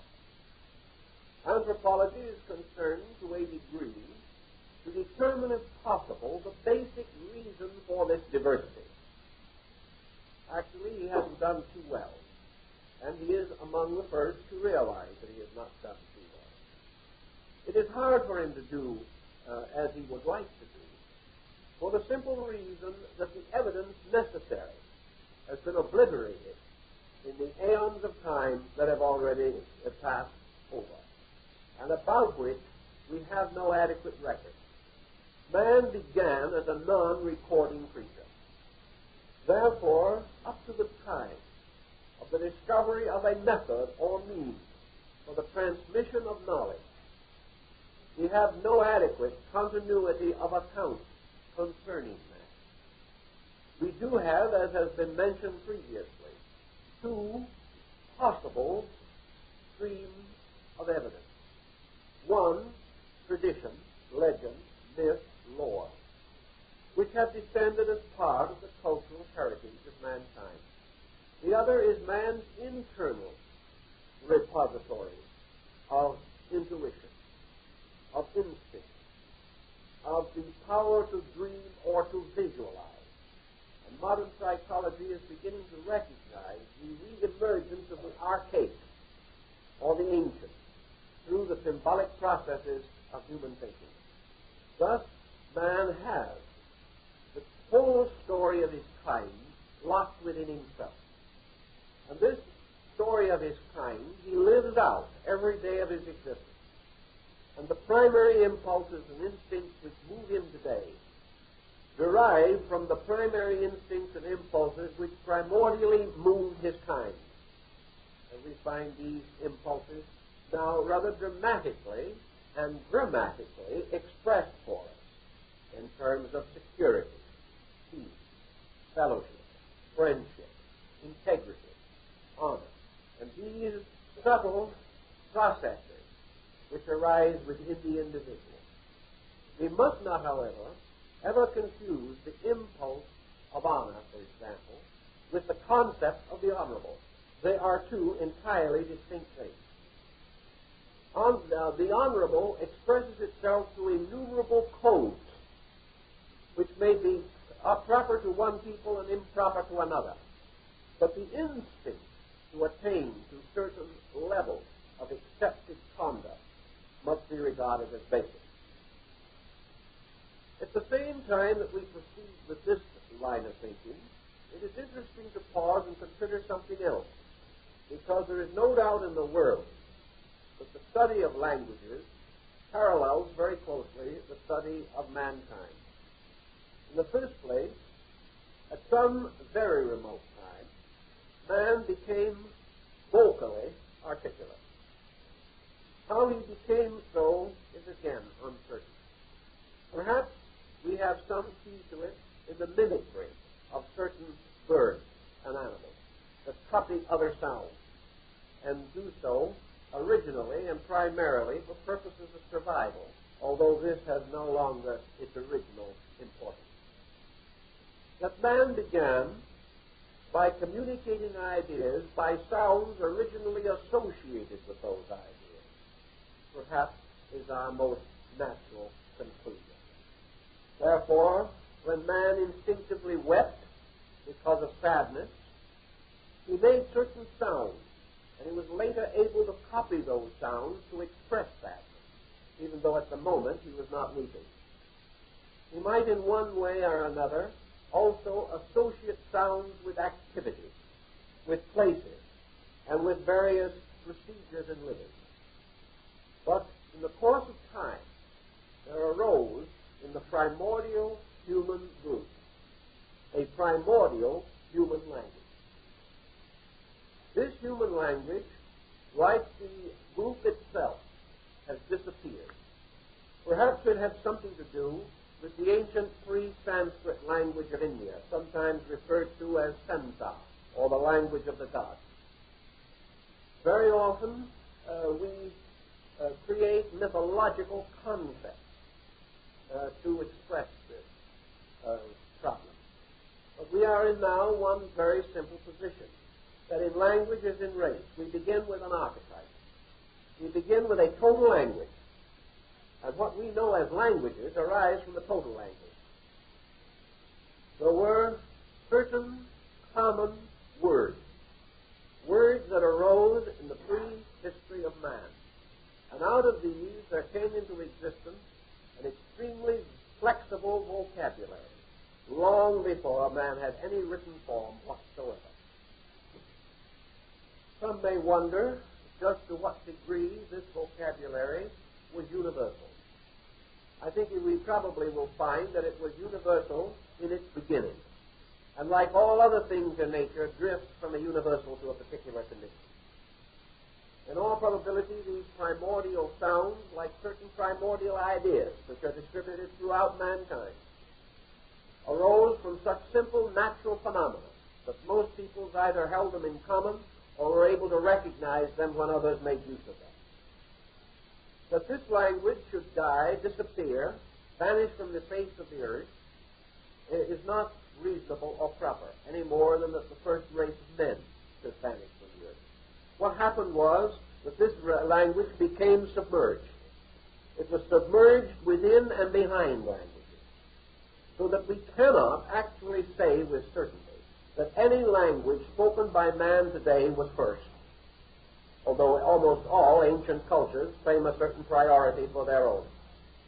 Actually, the first language has disappeared into all others, just as the first race has vanished into all others.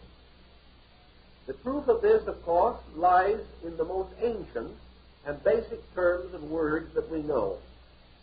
In old days, men made a great study of comparative words, and where they found the easiest and most available supply of these words was in religion. They found especially in the great ancient sagic documents, in the great epics of their people, in their great scriptural writings, in their myths and legends, and possibly most essentially in the names of their deities, one very common source or common ground. Another very common and natural ground that we might suspect was the name of foods.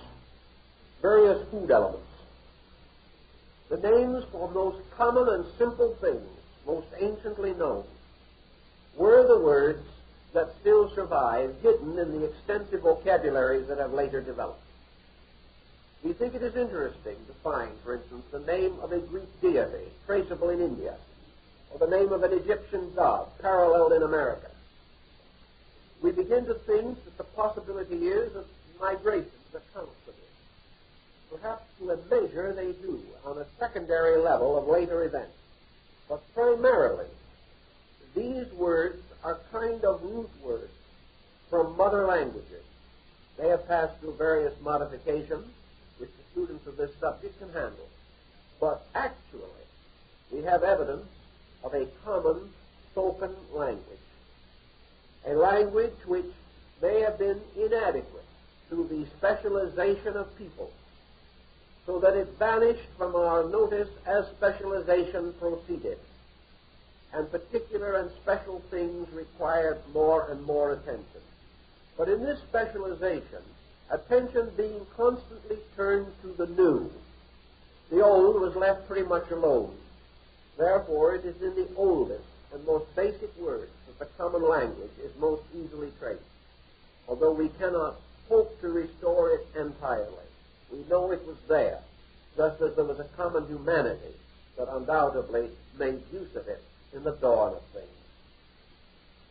This common language was extinct, or at least submerged to the point where it was no longer noticeable, before the invention of writing. And also, we are possessed of very little knowledge of its sound, because no man has ever heard it. It was not spoken in historic times, and even had it been, we would not be able to be certain that it has descended to us. We have tried for many years to restore the Pythagorean lute, but we cannot do so because no one has ever heard it. The living person has not heard it, so he does not know arbitrarily what its sounds might be. We can follow the formulas used by such records as we know and attempt to reconstruct it, but we can never be certain that the tones we form are identical with those that Pythagoras created. We have no way of knowing because we cannot hear those sounds. Thus, so many things are dim and dark to us because we can no longer participate in them. But we have to consider them merely as hypothetical reconstructions. And this is the situation we are in a very large part of our cultural problem. Also, we know human habits are rather interesting things. And today, for instance, when we speak of ancient people, we never, or practically never, speak in mind of anthropology or biological situations. When we say the ancient Greeks, we never begin in our mind to measure stones or anything of that nature, because the ancient Greek to us is a cultural entity, not a racial entity. A Greek is someone in a toga who said certain things, did certain things.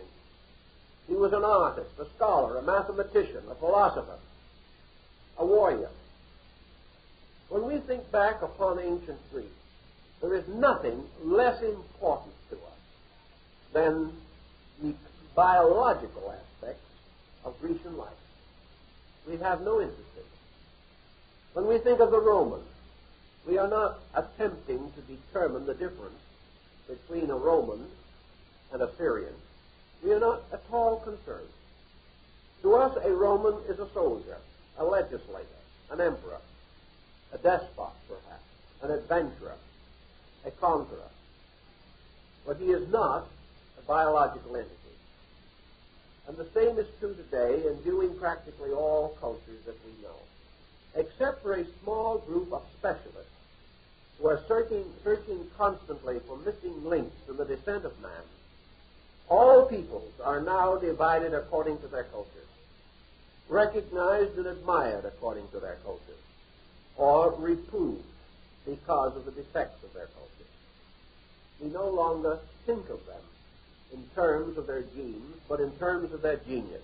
And it's just as well, probably. On this basis also, we must recognize that essentially the development of race is marked by the development of culture. Development has no essential meaning to us except in terms of culture. We think of the physical structure as underlying culture. If the Greek hadn't lived, if he hadn't had arms and legs, he would not have been able to be a scholar, a philosopher, or an artist. We assume his biological capacity for the things which he achieved. But we make little moment of it and pass on immediately to matters of some greater concern. It is the same of individuals. We are quite certain that Plato was weaned at one time, but no one cared. No one is at all concerned with the fact that Plato probably passed through the childhood diseases and may have been a slight problem to his relatives in his infancy. These things mean nothing. We are interested totally and solely in the man as a cultural unit and the effect which he had upon his own time and upon all time subsequent. It is the same in the study of humanity. The infancy of man, with its innumerable problems, is really of very little interest to us. What we are trying to discover constantly is not the story of man's biological growth, but the record of man's achievement, as this achievement affected his own time and affects our time. Thus, under certain covers, we sometimes misrepresent our own point of view, and we make another very serious mistake when we attempt to bind culture to biology. In other words, if we should go so far as to say that a Greek attained his culture merely because of his biological existence, we would be getting ourselves into a serious situation. When the Greek becomes a symbol of culture, as it has so become, it is a symbol of an attainment, not of a biological situation. So we have to watch carefully that we do not assume that certain racial problems must inevitably be involved deeply in cultural problems. In our modern researches, we know that this fallacy can lead to the gravest misunderstandings and miscomprehensions in general. The next point that perhaps we should attempt to consider is what we know as the account of the descent of races. Today, we have established what might be called a tripod. Humanity following, perhaps, the ancient doctrines of revelation. The human family, in our present experience, not considering at the moment such races and such experiences as have passed so long in limbo that we cannot even reconstruct them, we seem to find a trinity arising within the racial structure of man, just as it arose in his religion and philosophy. This trinity presents us with a threefold enclosure, which is valuable only because it represents the extreme boundaries of something. It does not tell us anything particularly about the contents, but it does bound an area and give us a certain point upon which to work. Therefore, we consider the variable of mankind as contained within a triangular frame consisting of three basic types of humanity, recognized as surviving now, and also recognized as having descended from a very great antiquity. These are the three races with which we today seek to identify all human beings, namely the Caucasoid, or Caucasian, the Mongoloid, or Mongolian, and the Negroid, or Negro. We regard these not as telling us anything, except that they form a framework. And if you extend a human type in any direction to its ultimate, as far as we can do under existing conditions, we cannot extend it beyond the framework of these three basic demarcations. We cannot find anything outside of them. But we do not have quite as easy a time when we begin to look inside of the wall. The wall is convenient. It is comparatively meaningless, yet it does help us to a certain degree. Now, because of the fact that we have only a very limited time, we cannot go into all the ramifications of this subject, but let us give a symbolic example of exactly what we mean when we say that these boundaries are exceedingly abstract and elusive. Let us take a race with which we have considerable immediate and continuous contact, the Caucasoid or Caucasian race. Now, what are we dealing with? Well, the first thing that most people will say is, well, we're now dealing with the white race. That's the first mistake. We are not. Well, we like to think that perhaps we are, however, but what does the word Caucasoid actually mean on the level of our interest? It means nothing more or less than a native of the Caucasus. Now, the Caucasus is an area. Now, it's very unlikely that most Caucasians of today have ever been there. But it represents to the anthropologist the seat of a type. To his thinking, the people of the Caucasus represents an almost perfect specimen of a kind of people, and he calls these people, therefore, Caucasians. Now, exactly where do the Caucasians live? And here we come into an interesting problem. We discover that the Caucasians inhabit Europe, North Africa, and Asia Minor. Now, we might assume that they live in Brooklyn or Chicago, but when we move them into North Africa or into Asia Minor, we begin to have a little trouble with them, because they are no longer the kind of people that we assume to be Caucasian. Yet they are. Because the Caucasian represents a whole series of factors. Essentially, these factors are determined by scales and by the development of certain basic cranial and other measurements by which we determine, not from appearance, but from structure, the basic family to which a people may belong. Now, if we check systematically into the subject, we will find, for example, an Arab. Now, this Arab may be almost any color you can think of, from a very pale olive shade, resembling somewhat a citizen of Sicily, or he may be practically Negroid as far as the color of his skin is concerned. But you will always be able to distinguish him by the structure of his body and face and head. You will also be able to distinguish the way his hair grows, and a number of interesting developments. One is nose, by which he can never be mistaken for anything but what he is. And yet, as far as his clothing is concerned, his language is concerned, he certainly is not an immediate example of kinship with some gentleman in one of the English social sects. He is not the same, but he is the same. Therefore, you look him up and you find that the Arab is a Caucasoid. He belongs to the same stock that produced the Greek, the Roman, the late Persian, the Irishman, the Teuton, and the American. Now, we say the American because he is gradually coming into an identity. He is an example of something we're going to mention a little later, namely the noble polyglot. Now, among other interesting examples of the Caucasian is in all probability your Phoenician, your Chaldean, your Babylonian. These ancient gentlemen with long beards and high crowns that 3,000, 4,000, 5,000 years ago reigned from their empires in the valley of the Euphrates. These were good Caucasians. Yet time and consideration divides us very greatly from them.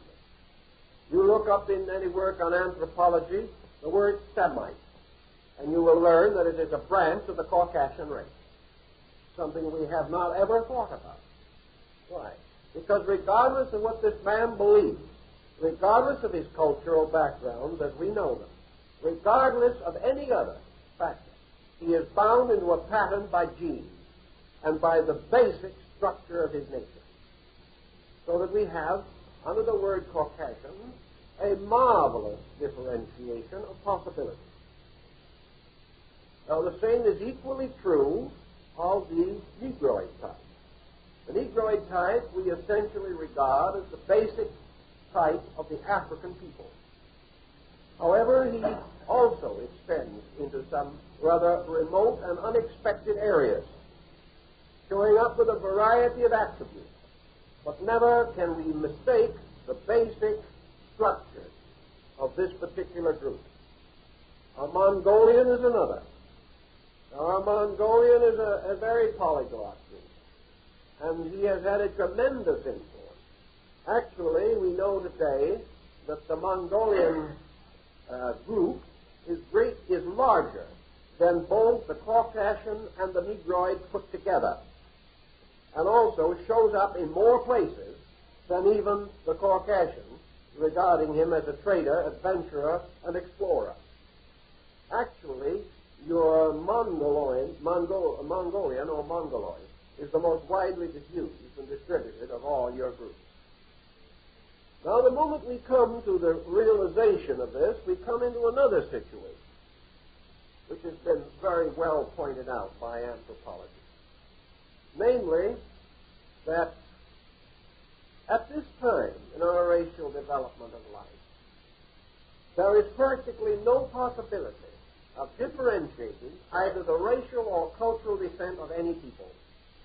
This is, therefore, one of the points that we must hold against all arbitrary division. The division is diagrammatic. It is not factual in experience. Actually, the human race, as is said today, is none of these things, essentially. It is actually a kind of mongrel which has in it all of these elements. Now, how did all these elements get there? First, through tremendous extent in time, and also due to the fact that in this course of time, all of these different groups at one date or another had a place in the sun. They did not always maintain this place in the sun, but every one of these basic groups was at one time or another dominant. And as a result of this dominance, gained enormous spheres of influence, and to a measure imposed their cultures upon other people. Now, wherever we have a dominant group, we find that dominant group extending not only culturally but racially into the bloodstream of subdominant groups. It always and inevitably occurs. Therefore, at an ancient and remote time, we find the Mongolians becoming a very powerful and dominant group. In more recent times, we have further evidence of the same thing. At the time of the great campaigns of Genghis Khan and Kublai Khan. During the campaigns of Genghis Khan, the Mongolian reached the boundaries of Europe and broke through in a number of areas.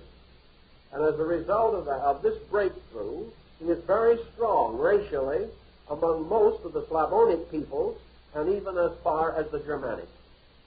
And there are a great many Germanic families that have Mongolian blood.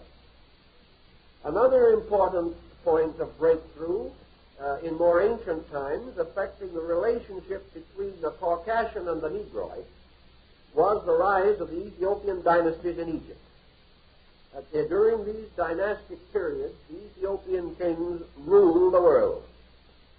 As a result of that, they were not people of lesser estate.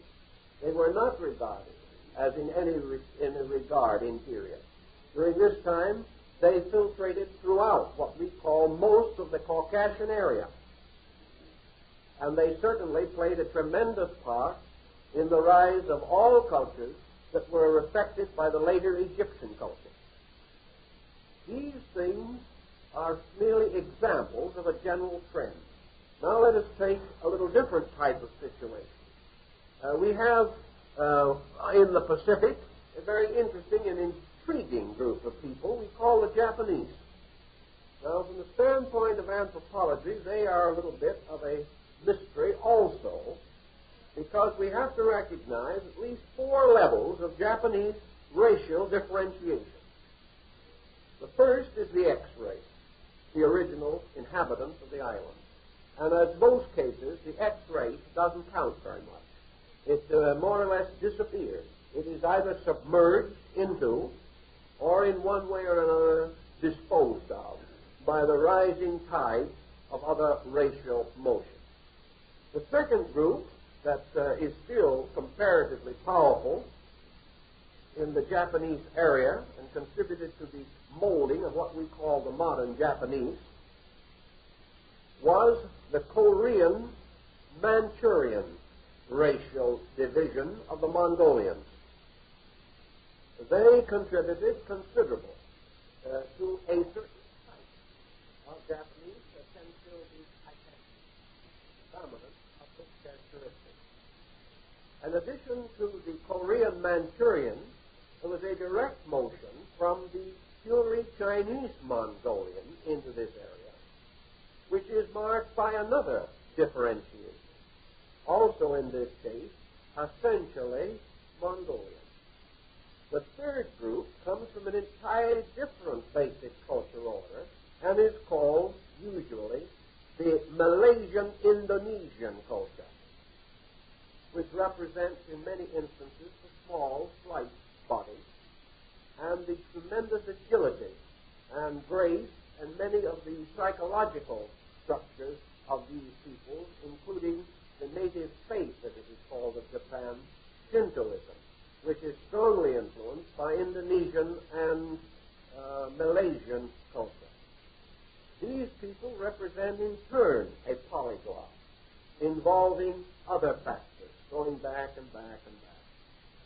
So we now have a people that represent a coming together and combination of at least 3 racial and 3 major cultural trends imposed upon a primitive group. Now, in your Indian situation, your East Indian situation, your anthropology is also rather complicated. There was an X factor or a basic people in India at a very remote time, and we call the Dravidians. The Dravidians were apparently the natural occupants of the great area which we now call the Indo-Gangetic Plain. These people were a comparatively simple group whose cultural program we will also have to consider, because there is a major difference between simplicity and inferiority, and we have got to clear that up somewhere along the line. And that, again, is not an easy one. But with the coming of the Arya Hindus, Arya meaning the lords or the rulers or the anointed or the destined ones, we find the gradual submergence of Dravidian culture. Where, then, do we find that Dravidian culture in the Hindu culture? We find it at the bottom, or at the innermost part.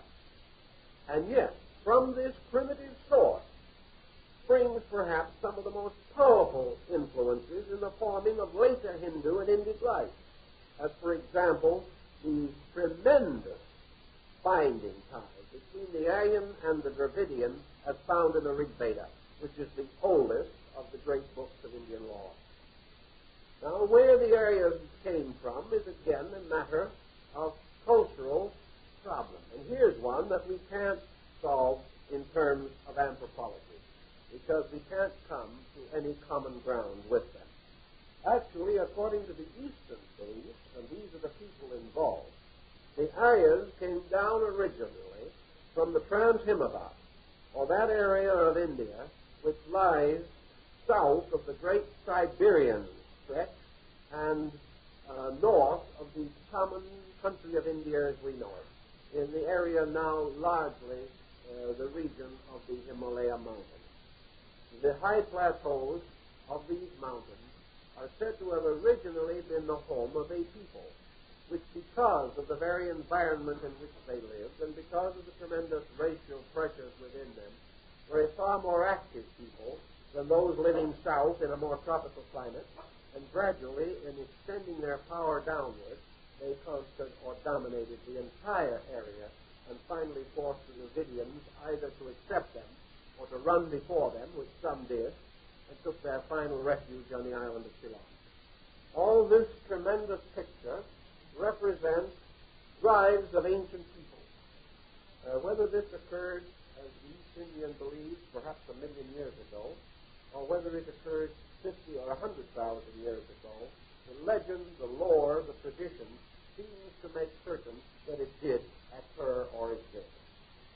But if we go back now to our anthropological viewpoint, and of course, let us face it, we can't reconcile it. Because if you look up Aryan in modern anthropology, you will gain an answer that you might not expect at all. Namely, that the Aryan is one of the divisions of the Caucasian race. Now, the reason for this standpoint, apparently, is that the anthropologist does recognize that the Aryan is the same bloodstream as the Anglo-Saxon. That although he is on the opposite side of the world, that he wears a turban, he is still one of us.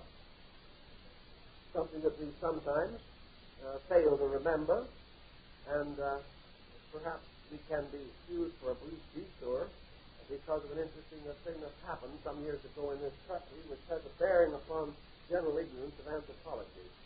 And that is that when the Maharaja Gaikwar of Baroda, one of the greatest of the Indian princes, came to this country to attend the World Fellowship of Faith during the time of the last great Chicago Exposition, he engaged a complete floor in a prominent hotel. The hotel refused to put him up because he was not a Caucasian. And as a result of that, and in order that he might not be further embarrassed, he bought the hotel. Now and because he was a Caucasian, he sold it a few weeks later at a profit. So you can have your own viewpoint on these matters. But the fact remains that while anthropology has the attitude that the Aryan moved from the Caucasus into Asia, the Hindu has the attitude that the Aryan moved down from the north. Whereas the old Persian culture would have a tendency, I think, to suspect that what we call this grand motion actually began in the general area of the Near East. So that Persian culture would probably come a little nearer to agreeing with modern anthropology than would be more ancient Hindu culture. But here, out of this, we have only been doing all these ramblings for one essential purpose, namely to point out that nearly all of the boundaries which we have set up, by which we can arbitrarily distinguish between people, these boundaries are boundaries of words. They are also boundaries of ideas not thought through or not enlightened by available general information. They represent, therefore, to some degree, a limitation of perspective. And with this recognition, the anthropologist of today is ever less willing to commit himself on any of these subjects. He is afraid of words for the reason that nearly all these words have become semantically unsound and therefore fail to convey the principles which he wishes to convey. Actually, as he says, it is relatively impossible to differentiate today any culture and associate it exclusively with a race.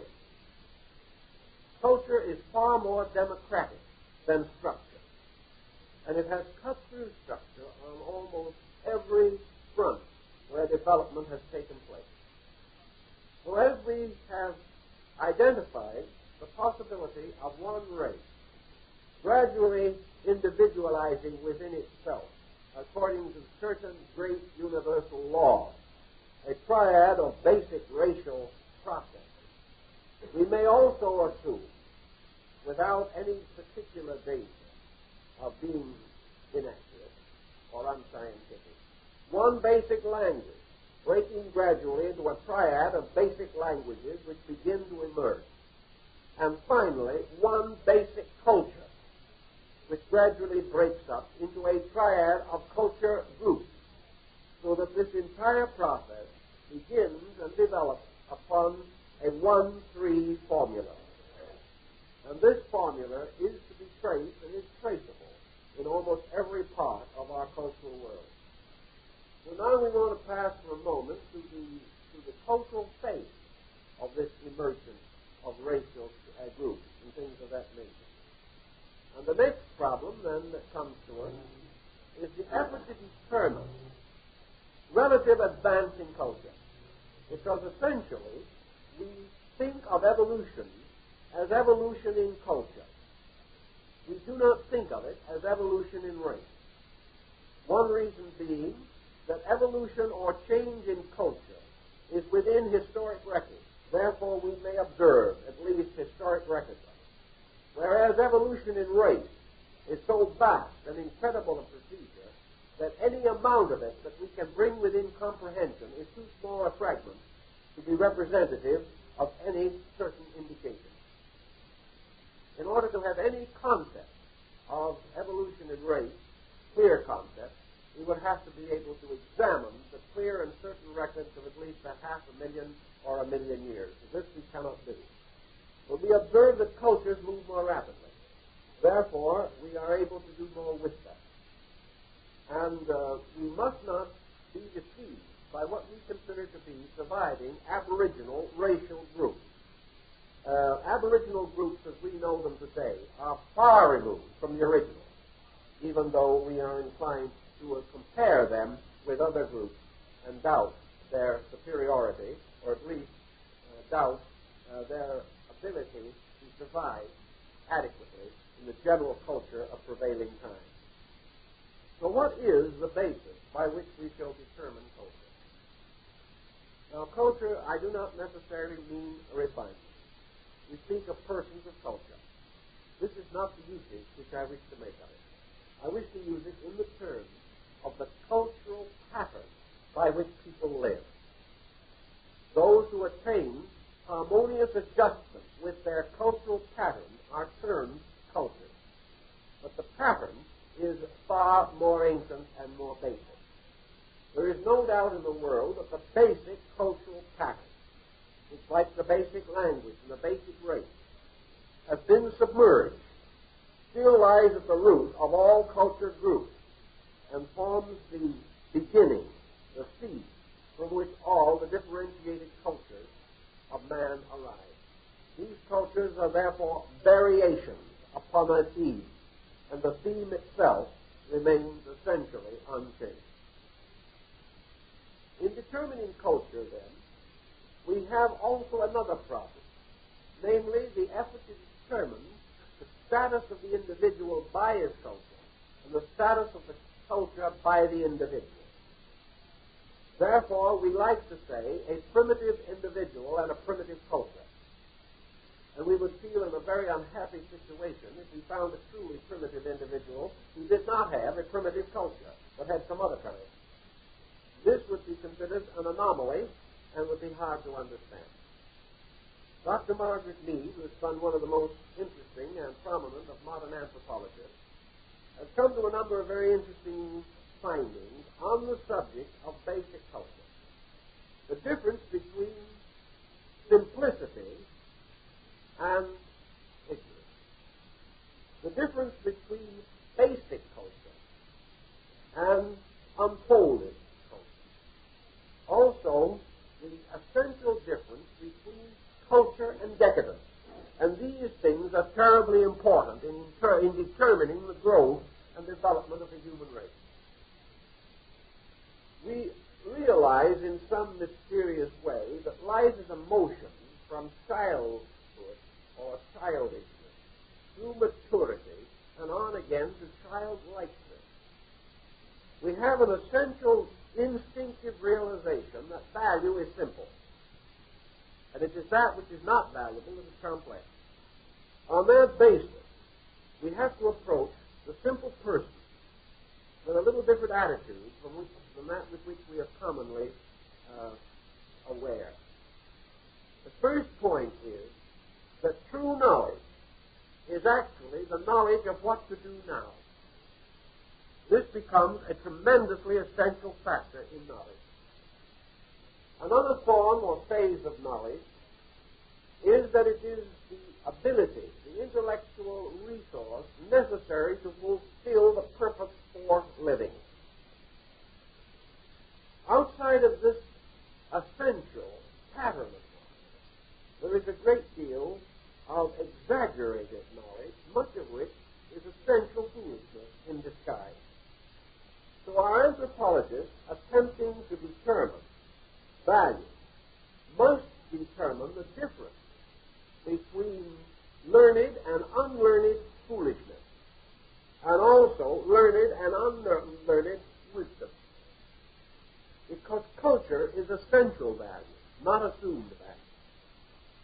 And an anthropologist would say definitely that the fact that man makes a satellite to go around the moon, around the earth, has nothing to do with culture, and does not advance him culturally one iota. But when man ends juvenile delinquency, he has made a major step forward in culture. That an individual is rich has nothing to do with culture. The fact that that individual has a harmonious home in which there is no argument or infidelity, that is culture. That an individual shall be successful, advancing his own purposes, has nothing to do with culture. The degree to which he is unselfish for the common good is culture. Now, these are the differences. Therefore, it is quite possible for a Hottentot to be on a high platform of culture and a highly educated so-called Caucasian on a low level of culture. How are we going to determine culture? Well, you can argue this point for a long while and come up with a variety of solutions.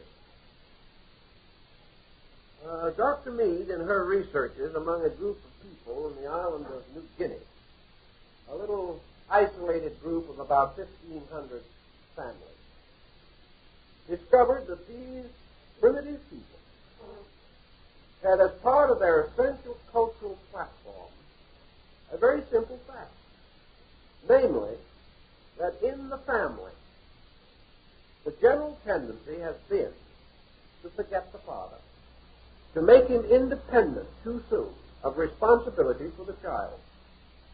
So according to their philosophy of life, the father is held equally responsible for the development of the child before and after birth, and must perform constant ritual until the child is 5 years old in order that this child shall have a proper maturity. As a result of that, the father works as hard as the mother, psychologically and religiously, through prayer, through fasting, through service, through keeping an equal watchfulness with the mother, taking every possible part in the life of that child, washing it, dressing it, doing everything that the mother does for 5 years, in order that that father shall always have the realization that he played a great part in the life of that child. The result is they have a certain problem in their social system which they have solved and we have not, namely the recognition of the importance of both parents and absolutely no competition. No competition in the home, says the old priest of that tribe, means no crime among the children. Now, what shall we say about his culture platform? Shall we say that we can compare that with a Smith to the graduate of Oxford or Cambridge? What is culture? That is the question the anthropologist must answer, and it's not nearly as easy as you think. It finally leads him to the inevitable conclusion that culture is non-comparative, that you cannot compare culture. You can only compare deficiency of culture. You can only say that the individual who lives well has more culture than the individual who does not live well. But the individual who is innately honest is higher on the level of culture than the individual who is not. We may say that a more complicated civilization makes the practice of primitive virtues increasingly difficult.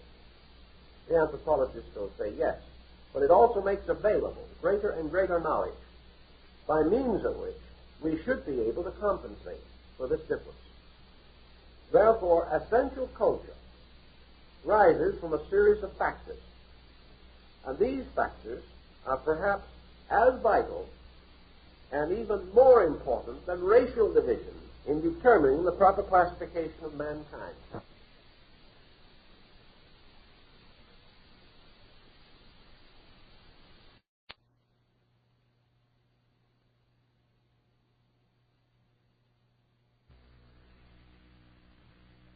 Last week we pointed out that in some matters the modern concepts of anthropology come into conflict with metaphysical teachings covering approximately the same area of human thought and interest. This conflict continues into our present session, and in order to clarify it as much as we can, we must try to cover the several related fields which influence the major theme. Today, anthropology stands in a kind of middle distance between two other forms of learning. On one side is ethnology, which is more or less ethnic biology.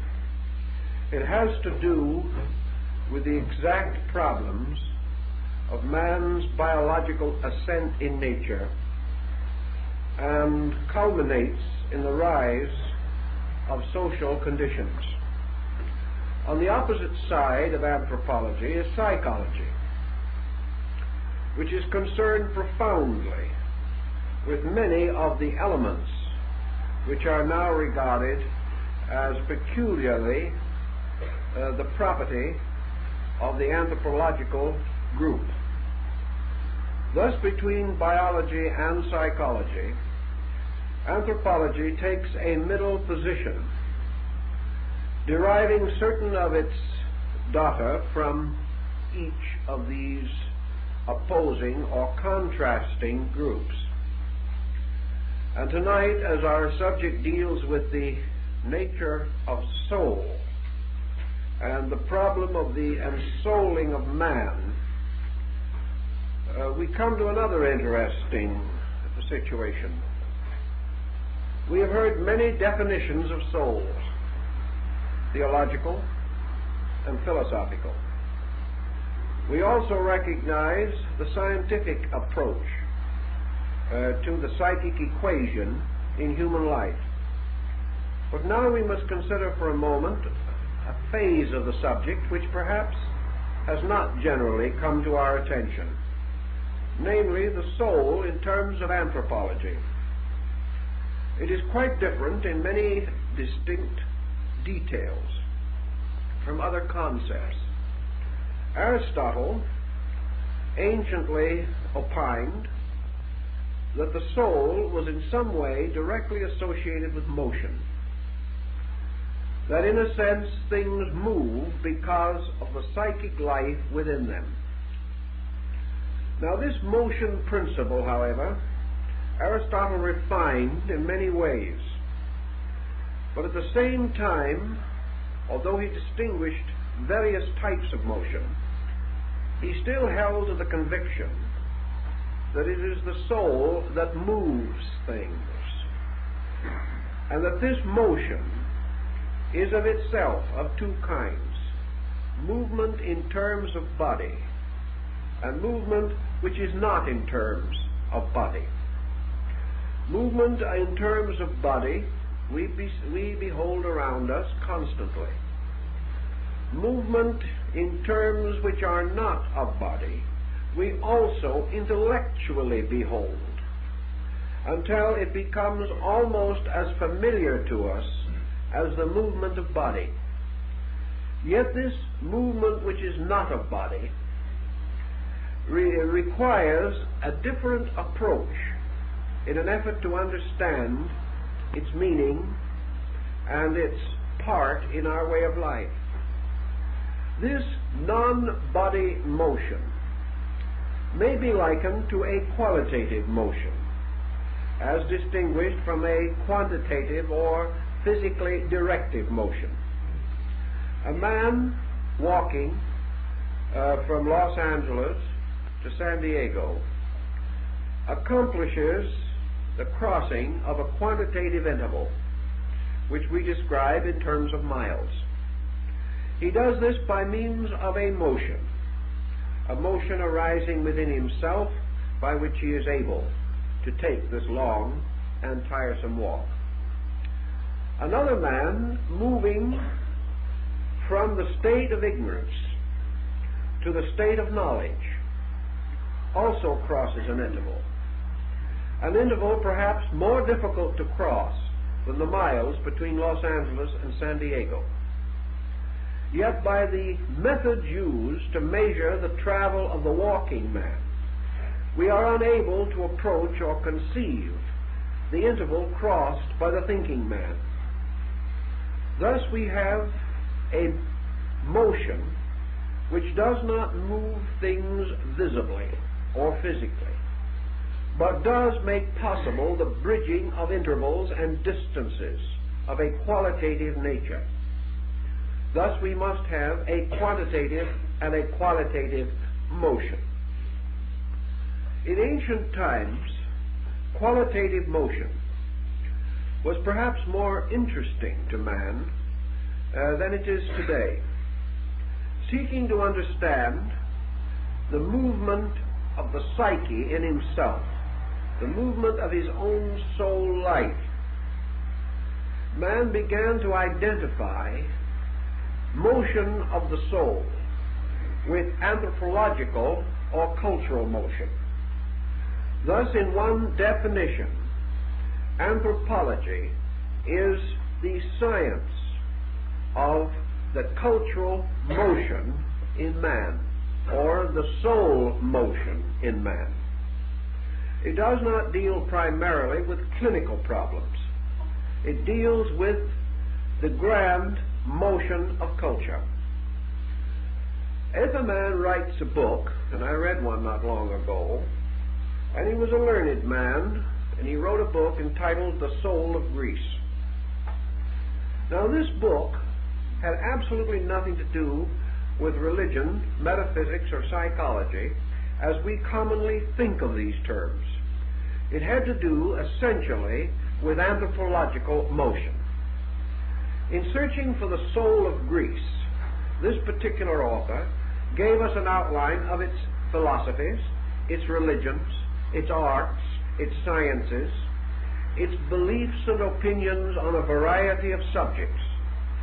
And though he covered the fields of religion and philosophy, he did not do this as a metaphysician or as a mystic.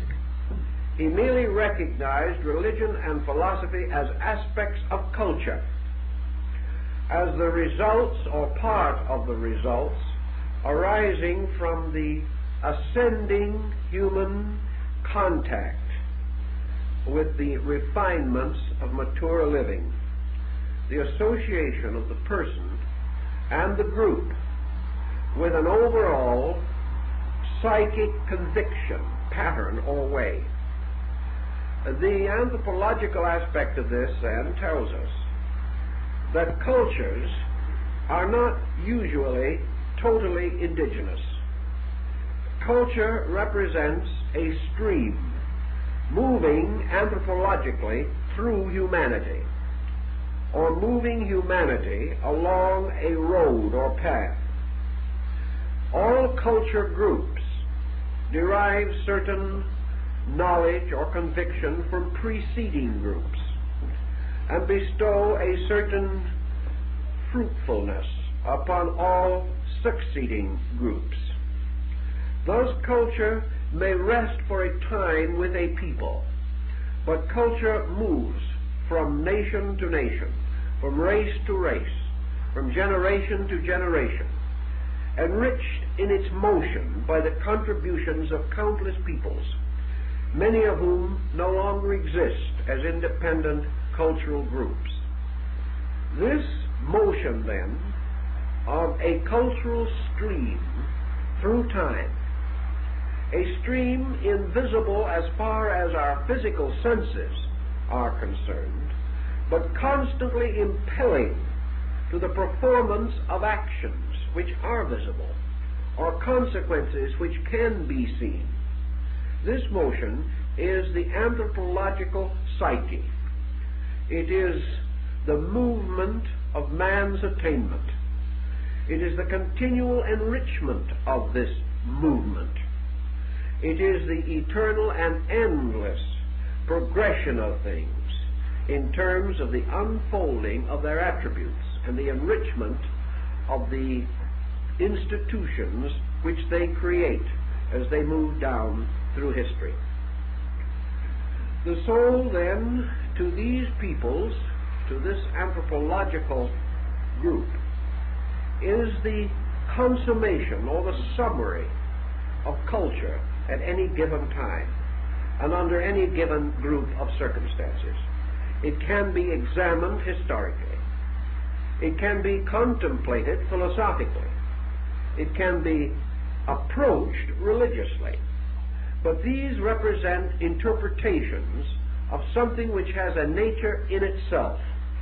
This thing that has a nature in itself, an accumulating, unfolding, growing entity of its own, is the cultural soul of man. Thinking in these terms and upon this foundation, then, we come upon immediately certain other factors which have to be taken into consideration. We can either follow the materialistic point of view, merely that culture is therefore the continuous heaping up or aggregation of common attainment, that each generation, through its own natural experience with phenomena, enriches the total cultural life of the world, and that the outstanding individual who attains in any particular, so that he leaves an impress upon his time, or upon his people, or upon future ages, becomes a powerful cultural unit. And up to the present time, a small group of perhaps 15 or 20,000 persons, recorded out of the total body of history, represent the spearhead of man's cultural progress. Culture is therefore not only vested in the accumulation of total groups, it is led or moved dynamically by individuals who respond in an exaggerated or larger way to the reactions which to the ordinary person are met with less intensity or less directive. If in this thinking we come to a point of deviation between anthropology and metaphysics, perhaps this division again is not as real as at first appears. For a long time we have been plagued with an attitude, namely that if a certain effect is visible to us, a certain condition arises in our phenomenal world, we assume that the cause of that condition must always be according to the dominant way of thinking which most influences our times. It does not occur to us that comparatively similar effects can arise from widely different causes. This point we have to give some special attention to. We know that we are not always correct when we use the sensory perceptions as a means of establishing fact. We know that for a great period of time, human beings actually believed that the sun set in the west because it appeared to do so. They assumed that the diurnal motion was the motion of the sun They did not realize that it was actually the rotation of the earth itself. Thus explanations were built which satisfied things which men could see, but these explanations were not true. It follows by this that an explanation which is plausible and even probable and may be strongly supported and sustained by physical evidence may at the same time not be true. From this we must proceed then to the fact that we observe culture. We know that man is moving. We know that he is unfolding an individual and collective psychic entity. We are not, however, at this time in a good position to analyze the actual cause of this cultural motion. We are not sure that it is merely the result of constant impact of external stimuli, nor are we sure that the possibility of culture is sustained by hereditary descent or by certain fortunate biological factors in the life of an individual or a collective group. Thus, the physical circumstances upon which both psychology and anthropology function may exist with explanations other than those now broadly and generally accepted. We have reason to understand this, perhaps, merely by a program of research into past thought. And we will find in so doing that persons of admirable abilities and extraordinary intellect came to conclusions long ago which we no longer accept as valid. We have advanced others, but there is no reason to doubt that in time to come, others following us will find still more adequate explanations, which may or may not sustain those that we now regard as sufficient. Therefore, in the study of our psychic problem, we have no absolute certainty that the human soul is identical with culture. We have no actual certainty that the human soul is identical with mind. We find such identities convenient.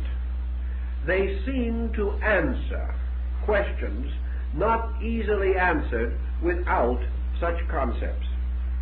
But every concept, though it may increase the reasonableness of our conclusions, every concept fails in some particular. We have never yet developed a concept which is totally and completely sufficient. Today, perhaps our concepts include more than was once known. But on the other hand, to strengthen and develop our concepts, we have been forced to reject a great deal of evidence that was once held to be valid. In order to make our own way of life scientifically acceptable, for example, we have had to deny almost categorically the miraculous, the mystical, and numerous occasions and instances strongly sustained by history and not easily assailable. We have had to ignore them and deny them simply because they will not fit into our prevailing attitudes. So every time we have a new attitude, we gain something and we lose something. And in the course of time, the trend in modern thinking has been for man to gain greater objectivity, but to lose more and more of his subjectivity. To lose in the progress of growth a great many concepts and ideas which were essentially beautiful, noble, and calculated to improve him culturally. Thus, in our way of life today, we have advanced certain specializations, but most persons of thoughtful mind will agree that our cultural situation is not secure, that we have sacrificed too much of the nobility of man in the quest of exactitudes. And in the sacrificing of this nobility, we have weakened man as a being. And we have thrown culture into opposition with science, advancing science at the expense of culture, advancing certain phases of ourselves at the cost of the total self. It is quite possible, therefore, that the anthropological soul, the cultural soul of man, is itself sustainable as a concept, but not as a total one. That it is an aspect of something greater than itself. And it is also quite probable that nearly every concept that we have is depending upon concepts which we do not have, and that for a total and sufficient way of life, we must have more knowledge of causes than we presently possess, and must therefore be able to generate larger concepts, more holistic, more total than those which we have and know today. If, in the study of the descent of man, we want to pause for a moment then and bring up to date that which was the ancient and previous thinking of man, in order that we may view this thinking in terms of our present situation. And we will begin with a little bit with the philosophical background of the doctrine or idea which is now embodied in anthropology. Ancient man, rationalizing, contemplating upon the mystery of himself and of the world in which he found himself, early came to the conclusion that all outward things are moved by inward forces. Also that all inferior bodies in nature are moved by superior forces, or by powers greater than themselves. We have this in the Socratic and Platonic concepts of motion, where we have orders of things, the unmoved, the self-moving, and the moved. We know that some things are moved. We know that the breaking up of a winter in the north brings down great masses of ice and carries with the flooding torrents, trees, and even houses, great rocks and boulders. We know, therefore, that while these things do not move of themselves, they are moved. Therefore, that motion can be imparted to things from without, as is the case of a person tossing a ball. The motion of the ball is not inherent in the ball. It is inherent in the person tossing the ball. On the other hand, there are things in which motion is inherent, things which are of themselves self-moving. And of those things which are self-moving, the world of the animal kingdom around us, including ourselves, may be regarded as the outstanding example. Man is a self-moving creature. Truly, he can be moved by circumstance. He can be physically moved by conditions around him. He may ride on a train, which carries him not by his own motion, but by a mechanical motion. But he may also be moved to action of his own, and mostly to decision, to attitude. And the motion of the individual from within himself, philosophically speaking, is the source of culture. It is the motion of the person, a movement from within, imparted to other things. Therefore, culture is not the painting, but the power to paint. It is not the building, but the power to build. All things in themselves which are physically achieved by culture bear witness to it, but they are not culture. They are monuments to culture. But culture itself is a living motion in man, present because man is self-moving, that he is capable of both quantitative and qualitative motion within his own nature. In this he is unique among the species which we know, in that he has carried qualitative motion further than any other form of life that is visible to us. Being a self-moving creature, man must therefore be moved by that which conveys motion or contributes motion. And the Greeks, the Orientals, many ancient peoples assume, therefore, that man's qualitative motion is due to his own soul, to a life motion in himself, to the existence within his nature of a psychic entity. That this psychic entity is the cause of all things about man which cause him to move gradually from a biological to an anthropological foundation, finally perhaps to a psychological footing. This psychic life within man manifests early in the human experience and produces a variety of interesting, if somewhat confusing, results. Philosophically, man is recognized as a thinking animal.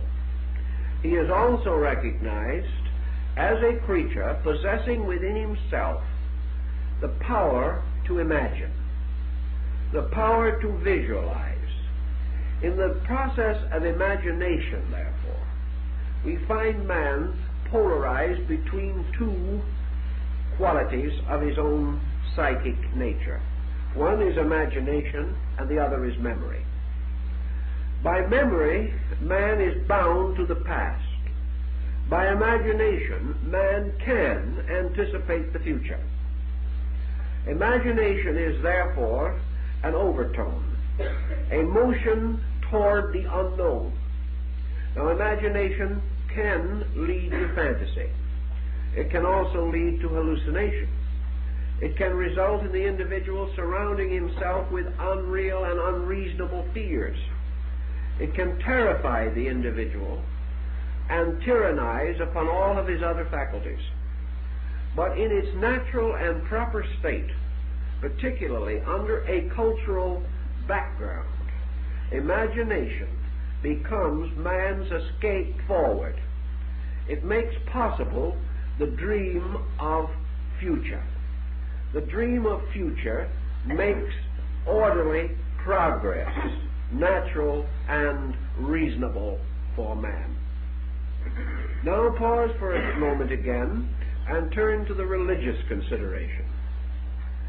As we go back anthropologically into the history of man, we perceive that the religious equation arises very early in his human experience. One of the earliest observations of man has had to do with the difference between that which could be explained and that which could not be explained. Not in this case empiric necessarily, but in terms of his own experience. That which any man cannot explain occupies a different relationship to him than that which he can explain. That which can be explained is normal. That which cannot be explained is hypernormal, or supernormal, or supernatural. Consequently, man's relationship with life has always been divided into two parts: his relationship with the known and his relationship with the unknown. Now, there are tribes in various parts of the world who have tried to solve the problem of such relationships. One of them was the Yazidis of Iraq, a group of people whom we call the Yazidi. They still exist as a small religious sect, sometimes called devil worshippers. These devil worshippers are very intriguing because of the basic logic which dominates their thinking. These people are not really devil worshippers. They believe in a good God, but they do not feel or sense the need to worship this good God. Why offer or pray or in one way or another attempt to please a good God? If this God is good, he is not going to hurt you anyway. On the other hand, there are the unknown negative forces of nature, personified in the concept of evil.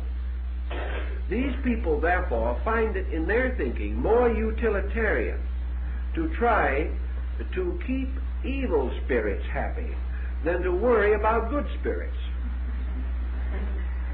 It is of no concern to them whether they worship God or not, because God understands everything, knows everything, and is eternally good. But the evil spirits, likely to bring plagues and pestilence, and to destroy the harvests, and to make women barren, and to cripple children, or to strike down the mature in their fullness of age, these kind of beings we must always cater to.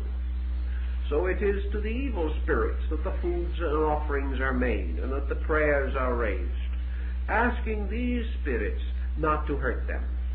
There is no use asking God not to hurt them, because he will not.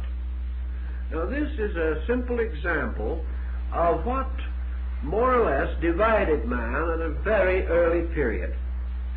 This problem of the known with which he could cope, and the unknown with which he could not cope. And around the unknown, which was mystery, he developed a series of positive attitudes, positive concepts about the negative.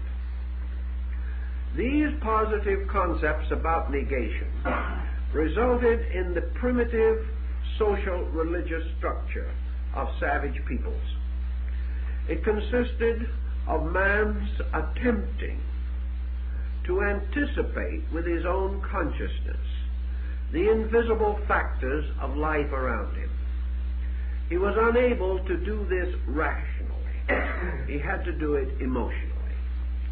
He was unable to prove one step of his journey, yet he believed definitely in the journey because of other things which he could prove and which became obvious to him. When one child grew up and the other child died, there could only be one answer, namely a supernatural factor. As far as he could tell, there was no natural solution. Therefore, he began to think in terms of the evil eye, of witchcraft, and of innumerable machinations by means of which the life of the child could be destroyed by sorcery or something of that nature. There was no other explanation. In many cases, of course, we know that this sorcery was merely an ancient name for lack of hygiene. But ancient man did not know that. So while he knew nothing of hygiene or eugenics, these subjects were magic. He was unable to systematize any way of coping with the implications in fields where he had no knowledge. Therefore, he created an elaborate network of intangibles by means of which he satisfied to a measure his own concepts. Now, why was he in need of satisfying his concepts? Because, as anthropology points out, from the beginning, man had certain cultural instincts. These cultural instincts were very strong in ancient times. And one of these cultural instincts was that things could not happen without reason. There has to be an explanation. And as the God concept developed, this explanation could not and must not conflict with the belief in a good God. Therefore, God could not be finally held responsible for ungodly situations. And it was needed that other things should be introduced to form bridges or links or to provide explanations for things otherwise not to be explained. Out of all of this together, there rose a primitive religious psychic life. And from this came another very important psychological factor, namely, that man began to be moved by imponderables. He was no longer simply moved by the weather. He was no longer moved totally by the migration of animals, which he had to follow in order to secure food. He was no longer moved by storms or by any of these things primarily. He began to find other causes for major trends or major motions in his own affairs. And these causes were his beliefs, his attitudes, his convictions, and the rising structure of consequential conclusions. Thus man began to be inwardly moved by psychic pressure. Now we may wonder, and we do have to ask, whether this psychic pressure was totally the result of man living in a material mystery for which he had to find supernatural solutions, or whether these supernatural solutions to which he turned were available to him and he was impelled toward them only because of a psychic necessity within his own nature. In other words, is man to be decided as having been moved only by heredity and experience, or was he also moved by the fact that there was in him something by which he was human, and that this humanity gave him a different perspective, made possible the engendering of the element of mystery in his own consciousness, and that man gradually evolved mystery because he had a unique capacity for mystery, a capacity not so obvious in the other kingdoms of nature.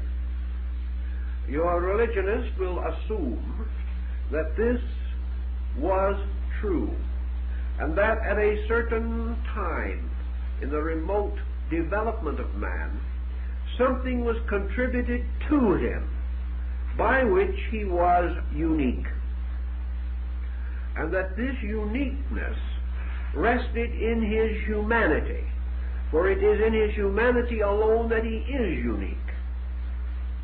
We remember the story of the two Greeks that met out in front of the amphitheater, and one said he was going to the games and would be happy to take his friend. His friend, who was a philosopher of parts, declined. And the man who was going to the games said, "You are missing a wonderful opportunity. For this afternoon you will see men that can run faster than deers. You will see athletes who are stronger than bears. You will see swimmers that can swim better than fish." The philosopher nodded, "Yes, that's all probably true, but I'm not interested.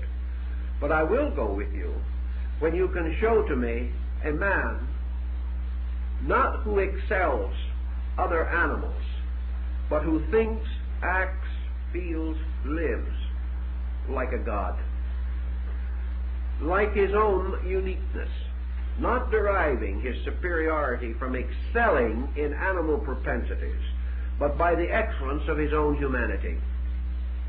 This thought would also correspond with one strong opinion on the problem of man's soul nature.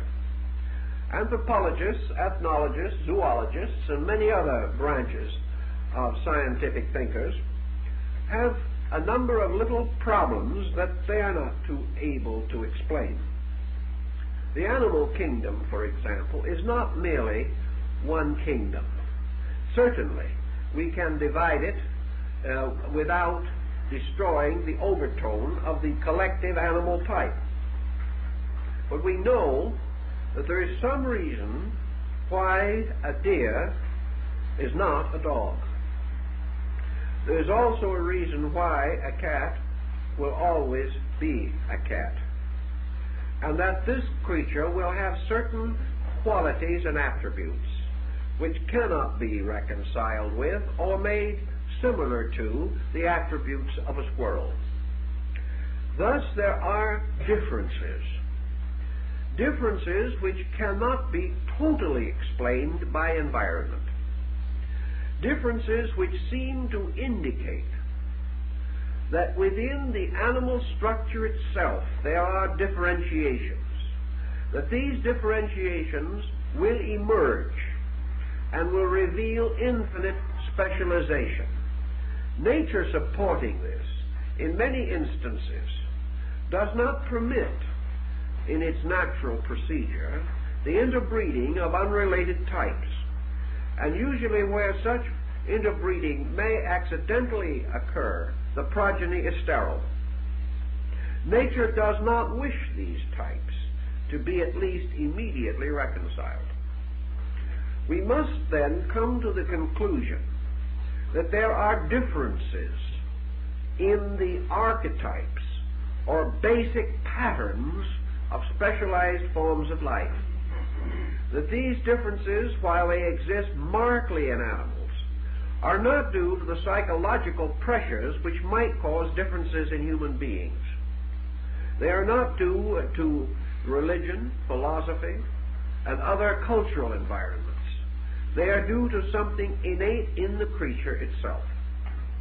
These differences can be understood, but they cannot be totally overcome. Man differs from the other members of the animal kingdom in one other particular, namely that whereas these other animals are divided into groups or into types or kinds, man very largely is an individual species in himself. Each human being is different in many respects from other human beings.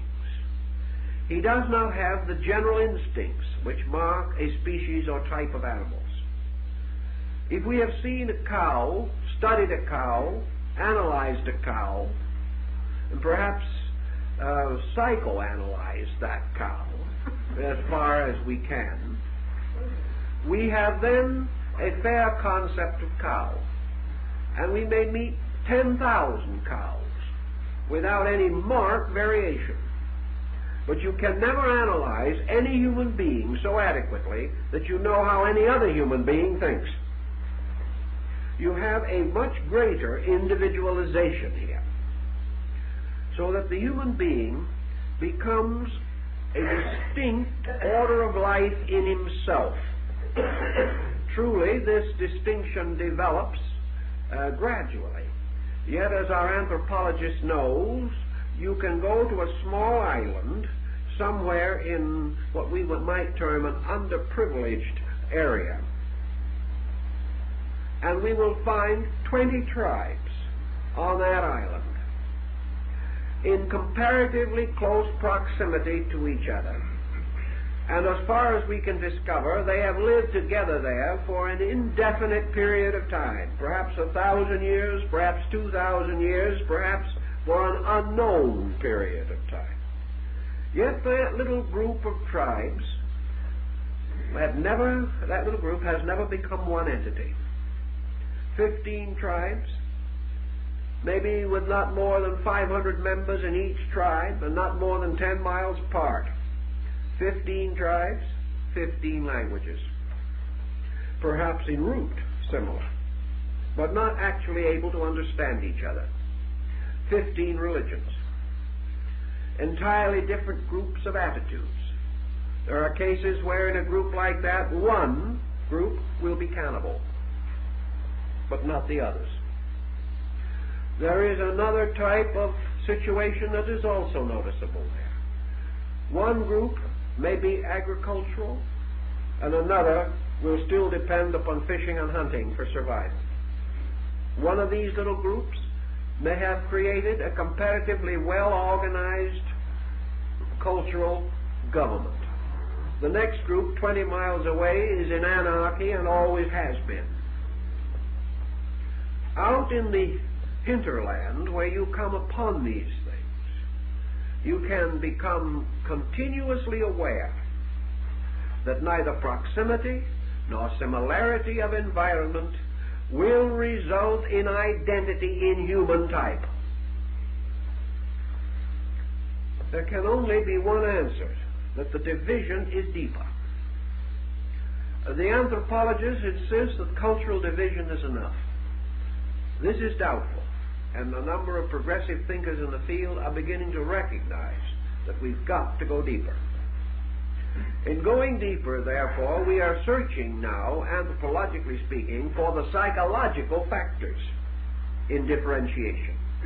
And they are certainly present, and we cannot ignore them. Now, if we go into our mystical religions, into our so-called esoteric systems, only a term which should not be considered so frightening as many so-called educated people have come to believe, for it simply means, in this sense, beliefs or traditions that have long been held either in secret or have become so broadly neglected that they have continued only in the custodianship of a few persons. Many so-called esoteric ideas were once common knowledge, even as many of our modern ideas were once esoteric. We cannot fail to observe that that motion goes both ways. Among the peoples of ancient times, who anthropologically are important to us, because we observe in them primary pressures, and the student of primitive psychology is deeply concerned with these elements also. In these primitive peoples, we have, from the beginning, the strong concept that man is primarily a psychic entity. That man differs from other known creatures because he is ensouled. Because a living, thinking, feeling being is in the core and central part of his own nature. He therefore divides himself from the animal not because of the difference of body, but because he firmly believes that he is not his body, but that he is truly a person living in a body. Up to very recently, science has taken the attitude that there is no separate person occupying the human body, that the personality arises within the body and its experiences and its reflexes. But ancient man was convinced that he had a psychic entity. And even among such peoples as those we mentioned, the 15 little tribes on the island, the belief in this psychic entity is perhaps one of the few things that they shared in common. They had different interpretations of it, but all these little groups had some concept, even as aboriginal savages, they had some concept of a being in their own bodies. That they were not merely animated forms, but that this being in the body was more important than the body. Most ancient peoples also held that in some way this being is in an association with the body, but is not subject totally to the changes and modifications which occur in the body. One medieval thinker expressed it in a very interesting way. If soul is a byproduct of body, why is not the psychic life of man changed if he loses both legs? He is then no longer the same organization that he was before. Something is gone. Yet the loss of his arms, the loss of his legs, even the infirmities of his sensory perceptions do not essentially change his being. And usually, except in cases of certain types of disease which destroy function or structure, the actual entity of the individual does not greatly alter until the time of the general dissolution of the body. Also, most persons have recognized or realized that while the body passes through a series of conditions, that these conditions associated with the infirmities of age, or what we would term chronological aging, that these conditions are not contributed to the psychic being or entity. Once the individual recovers from the peculiar negative psychology of childhood and attains a more or less complete administration of his own nature from that time on, say from his teens to the end of his life, the being is not aware of aging.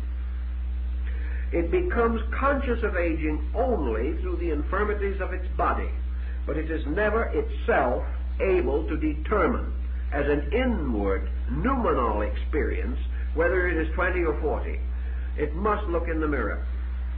It must depend upon some external factor. And about the only difference that we note is body difference, resulting in loss of function, loss of vitality, or the exhaustion of bodily resources. The individual has these infirmities, but the knower in the body is essentially timeless. Primitive man found this out. It forced him, therefore, to the inevitable conclusion that when he was 70, he did not feel inside any different from the way he felt at 20. And if there was an essential difference in his condition, this difference was due to psychological factors. His friends told him he was old. People began getting chairs for him. Folks ran forward and helped him upstairs. These are the ways he discovered that he was old. Gradually he came to believe it. Also, as among the Chinese, who differ from us in so many details, age having a peculiar advantage. We have young Chinese people sitting around waiting, hopefully, to grow old.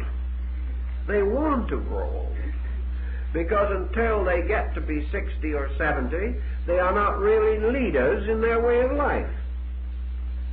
China used to, and probably to some measure still does, reward years with the benefits that we reserve for youth. That is influence, power, security, happiness, opportunity of all kinds.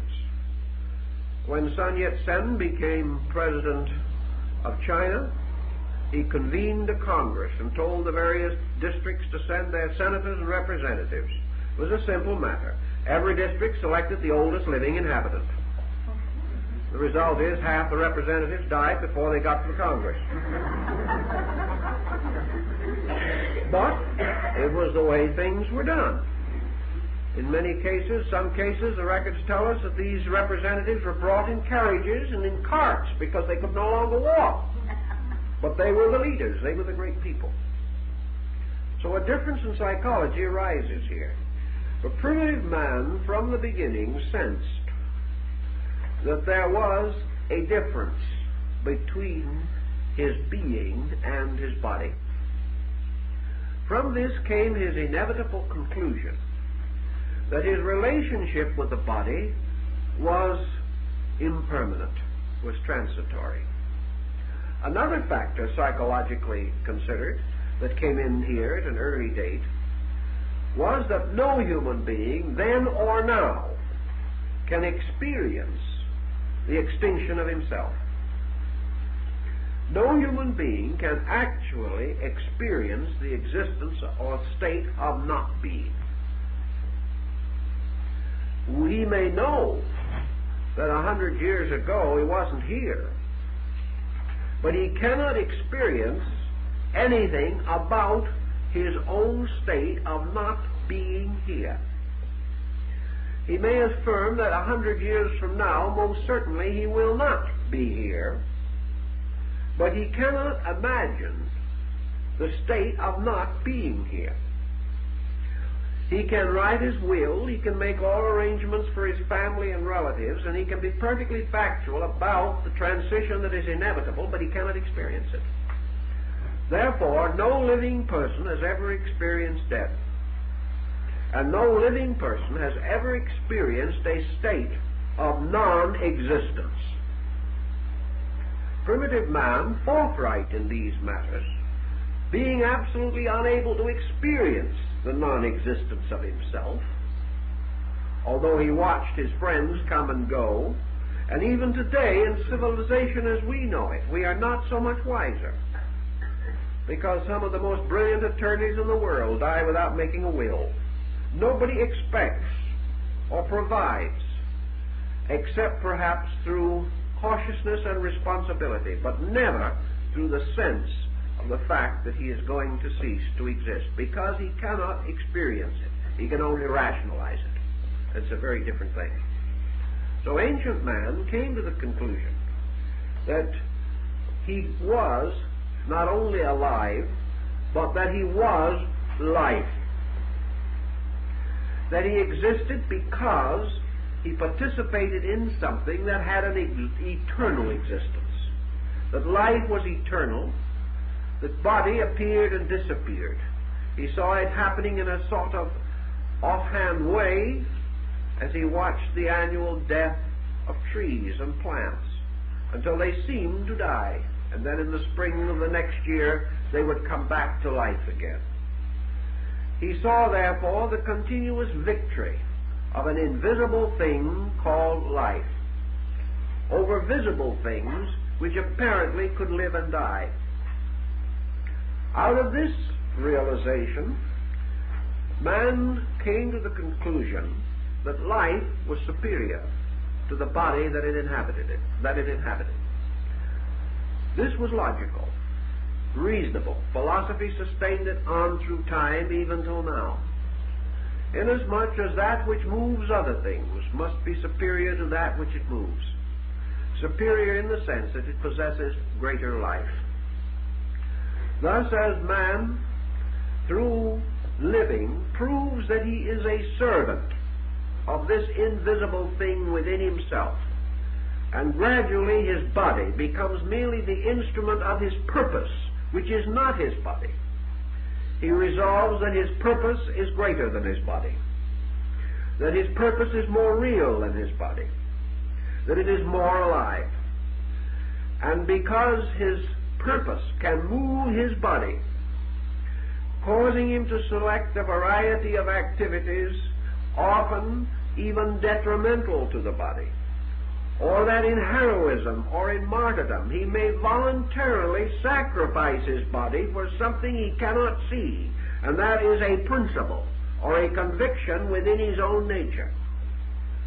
From this and countless other evidences which he came to understand, man concluded that this thing in him, this being, was the better part of himself.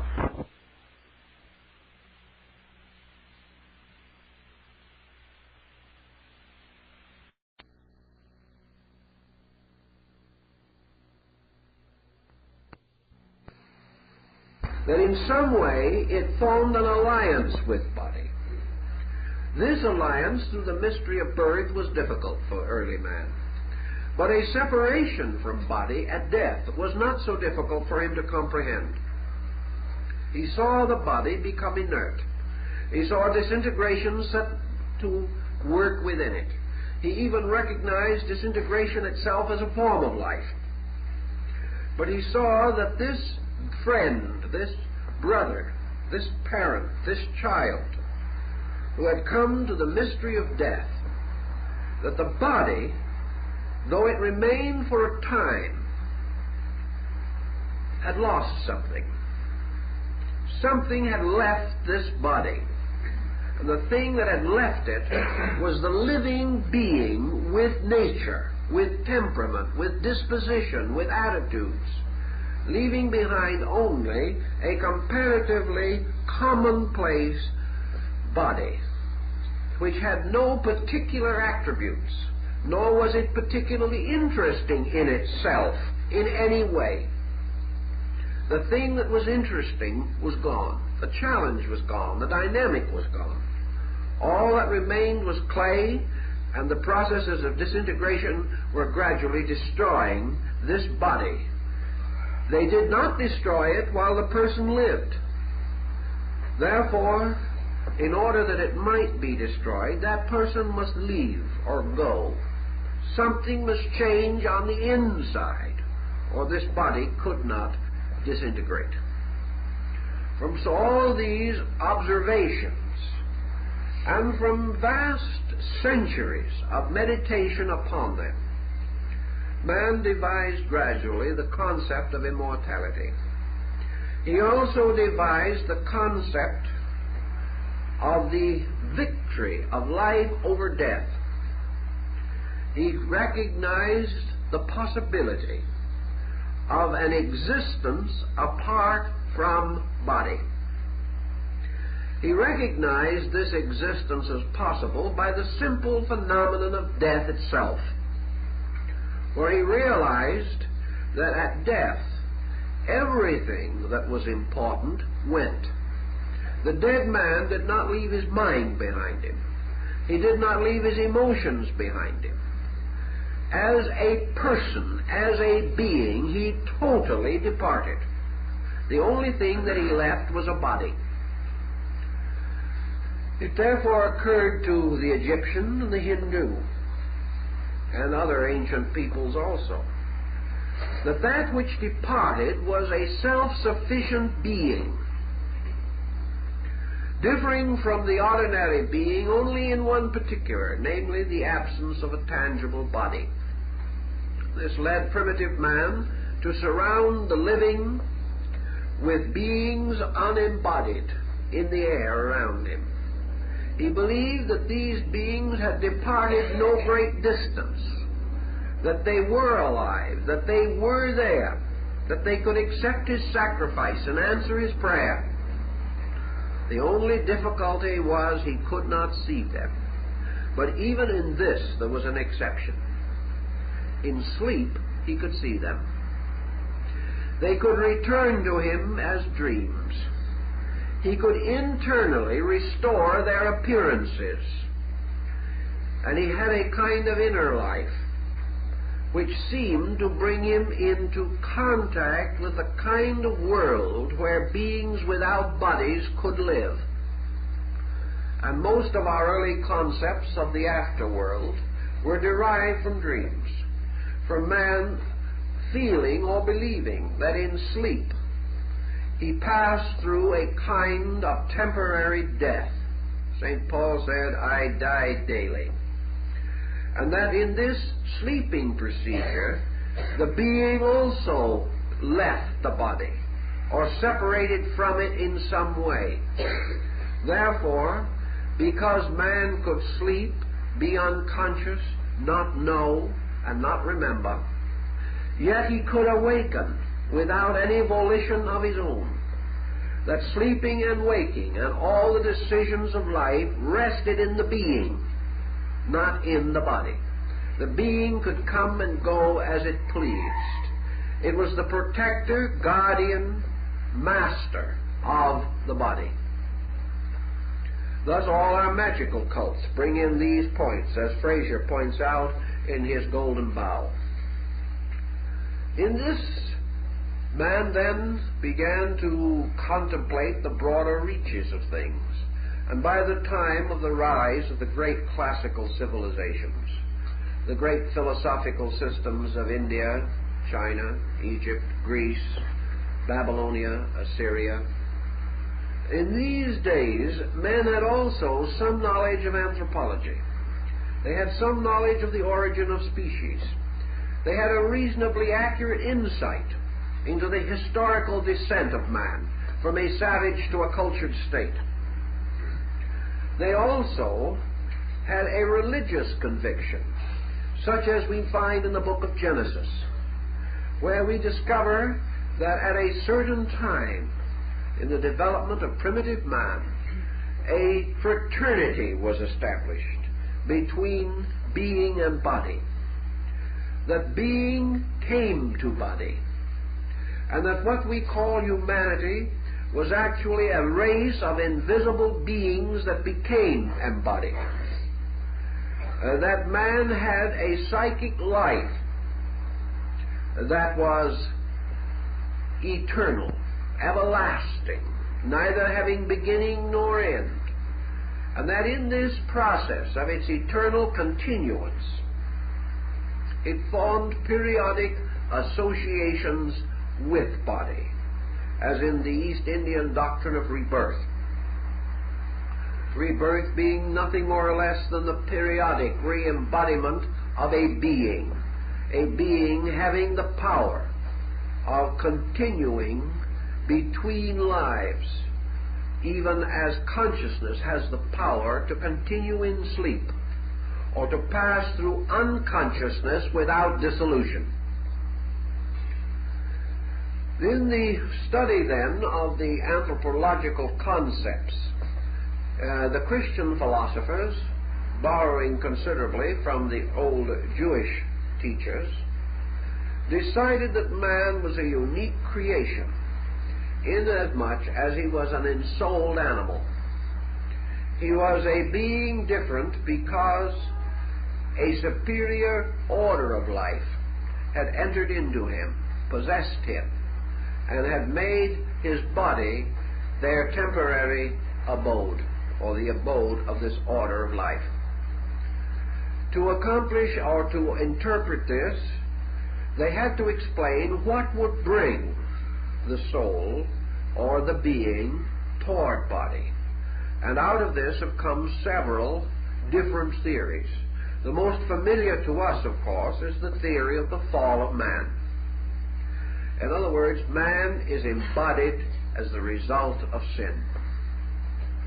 That in some mysterious way, a divine order of beings rebelled against God.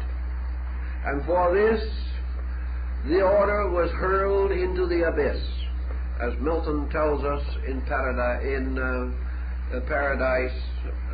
Lost, not Dante in Paradise Lost.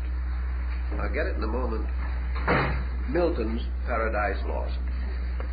In this situation, we find an order of beings hurled headlong from the heavenly sphere as a result of the rebellion of the angels. In this case, the fall was due to disobedience, was therefore incidental or accidental. This, however, is not the common opinion of all peoples. Others believed that what we call the fall was a perfectly natural process in nature, representing no punishment, but the inevitable need of the being to experience all things. In other words, we can say the deity, or absolute spiritual life, scattered itself as seed throughout space, and from these seeds grew up orders of life, which are God, or our one divine nature, unfolding throughout time and eternity to final restoration of their own total divinity. That therefore evolution, or a natural function of laws, is responsible for what we term the fall of man. This was the essential concept of the 19th century philosopher Herbert Spencer. Here we have two processes, involution and evolution. Involution being the motion of being into body. Evolution, the gradual motion of the release of being through body, and in a sense, from body. This concept, then, held as its principal situation or purpose that man, in what we term the evolutionary arc of his existence, has as his primary purpose as a being the full expression of this being in conduct. That this being is gradually molding, refining the body until this body becomes suitable to give full and complete expression to the being. That growth, as we know it, is the revelation of being through body. That what we call evolution is ideation, or the unfolding of a conscious entity through the instruments or vehicles by means of which it is able to function in a material state.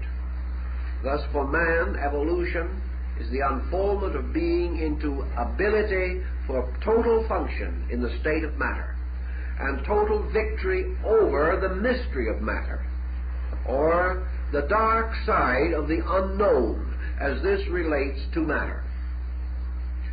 Most of the philosophic peoples have taken it for granted that man's embodiment was due to a divine plan, or a divine order, or a divine will.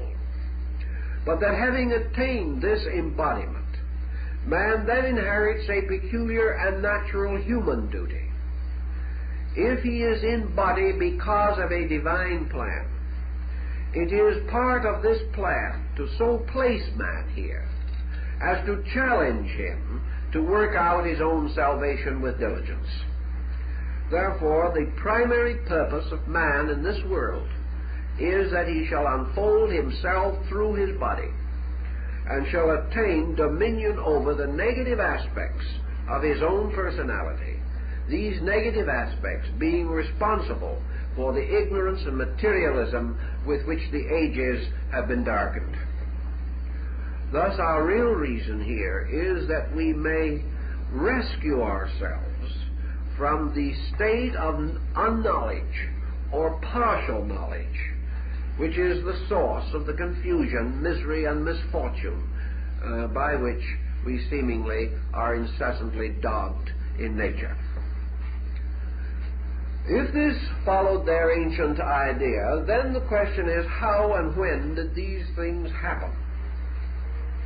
Anthropology on a material level definitely postulates something. It does not know exactly what it postulates. It does not even assume, perhaps, that the complete statement of its postulation is possible. But it does distinctly note that at some time, under certain or some condition, man divided from the animal. That this division was more than the mere process of standing on its hind legs. We may be reasonably certain that this elevation of posture was bound to something in nature more important than the fact that man preferred the food that grew high.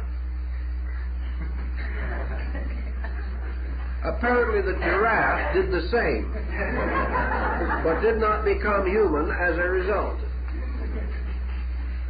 Nor are we to assume that man inevitably proceeded from the anthropoid, or from the so-called great apes.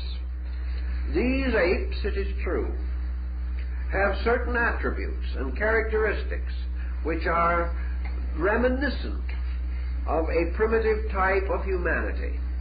But the ape, although it has the body approaching that of human type, is still essentially an animal. It is a little wiser and a little more cunning than some animals, but it is not a dreamer. It has never created a work of art. It has never built a city. It has never dreamed a great religion into existence. This creature is still tied or bound to a kind of creation. Or, if we do not wish to take this ground, and there are some who would like to differ, they will say that the primary difference between the beast and man is the vocal equipment, which has made possible the transmission of knowledge.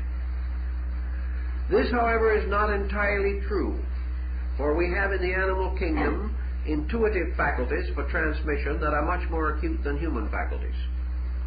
And we find that the animal, like all other creatures in nature, is able to transmit that which it is necessary for it to transmit. and that in this man has achieved no more, although he is on a different cultural platform.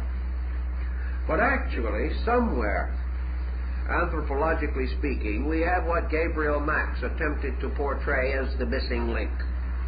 We had something that occurred.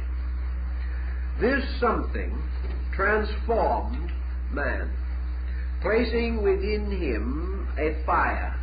And the Greeks symbolized this by Prometheus bringing the flame from heaven in a hollow stalk.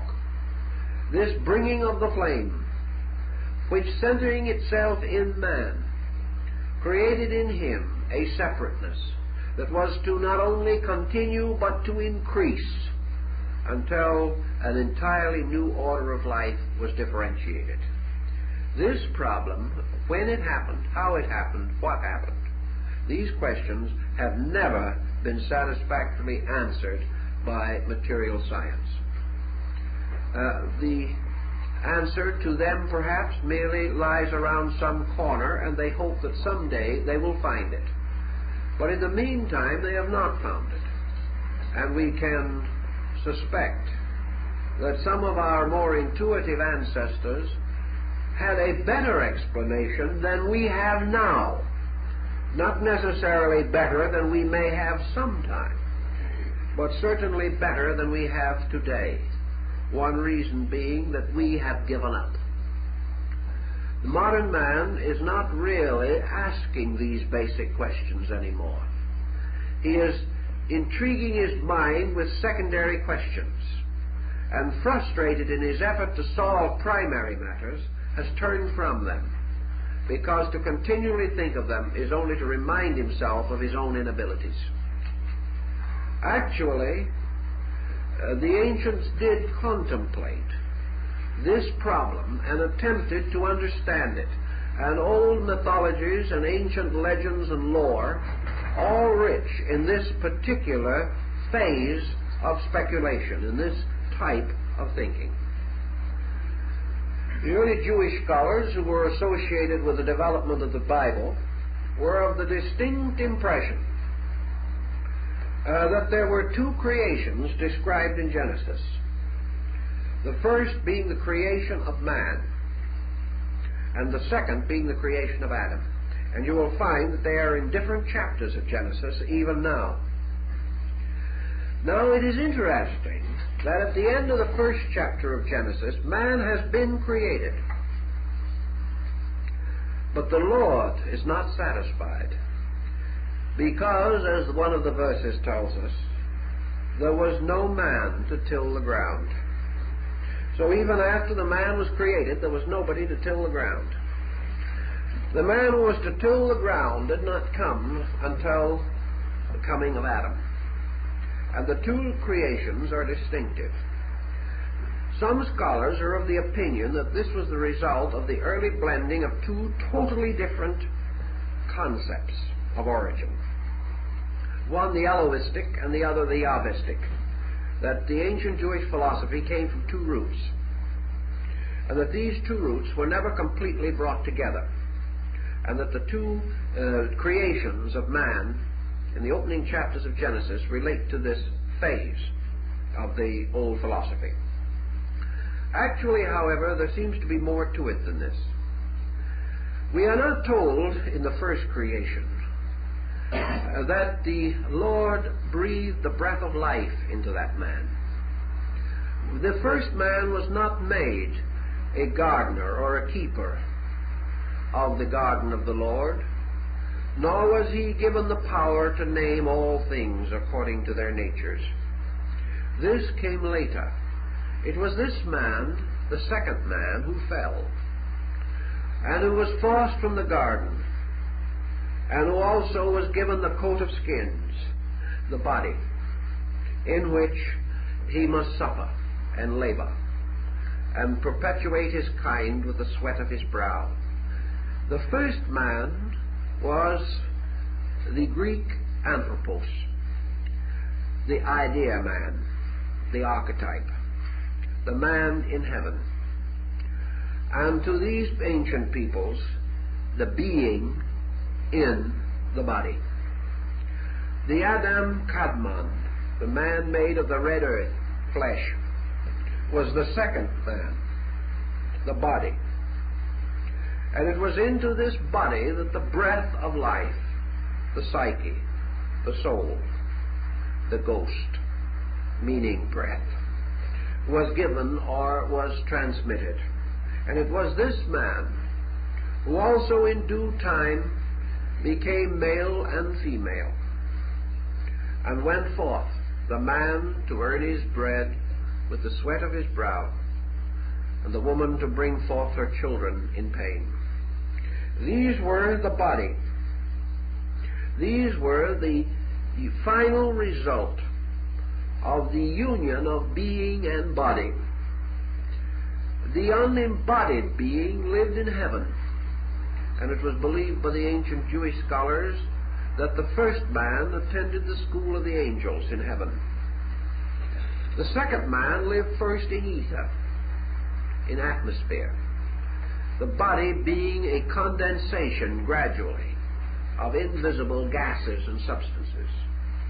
Finally, he fell into a mortal or material state, becoming a physical body, precipitated out of invisible substances in the same way that a solar system is a visible structure precipitated out of space and sustained by space, space itself being totally invisible, and yet the inevitable source of every visible thing that exists in creation.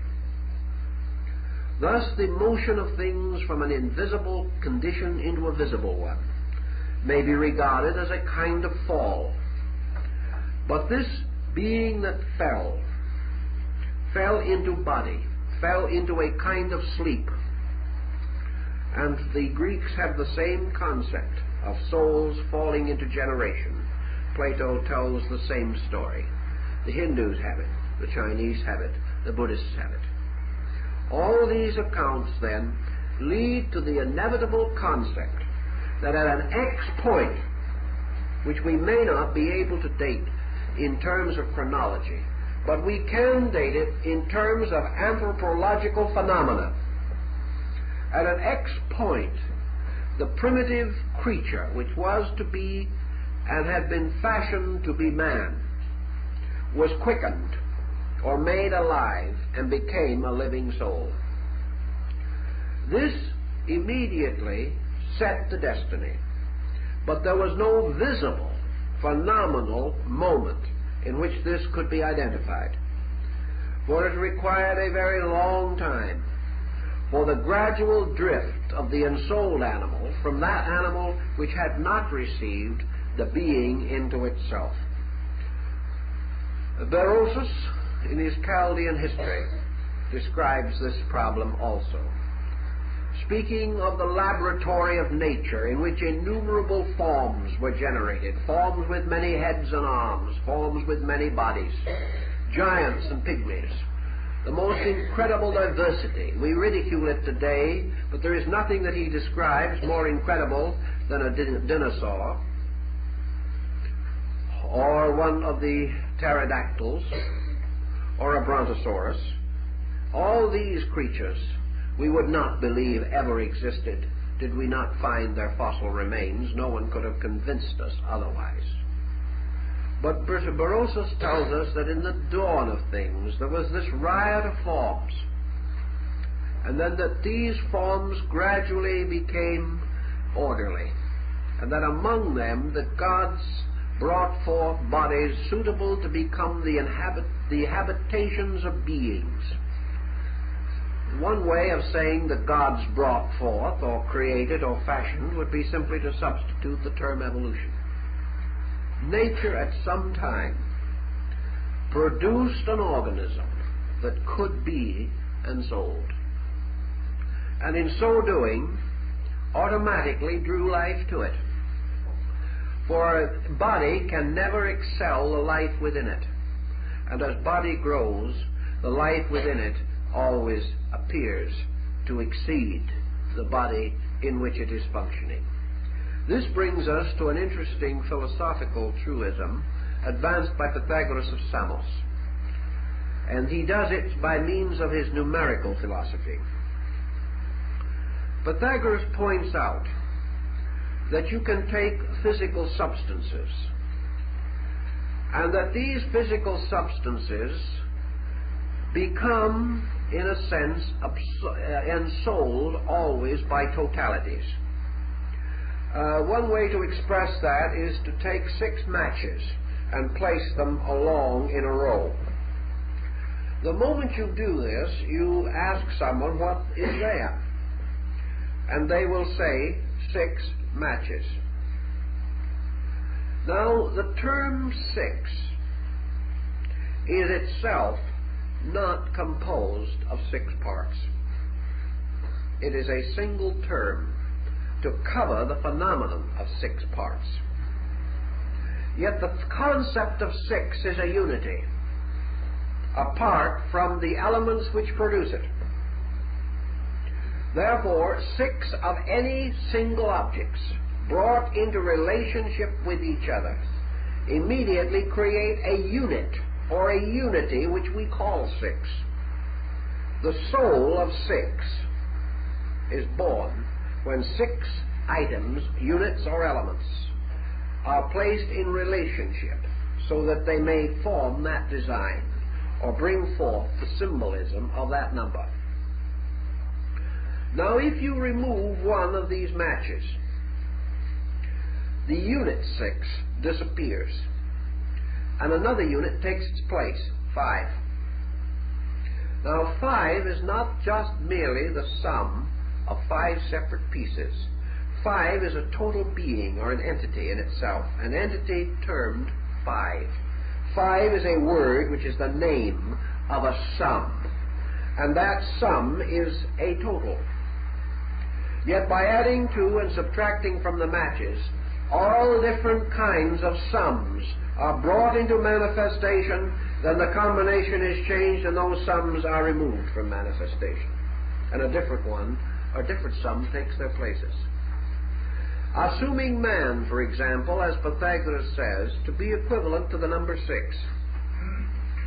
When nature brought together a series of parts constituting a sum called 6, the result was the construction or the manifestation of an instrument by means of which the total concept of soul as 6 could come into existence. Therefore, in evolutionary procedure, the ensouling of things, or their embodying, is always the result of nature's abhorring a vacuum. Whenever a situation arises in nature, that situation must forever be ensouled. Any pattern that arises becomes the instrument for an entity. Any change in pattern destroys that particular availability, and that entity ceases to manifest. But nature is producing eternally combinations or patterns, and the moment they form an orderly archetype, they are ensouled by a principle. Therefore, every pattern in nature is ensouled by something which is a plus to the pattern itself, or additional to the sum of its own parts. And the thing that is greater than the sum of its own parts is the new entity or being composed of that sum. In the evolutionary procedure, the ancients firmly believed, therefore, that the time came when the motion of growth in nature produced a kind of organization in which a certain type of being was drawn from space and was able to associate itself or was invoked into union with this form. And that when this occurred in man, we have the living soul. Now, that Pythagoras should have hit upon this formula is interesting, inasmuch as Buddha has told us that what we call the being is actually also the product of 6 factors, which are called attributes, and that the union of these 6 constitute the instrument for the manifestation of man. All of these points, then, anthropologically speaking, simply indicate a time or a period infinitely remote in which man emerged as the compound of being and body. And that from that moment on, the whole progress of man has been the continuous flowing outward of being into and through body, and being moving through body into nature is the cause of culture. That culture is the manifestation of the being, not merely the works of the body. That culture does not arise, totally at least, from the activity of environment or heredity upon the organism. That true culture is the motion from within the organism of being through body. You might say under those conditions then, why is culture different? Why is culture gradated? Why have some peoples achieved it and others have not? And why are various cultures so essentially dissimilar in many respects? The answer to this is rather simple, however, when we think about it. Here, anthropology comes in with the correct solution. Anthropology shows us that the body, with its various instruments, is in a constant process of modification, and that these modifications of the body are the result of both heredity and environment. Therefore, heredity and environment, by their effect upon the body, determine its availability as an instrument of being. Thus, body, which is not so highly evolved in terms of organic qualification, is not as readily available, nor can being moving through this body achieve the cultural maturity immediately that it can if it is moving through a better body. Being, for example, we have no reason to suppose is any different in a 2-year-old child than it is in a 40-year-old adult. The difference between infancy and adulthood is not in being but in body. And anthropology is the story of the racial development of man from infancy to adulthood. Consequently, it reveals to us not the essential nature of the being, but the availability of the maturity of the body in its varying degrees. The small child is comparatively helpless, not because it is deficient in being, but because it is deficient in body. At various periods in its growth, through childhood, adolescence, and early maturity, the burden of its biological, anthropological, and ethnological development is so great that it is not available at any time for the complete release of the being within it. What we call majority or maturity is actually the body attaining a degree of maturity or completeness by means of which a moderate or normal degree of manifestation is possible to the being in the body. Here, therefore, we do not actually conflict between what might be perhaps called an idealistic approach and a materialistic approach. The difference lies in the source of the motivating factor. The anthropologist sees something happen. In various departments of living, we also see things happen, but we do not always see the causes of these things. And the position here is that anthropology is the story of the gradual growing up of a kind of creature. And anthropology, therefore, is perfectly correct when it wishes to outlaw forever the idea that certain peoples are better than others, or that certain races are better than others, and to reduce all these elements to the simple fact that all things which are consistent with themselves may be regarded as good. That which keeps its rules is honorable. And honor has nothing to do with the color of skin or the ethnological development of the people. It is an attainment on a cultural level by means of which things are measured in terms of themselves instead of terms of something else. On this basis, your philosophical or so-called esoteric viewpoint would also carry the same essential burden. The average parent does not regard his child as inferior, because he recognizes within that child growing processes which he himself as an adult has passed through. And he is perfectly certain that in due course of time this child will mature and will become an adult and therefore will come into his natural heritage.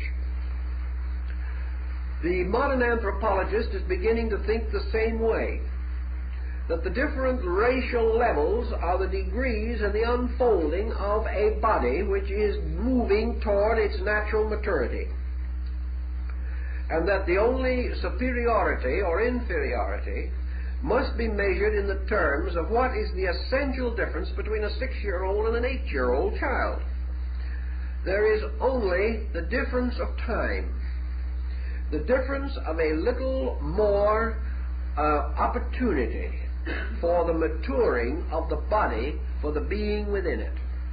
But anthropology is in no way convinced that the essential nature of being as psychic entity is determined by the appearance of body or by its cultural attainments alone. Therefore, that what we are really dealing with is an eternal motion of growth, and that it is impossible for us to accurately determine the comparative merits or demerits of the various stages of this growth. That all we must bear in mind is that the end of this growth is the victory of being over body, or the attainment of ethnological and anthropological maturity.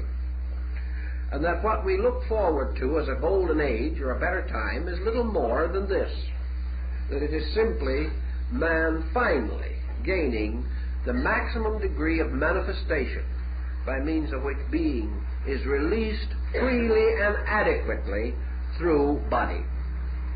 We have the same thing on a cultural level, where we have arts and sciences. A child born with the potential of a musician may never become one unless he is given advantages in music. He may remain forever a musician in his soul, but his ability to express this music means that he must train the body as an instrument of purpose. And it is only when he has trained his hands properly to respond to the instincts and impulses of his mind and emotions that he can play the piano.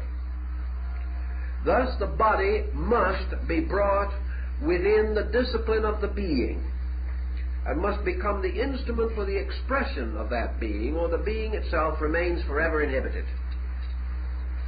And anthropology, the descent of man, the cultural life of man, is the gradual revelation of this, the constant evidence that man and nature are conspiring to produce the kind of body by which the being may manifest its own integrity.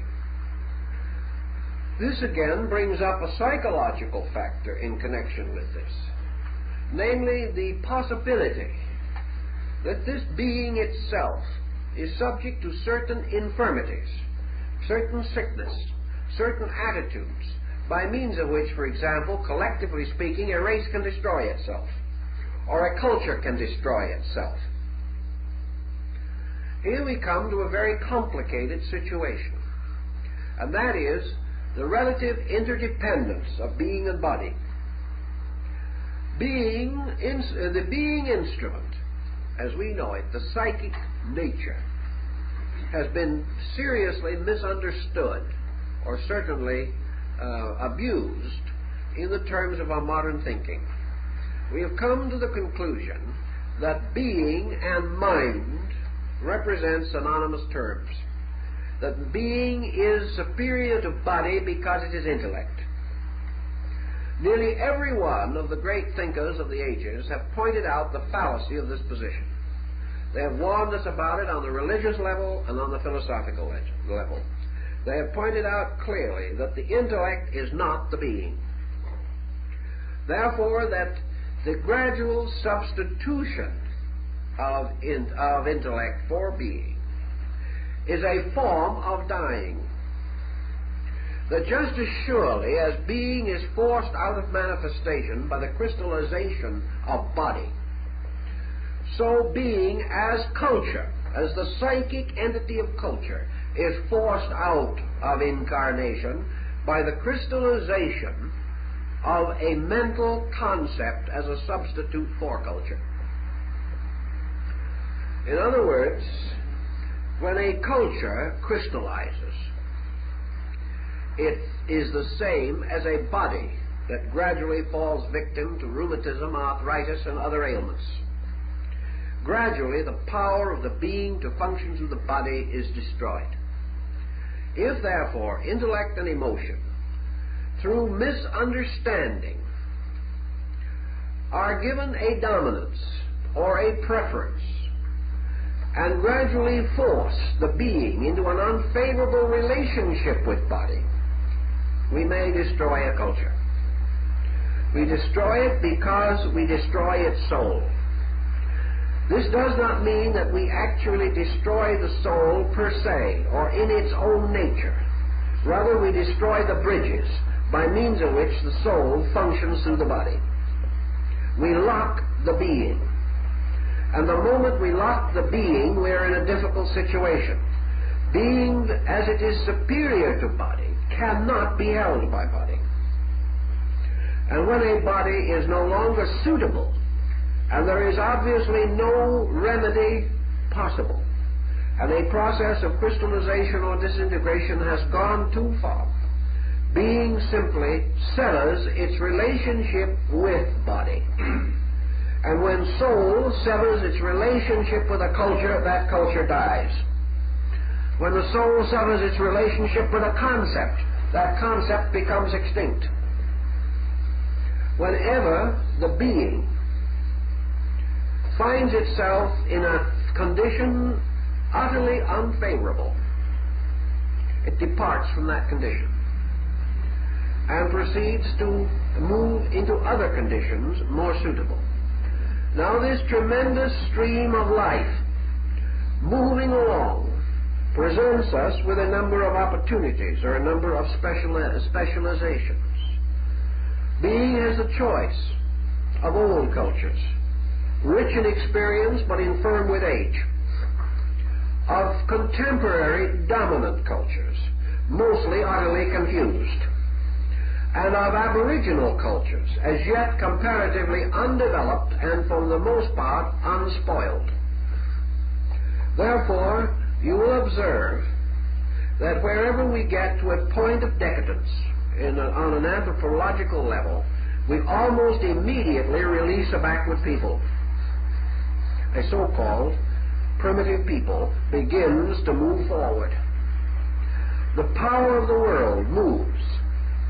In the case of the Roman Empire became culturally delinquent, became culturally corrupt, became like a body so ridden with disease that it could no longer function, or a psychic organization so ridden with complexes, fixations, and neuroses that it could no longer serve as an instrument.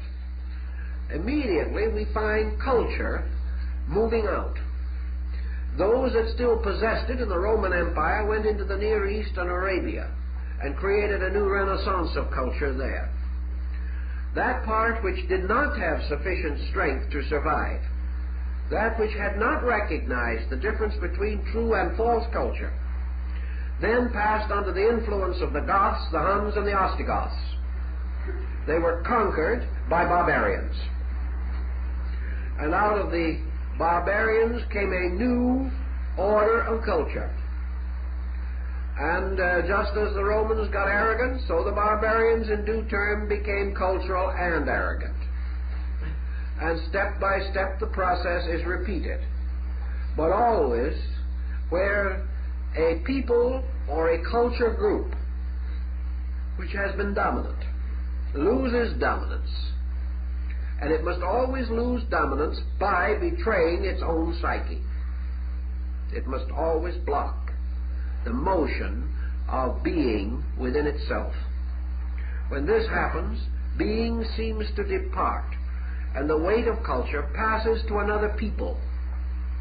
This people suddenly becomes alive, after perhaps resting as the Huns and the Goths had rested for 1,000 years without any more than tribal motion. Something happened.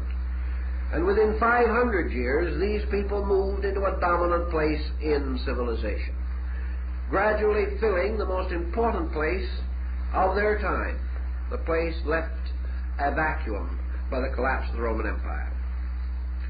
Always, therefore, culture, instead of dying, moves toward primitive integration. The answer being, of course, that it is easier to work through a young body and build it forward than it is to work with an old and opinionated nature that already has built tremendous obstacles to progress. This is the reason why in the anthropological culture, the great motivations, the great vital pressures of culture are usually in the hands of the young. That is why the motion of generations arises from several sources.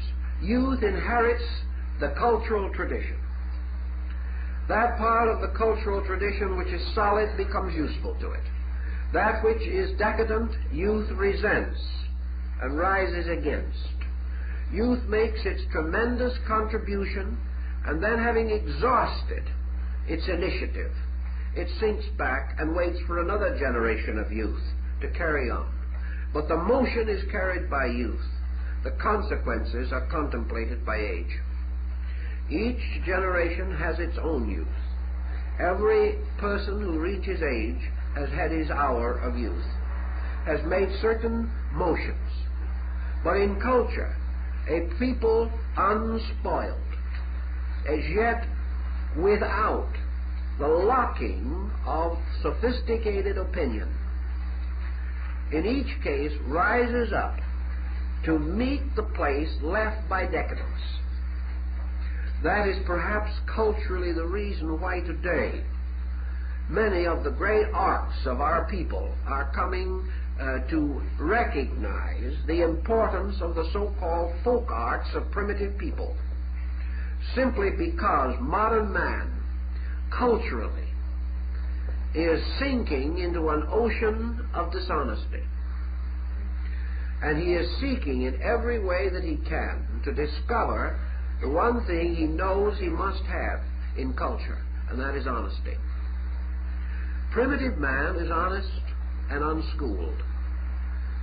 Decadent man is schooled and dishonest. The struggle, therefore, is to recapture value. And the recapturing of value, if it can be done, preserves youth and perpetuates people. Those who do not grow old or lock themselves in the crystallization of their generations are the ones in whom creativity has remained, and who are able to be young in the sense of dynamic, and continue their dynamic through continual adjustment, which is the key of youth, whereas inability to adjust is the proof of age. In this, then, we have the concept of the soul in several different frameworks, but we have it as a total cause for man's emergence. We have the belief, esoterically advanced, that at a certain time, arbitrarily set in some systems as during the period which divided the Lemurian species from the Lemurian race, perhaps a very long time ago, not less than 40 million years ago, that a division actually took place, and that a part of the biological growth in nature became capable of sustaining a kind of psychic entity. The animal kingdom also reached a point where it could sustain a psychic entity. Every kingdom, including the mineral, has psychic entities. In the mineral, the proof of this is the crystallization and the forms, the geometrical patterns which it takes. These different degrees of integration of body meant a constant moving of being into body on many levels. But that most vital to us as human beings is the motion of the human being into its relationship with body. As long as psychology neglects the identity of being and fails to recognize that the principal directive of man is being and not body, and that the principal source of man's growth is not environment or heredity, but being, but that environment and heredity become the boundaries or become censors over growth, so that by these factors growth is advanced or retarded. Then we find that the purpose of science is truly to become the handmaiden of being, that the purpose of science is to clear the confusion in body, mind, and emotion, in order that the clear stream of being may be more immediately available. The conflict of body and being results in premature age and the destruction of man long before his time. When the conflict and competition in the relationships of body and being, the competition arising primarily from body, when this is understood and overcome, a great variety of situations, both cultural and physical, at the present time burdening the life of man, will be removed, and the individual entering into a partnership between being and body will discover that in this way he makes possible the more rapid development of himself. His purpose always is that body shall become immediately responsive to being.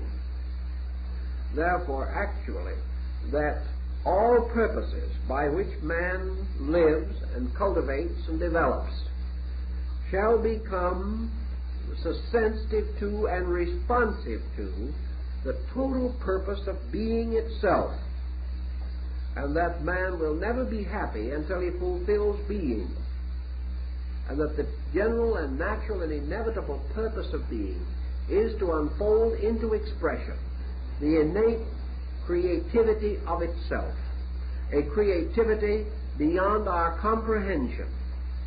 Therefore, man comes of age biologically, sociologically, culturally, philosophically, and spiritually when he becomes creative. Creativity rests in being and is communicated to body. And man becomes creative when he moves from within himself, and he usually becomes destructive when his life is governed only by body motion. To understand this is to advance one step in our study. I see the clock has advanced also, so we will continue this next week.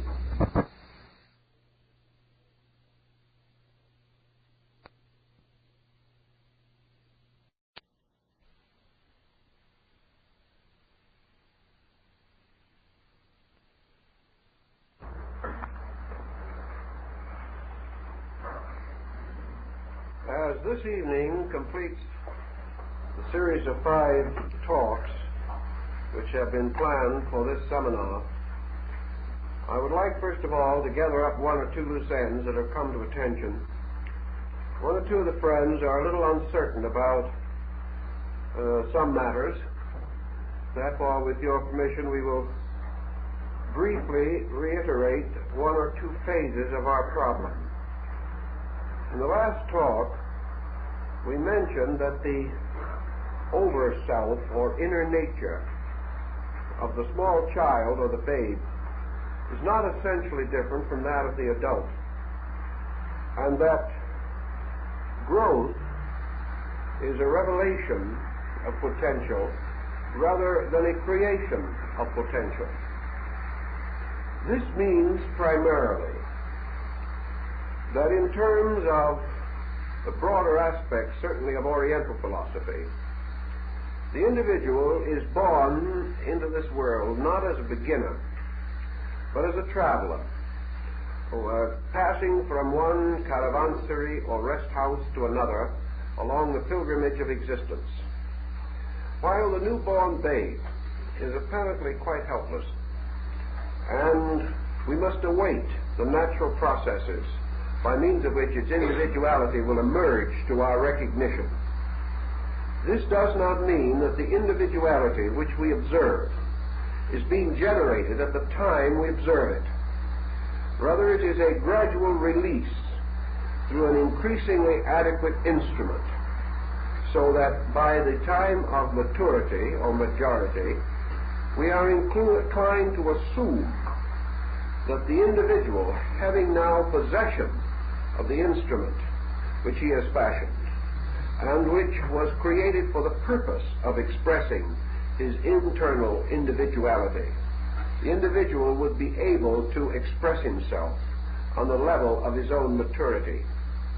Now, this again does not imply that by this maturity he reaches some over-perfection. He is releasing himself as he is. But we do know that this potential makes possible a maturity that is greater than childhood. It makes possible the gradual revelation of the cultural person through the biological structure. To say that there is an essential difference between the child at 3 and the adult of 21 would be to assume that in the 18 intervening years there has been a marked or noticeable degree of cultural attainment. We are not in a position to say that this is true. We are only in a position to say that until the individual reaches his majority, we cannot determine, even with relative accuracy, his actual cultural level. Consequently, evolution or growth, which certainly does take place within the internal life of the individual, is not measured in the years from infancy to adulthood, but just as the person, having achieved maturity, is then in the best position and condition to make rapid advancement in his own cultural life, so the advancement is made in maturity and is not reflected in the growth from childhood toward maturity. By the time he has attained maturity, he has attained to his own heritage, whatever this heritage may be. On this heritage he builds. Here is the parallel to psychic growth, namely that psychic growth is attained when the instruments necessary for its attainment have been brought to their maturity. Then the individual grows as a being. Prior to that time, he is attaining the level of his achieved growth, and he is doing this by means of the gradual unfoldment of an organism capable of sustaining a more complete expression of his internal life. There is no conflict, therefore, in this statement, namely that the individual, for all purposes, is not essentially different as a small child than he will be as an adult person. We may hope, however, that between the period of adulthood and the end of his material life, he will make major steps in the unfoldment of his internal culture. In this way, attaining the essential growth for which this life was intended. I hope that that will clarify that point for the friend who was interested. Now, this evening we have a rather serious problem to consider, because wherever we approach the dimensions of prophecy or go on into elements relating to the shape of things to come, we tread upon extremely dangerous ground. And the individual who is in the greatest problem with this matter is the one who is laboring under a fixed pattern of opinions. He has grave trouble in escaping from levels which he has created in his own thinking and to which he forces progress to conform. Therefore, in connection with this, there are certain definite factors we have to consider. The first is perhaps a clearer understanding of the difference between race and culture. Actually, these terms are not even nearly synonymous. A race is a biological instrument. It is a descent by means of structure and within a biological framework of generation and heredity. A race, therefore, as we have suggested, is a kind of biological unit. Culture is not, in any sense of the word, biological. And anthropology immediately separates itself from biology on this ground. Culture is not directly associated with race. It is not the primary product of race. It is not essentially the primary end or result for which race is devised. Culture stands as something which is essentially larger, deeper, and more meaningful than any biological differentiation. Modern anthropology, therefore, takes the ground that all races have a certain common essential capacity for culture, that culture can be transmitted from race to race at any time, that culture can be brought forth out of racial groups without any serious impediment due to racial demarcations or separations. Every biological racial unit is capable of heterogeneous cultural growth. It is capable of evolving culture from its own experience. It is capable of maturing culture through contact with other culture groups. It is also capable of extending its own culture into other areas and into other periods of time. Culture, therefore, cuts through all such boundaries as we generally associate with biological heredity or racial differentiation.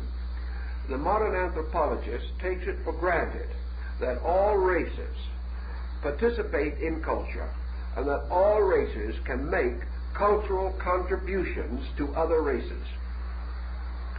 Cultural contribution is, however, very largely a matter of appreciation. The barrier lies in the homogeneity of the older racial developments. The races raised arbitrary, artificial barriers in many instances against the cultures of other people. This does not mean that these barriers originated in biology. They originated possibly in the psychological interpretation of biological differences.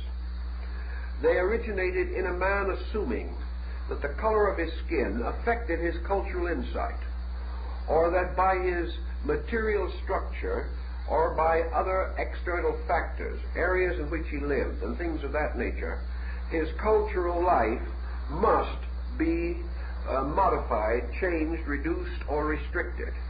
This, however, has nothing to do with race biologically speaking. This has to do with the gradual emergence of race culturally, limiting itself by its own culture.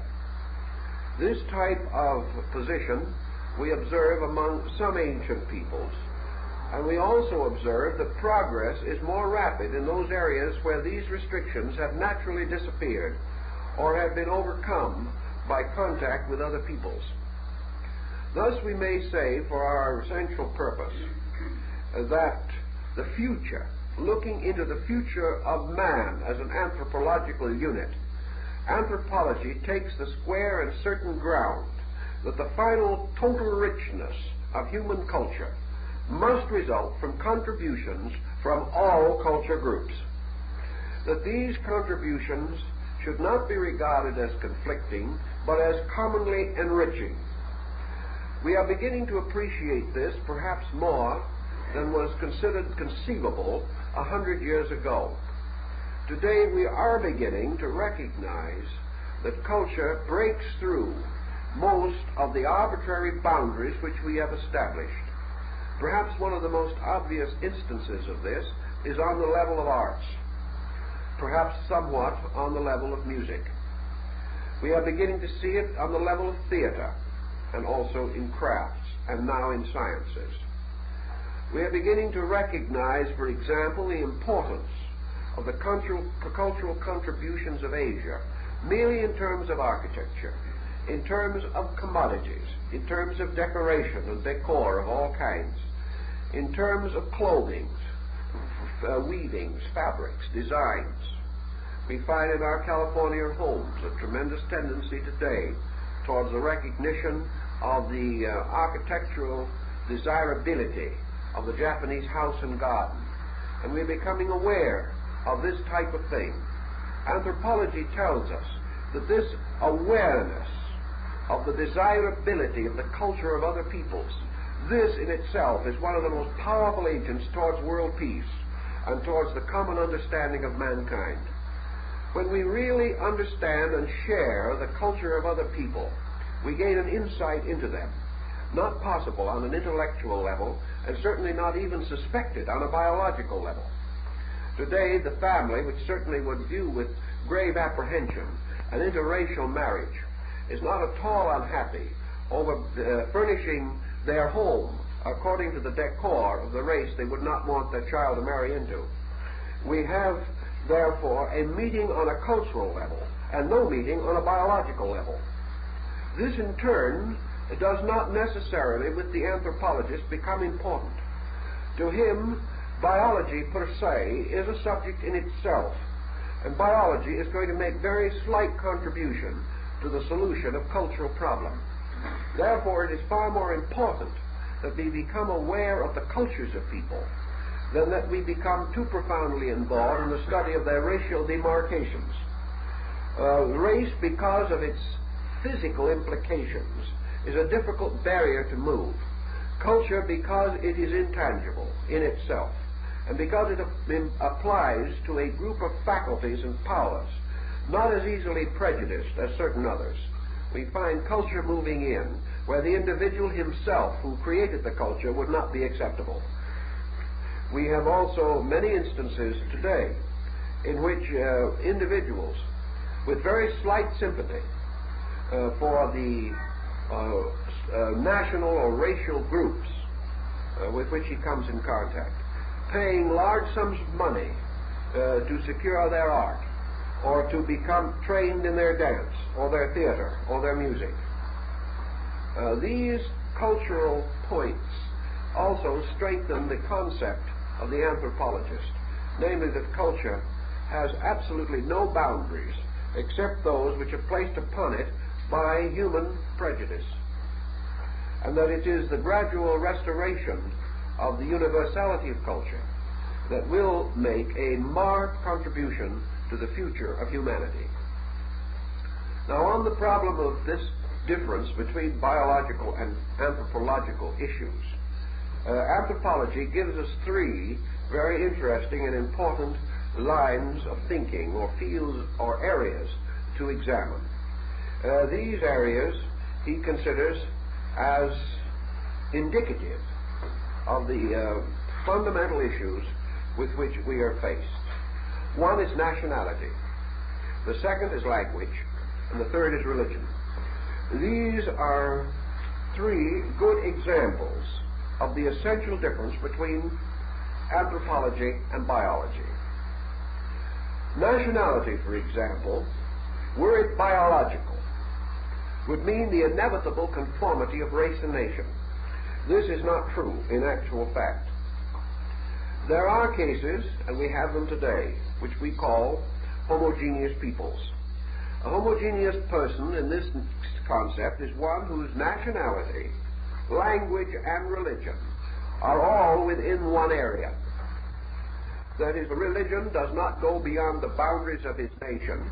His nation does not go beyond the boundaries of its racial habitat, the area in which it existed, and the language is homogeneous or unique to that people and has not easily been conveyed to other peoples.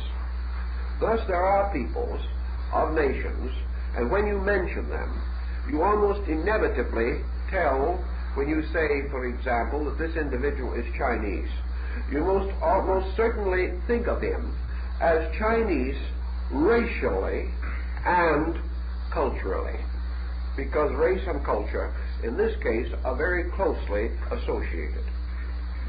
On the other hand, there are many groups where such cultivation of isolation as crippled China for many thousands of years is not so noticeable. And we do find that within racial structure, nations rise and fall.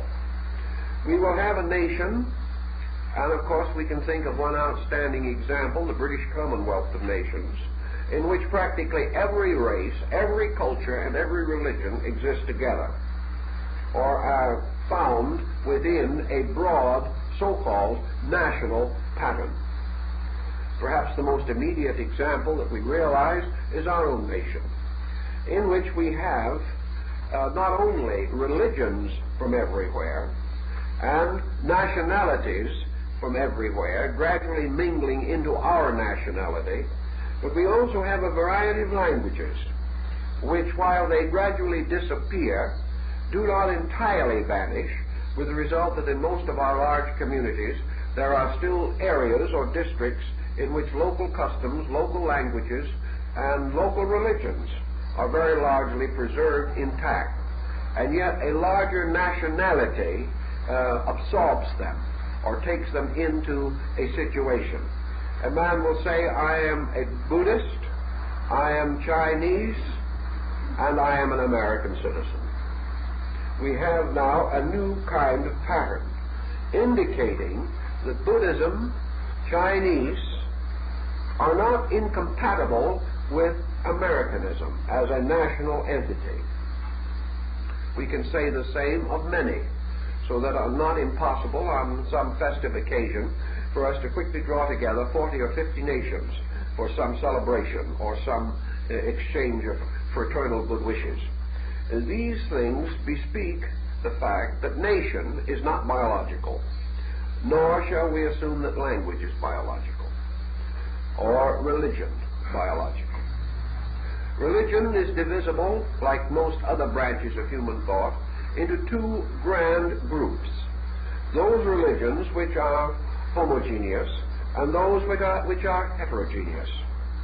There are religions that have extended very little beyond the boundaries of their original ground, and where, either by obligation, by tradition, or by other circumstances, they are still bound very close to race and also to nation.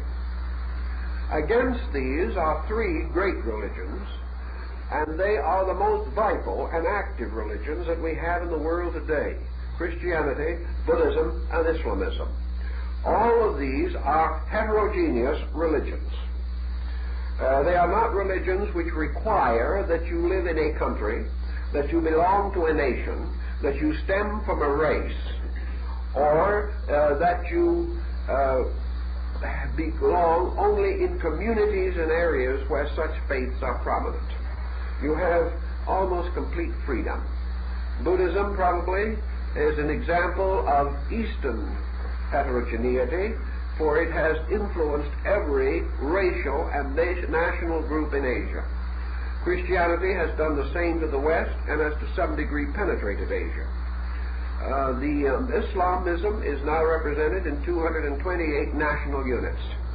Therefore, these religions are broken through nation, proving that culture, again, is larger than nationality, and nationality in its turn has proven that it is larger than biology.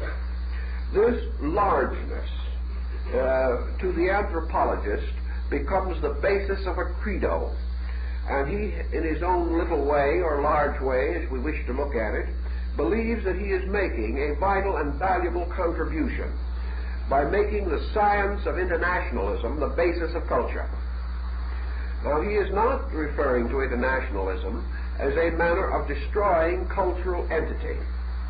He is rather terming it a means of establishing or recognizing a fact which has always existed, namely that cultures are not essentially competitive, that cultures are also not essentially comparative, that cultures constitute a motion toward common good, and that therefore the future, a future of better and wiser people, will be a future enriched by many cultural motions.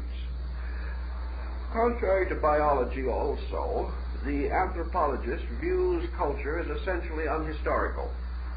The fact that a people has disappeared and has not existed as a political unit or a national unit or a racial unit for 2, 3, 4, or 5,000 years, or that its religion has been dead for 1,000 years, these circumstances do not mean that these so-called vanished factors are not of continuing cultural significance. In other words, Egypt, as far as classical Egypt is concerned, is dead. The modern Egyptian does not belong to the ancient dynastic lines at all. He is an Arab who has moved in at a comparatively recent date. Yet can we say that Egypt as a cultural entity is dead? Not as long as we still use its architectural motives in the development of public buildings, not as long as we still admire its art and use this art to decorate our homes, and not as long as hundreds of living scholars write books about this dead country, telling its virtues and pointing out many of its cultural achievements which can be useful to us even in our own time. Therefore, history permits us to share in the cultural achievements of other peoples.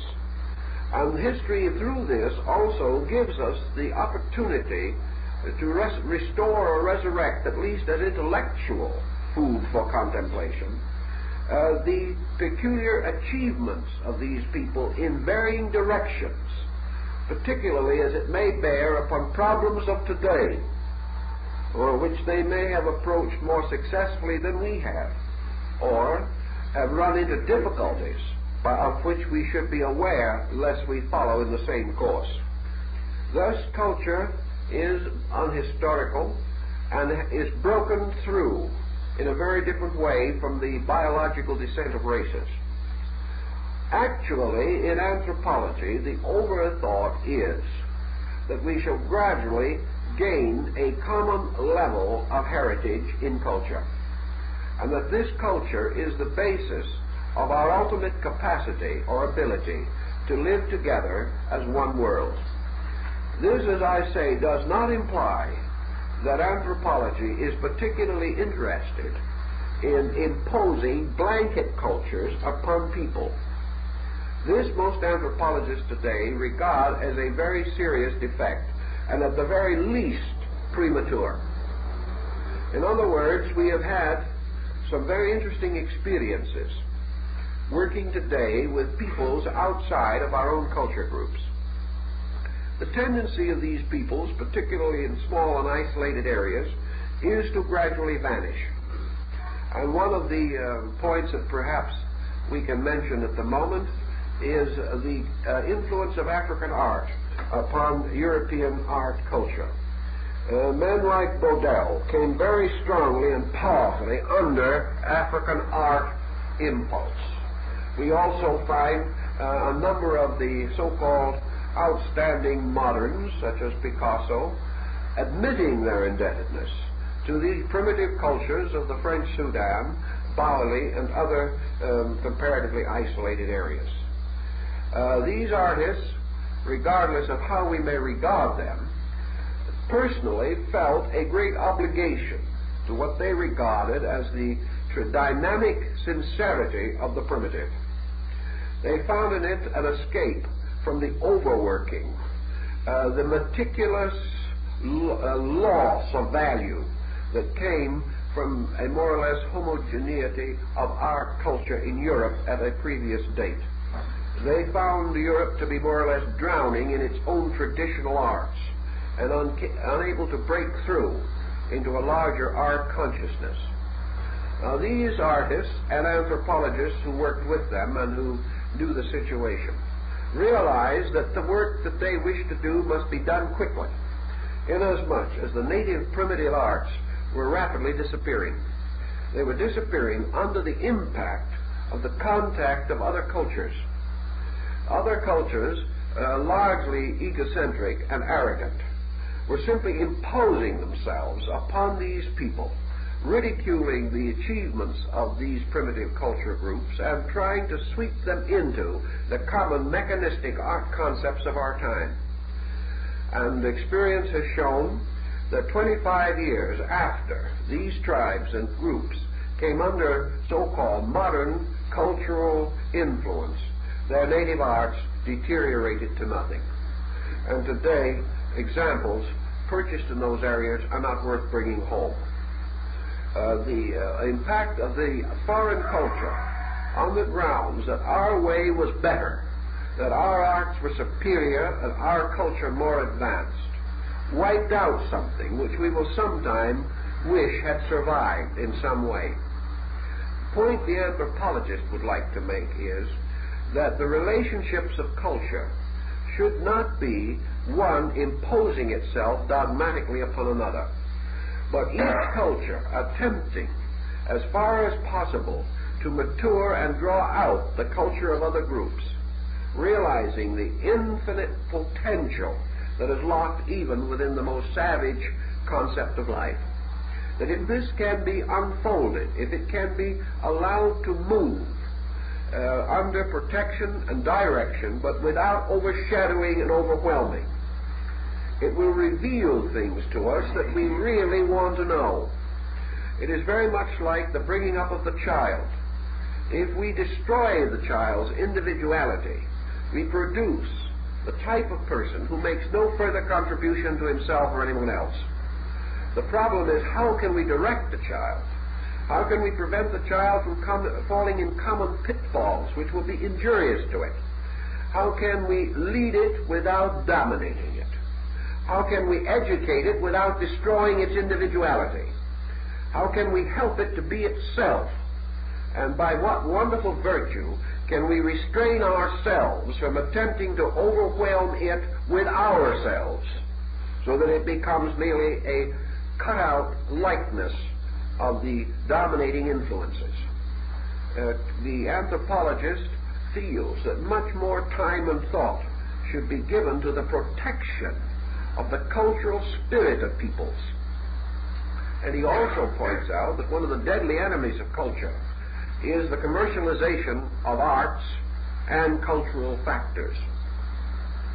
That the individual moving from the expression of himself because he is himself to the pure mechanical labor of working for profit alone, this transition is one of the most terrible down motions that exists within a world of culture.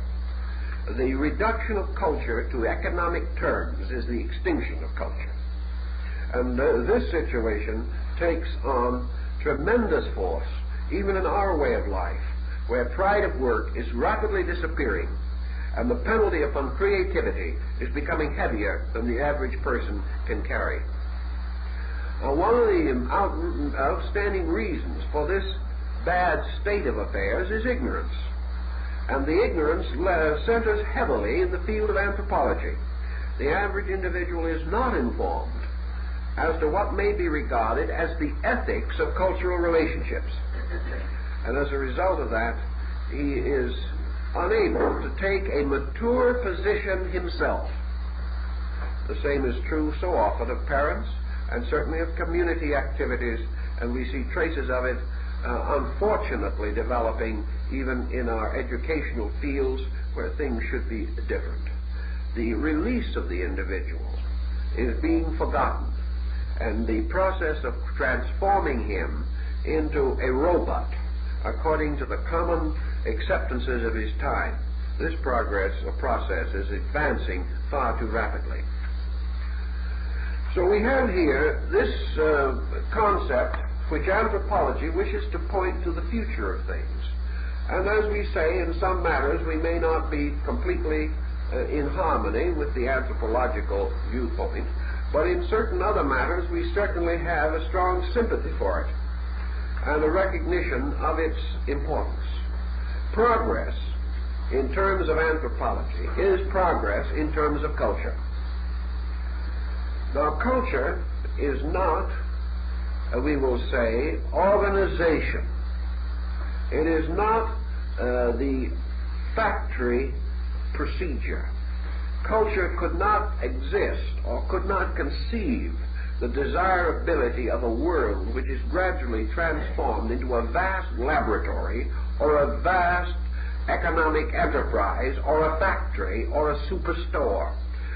These ends for the effort of man through the ages would be regarded as cultural suicide. It would be the final extinction of everything by means of which man has achieved distinction from other animal creatures, for he could scarcely arrive at a more satisfactory industrial organization than that which has been attained by the ants. That is not the end for which he is devised. Anthropology, therefore, points out that progress cannot and must not be on a level.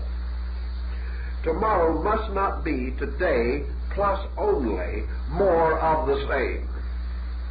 And this is a very important point. The man who has one factory, looking into the future in terms of success, must not come to consider success the possession of two factories. And that is one of our very serious weaknesses. He must not consider that he is successful because starting with one store, he ends with a chain of 400 stores. This has absolutely nothing to do with culture. He can achieve this, be born a barbarian and die a barbarian. It has no cultural significance whatsoever. The same is true of all motion on levels. The individual thinking in terms of one nation, composed of many nations, like they are now, only perhaps uniting through absolute political necessity, each one remaining the same kind of a belligerent character it is today, and depending for their unity upon legislation or the arising of an autocrat who can force that unity upon them. This has no cultural significance whatever and has no future. It is simply the same thing getting bigger without getting better. Therefore, anything that gets bigger without getting better is suffering from a kind of bloat or something of that nature. When a little dog swells up, we are not impressed. We know that it is not growing, it is merely sick. And there are a great many things that we consider as expansion, which are very little more than bloat, leaving none of the essential values touched, and accomplishing nothing which is going to make this a better world for anyone to live in.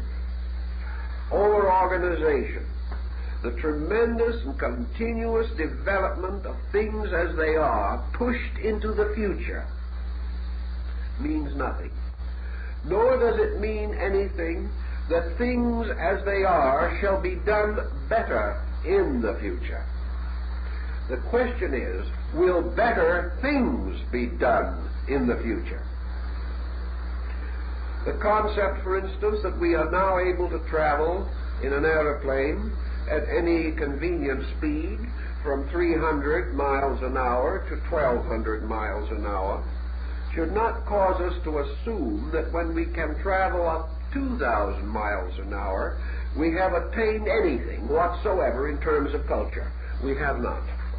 We have only increased the danger of accident and have, in all probabilities, fallen under a spell which will leave us no rest until we can go 3,000 miles an hour.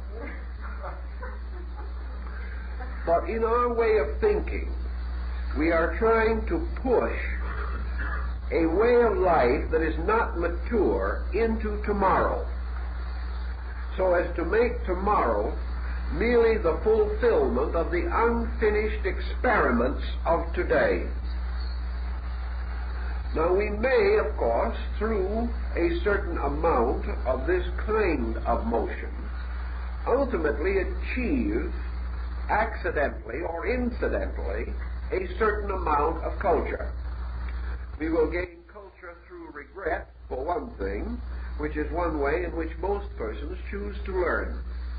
We may also, in the course of our exploration of space, come upon a culture group stronger than our own, which may give us pause for thought.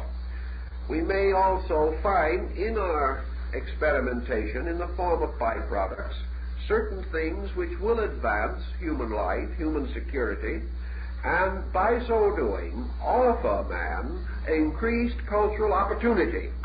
But if he does not make use of this opportunity, then his cultural growth still remains unchanged.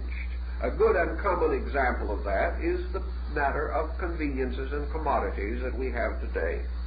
The average person today is surrounded with so many labor-saving devices that we would assume that he would have saved sufficient time to devote something to culture.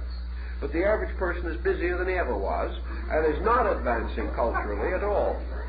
One individual told me that the great trouble was that all his conveniences were out of order most of the time, and it took him more time to keep them running than he had previously expended in doing the various things for which they substituted.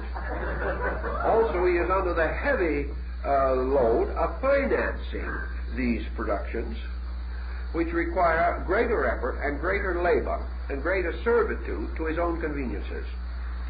Regardless of how we look at it, we must admit that this age, which 50 years ago we were solemnly assured would give man the leisure to be great, has given him no leisure at all and very little sign of greatness. He is perhaps even a little more confused and a little more nervous and a little sicker than he was before all these good things were added unto him. The cultural progress has not been achieved. Thus, anthropology comes to our aid with a very, very simple but overwhelming concept that all so-called progress must ascend. It must be a motion forward and upward, not simply a motion forward. And the only way a motion can move both forward and upward is that the motion itself shall have the strength of forward motion, and those regulating the motion shall have the consciousness of upward motion. And if these two do not work together, we land on a level.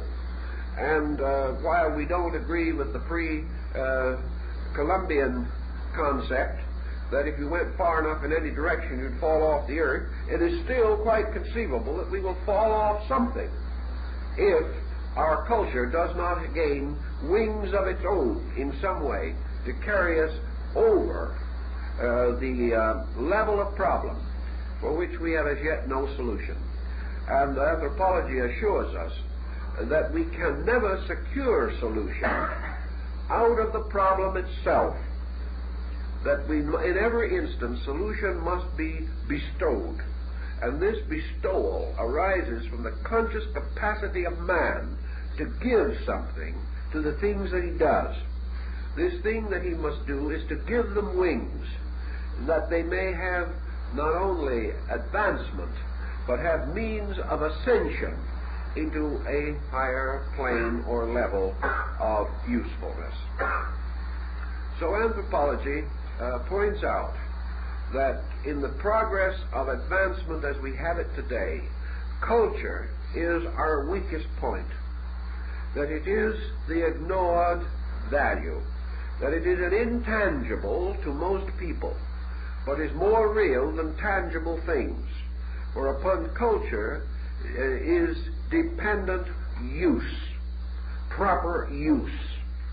And without the understanding which improves the level of usages, our sciences will go on a level, because usage requiring better rather than more will force betterness. But usage demanding only more will only force further abundance of the same thing, which is not solutional to our problem at all. The anthropologist also points out that the greatest drive in the world is the culture drive. and that when anything happens to the culture drive, the forward motion of everything begins to lag.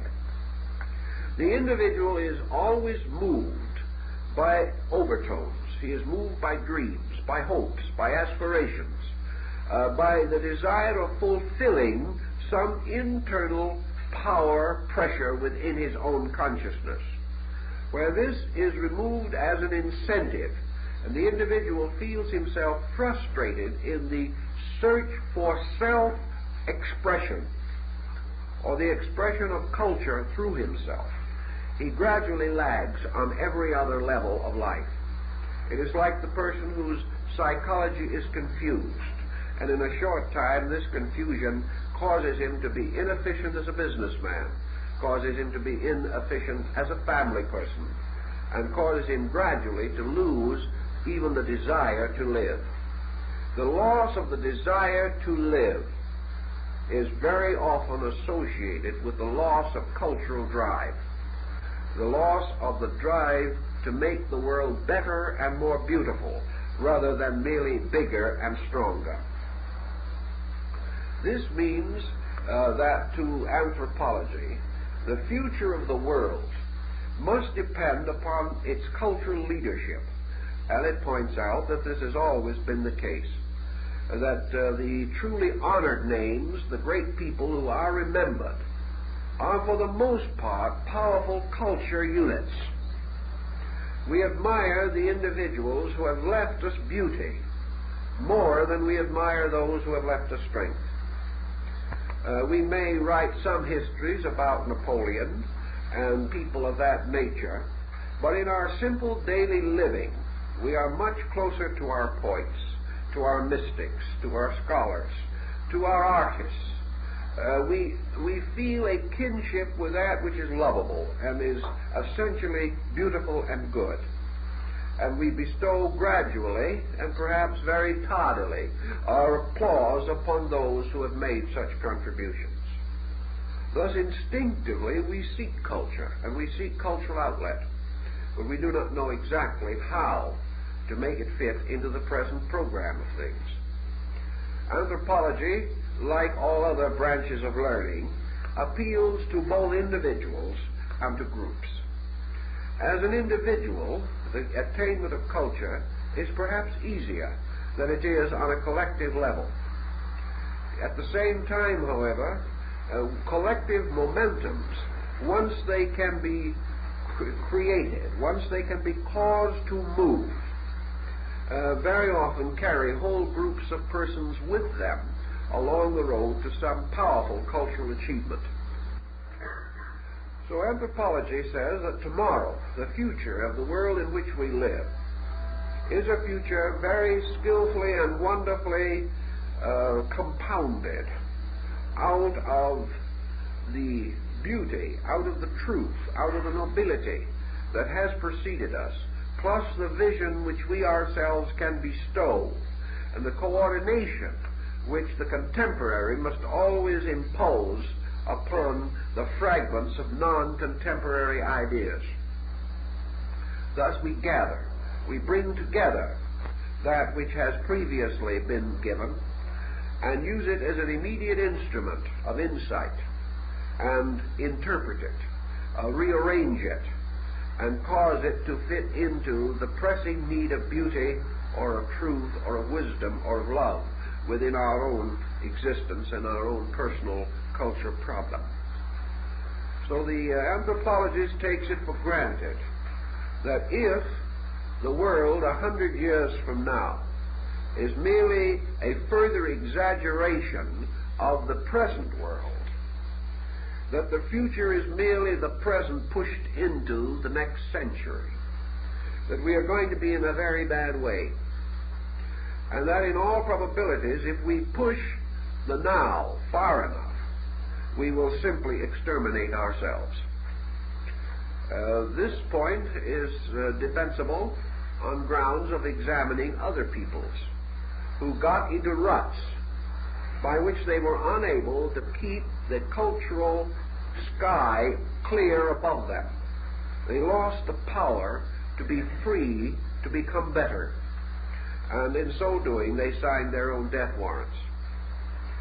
Actually, however, nature is such that it is very difficult to lock man totally within a mechanistic pattern. He rebels of himself. The pattern becomes too heavy for him. He finds himself sicker and sicker under it, until on one level or another he rebels. Therefore, man by instinct is a breaker of patterns.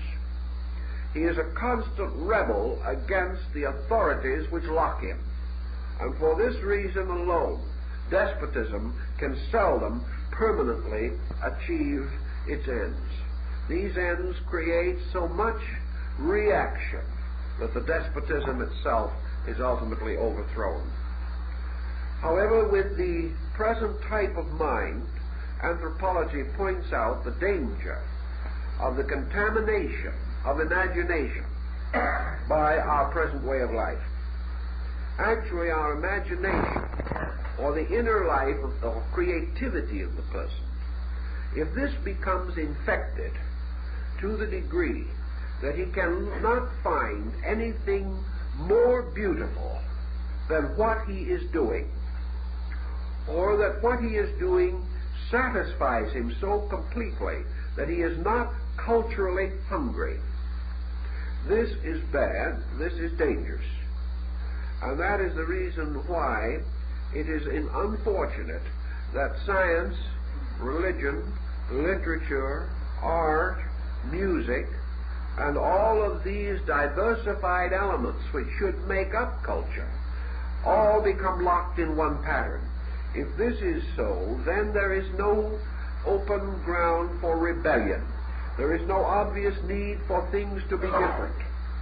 And the individual escaping from one pattern falls into only another bracket of the same pattern, and in this way gains no true relief or release from pattern. Culture is always associated with a kind of archetype. Every people has had its dream. It has had some deeply submerged purpose which drives it, which has prevented it from extinction, which has caused it to defend its institutions to the bitter end. This drive has always in it some utopian clause or phase. It is always in some way the belief that we all live by, that tomorrow is going to be a little better. This problem of tomorrow being better, of course, runs against philosophy, for tomorrow can only be better if we make it better. And the problem of hope without work also offers no tangible solution. But it is dangerous to us as individuals and as groups to think of better, this better tomorrow, without seeing or feeling in it any release or expression for the instinctive desire of our own for happiness, peace, security, friendliness, kindliness, cooperation, and understanding. When we cannot look forward to these as having some advancement, then we are locked within the very selfish and dubious pattern of some way transferring or attempting to find consolation merely in toys which in themselves solve nothing. And the idea of the rocket reaching the moon is a kind of a toy which we use and which becomes important to us very largely to the degree that we are a frustrated, neurotic people. Not that this will actually bring us any happiness, but we will become wildly excited the day it happens. We will all shake hands with everybody, feel that we have made a monumental step in the conquest of existence, and then go right on with exactly the same personal problems we have always had. And if it should happen that somewhere along the line we happen to find a warlike planet that looks like it might want to invade us or something of that nature, the discovery will bring us not peace, but further fears, doubts, and misgivings. So actually, we have no reason to assume that any type of activity which has failed to produce happiness in the past is likely to produce it in the future. And what we term happiness is becoming more and more a sort of resigning to inevitables. It's a very static thing. The individual doing the best he can, which is very poor, and hoping for the best without very much ground for hope in that direction.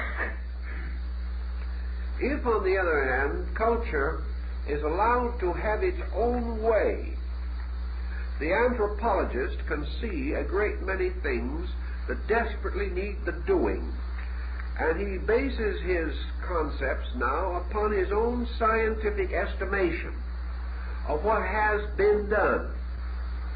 He examines the great motion of culture itself, not the motion that we have imposed upon it, but the grand motion which can be estimated perhaps only in terms of 10, 20, 50, or 100,000 years.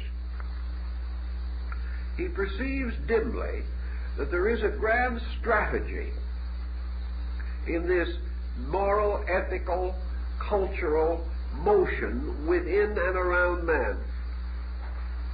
He perceives that when man does not know where he is going, that there is a motion that will carry him there if he will let it carry him there. And that this motion is not mysterious or inexplicable in itself. That it is a reasonable motion. And out of certain experiences that he has observed and studied, and which he approaches almost psychologically in recognizing the results of various errors in culture upon the groups where these errors arose. The anthropologist sees himself moving along towards something that could be very much better than it is today, and which he feels has importance. He thinks of science as making certain definite contributions to this, not because science primarily may have intention of contributing to culture, although many scientists undoubtedly do feel the importance of their cultural contribution.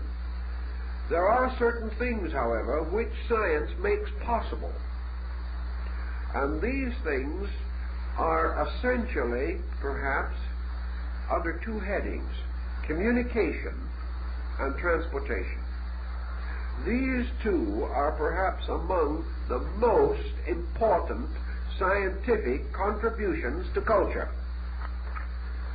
Communication, while it begins with a problem that is unsolved, still offers a suggestion for solution. It is interesting that scientifically we should have invented means of carrying the human voice around the world long before we invented any means by which the people listening could come to understand each other's words.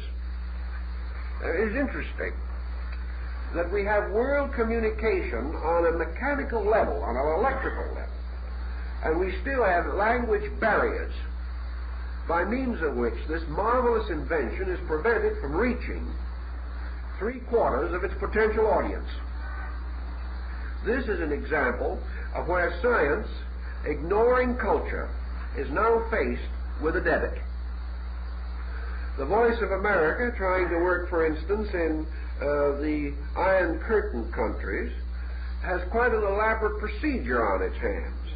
It must bring in individuals of many languages and have these programs carefully translated for the benefit of people who do not speak each other's languages, but we hope sometime will work together economically, politically, or culturally.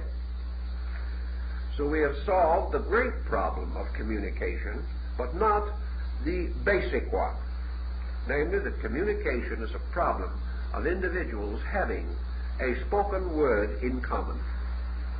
Thus, anthropology points out the tremendous importance of the development and final recognition of an international language.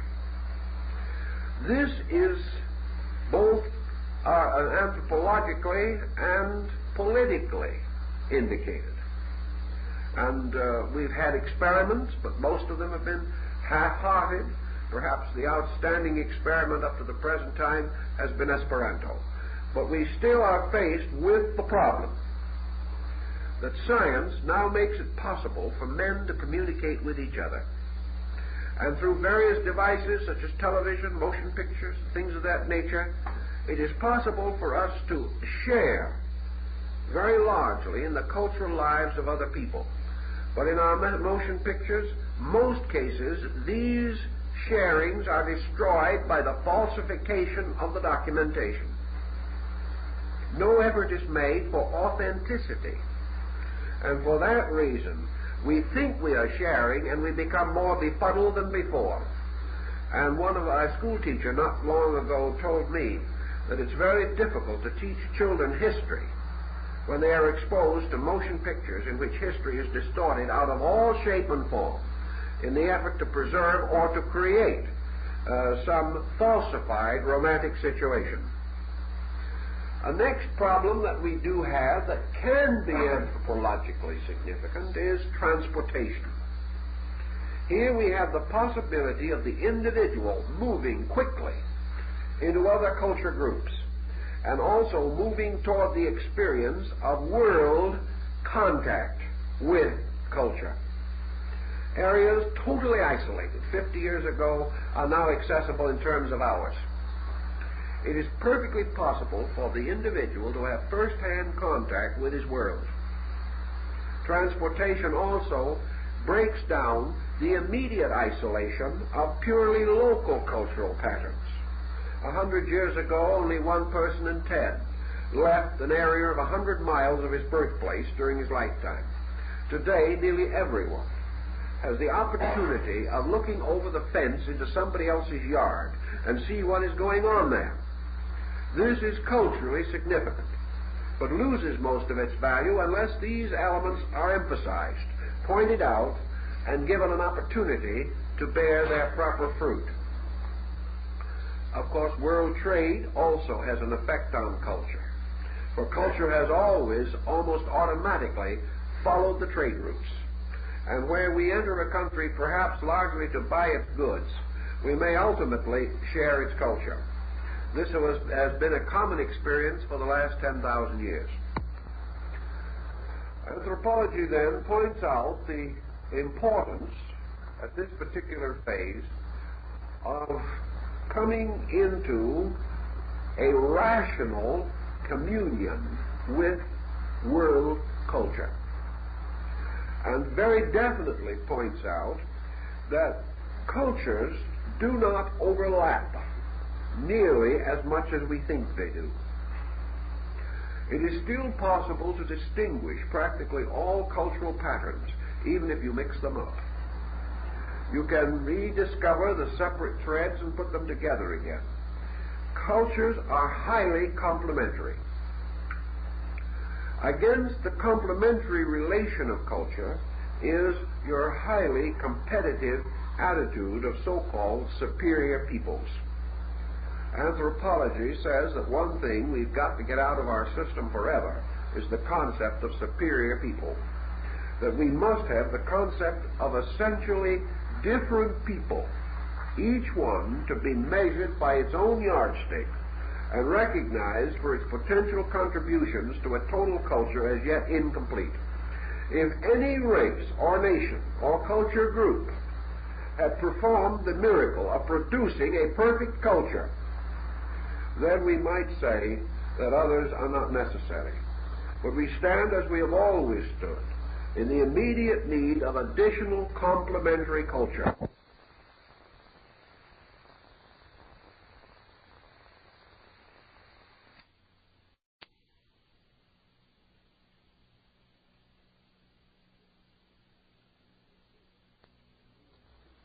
And we assume that the natural way to find that is to go where it is. Not to think on terms of borrowing or of lending, but of recognizing that culture is a unit, a totality, revealing itself through an infinite diversity of culture patterns and culture groups. Taking this as a foundation, we can work for a unity of cultures even as we work for a political unity. And we can work for religious unity even as we work for scientific unity. We observe with some interest that a great many scientists belonging to other and different nations, even some that are not compatible with our own political theories, as men and as scientists can gather and discuss and think and talk things over without the animosities that you normally might expect. For wherever the individual has ideas bigger than himself, he can share those ideas with others on a like cultural level. And wherever it's impossible to share, there is evidence that the cultural bonds are not strong enough. And without these bonds, the peace of the future can never be assured. In this way, anthropology, looking forward into the future, is not content to think in terms of the new conveniences, the new commodities, and the new situations that may arise in the management of our temporal and commercial activities. There must be this new world, this new wonderful and beautiful world that we desperately need in order to justify our existence now or any other time. Assuming that the motion of culture is genuine, that the anthropologist is correct, that he has dimly perceived this motion and is able to project it into the future, and therefore that 100 years from now will not merely be today pushed into tomorrow, but will be an ascending arc of attainment, an achievement beyond and above the continuation of things as they are. How will he estimate or conceive this new level of life to be? He tells us that the only answer to that is within his jurisdiction is the concept that this ascent means that more of the inside of man will come out, and more of the good things we have always known will be apparent than are now obvious. In consequence of this, there will be a fulfillment, to a degree at least, of man's most secret longings and hopings, as well as this motion forward. Therefore, that in 100 years from now, we will say, it is perfectly conceivable that man, becoming more anthropologically conscious of the concept of culture, may bring about marked changes in the three departments which we have already mentioned, namely the departments of nationality and of religion and of language. The anthropologist feels convinced that the progress of world language will go on more rapidly than it has in the past, not impelled simply by cultural motive, but by economic motive, but achieving in its ultimate end the establishment of a more common understanding between human beings. This understanding may at first not be a true sharing of language. It may begin, as it has already begun, in the greater ability of translation, the appearance of the better literary works of various groups in the published languages of other groups, so that today we can look forward to a greater availability of world literature, and will be in this country, for example, relieved of the overburden of Mediterranean literature and the total lack of literature from practically every other part of the world. The anthropologist will nod his head with a certain quiet sense of satisfaction when he realizes that now probably 100 or 200 of the world's great classics from every nation can be found in book form at under 50 cents a copy. He feels this is important, because the individual who today begins to study these or to read them even superficially is building the beginnings of cultural bridges. he is beginning to create what culture must have, and that is sympathy, a certain tolerance, a certain understanding, the amazing and incredible discovery that somebody beside himself has done something in this world, that he is not a patriot because he closes his eyes to the achievements of everyone but his own, that anthropology calls him to a higher patriotism, and that is a patriotism to the common good, which must be advanced, and without which the good of individual nations can never be properly advanced. The second important contribution lies in national psychology. And national psychology is also in the process of being broken down. And we find greater and greater economic and cultural exchange between nations than we have ever known before.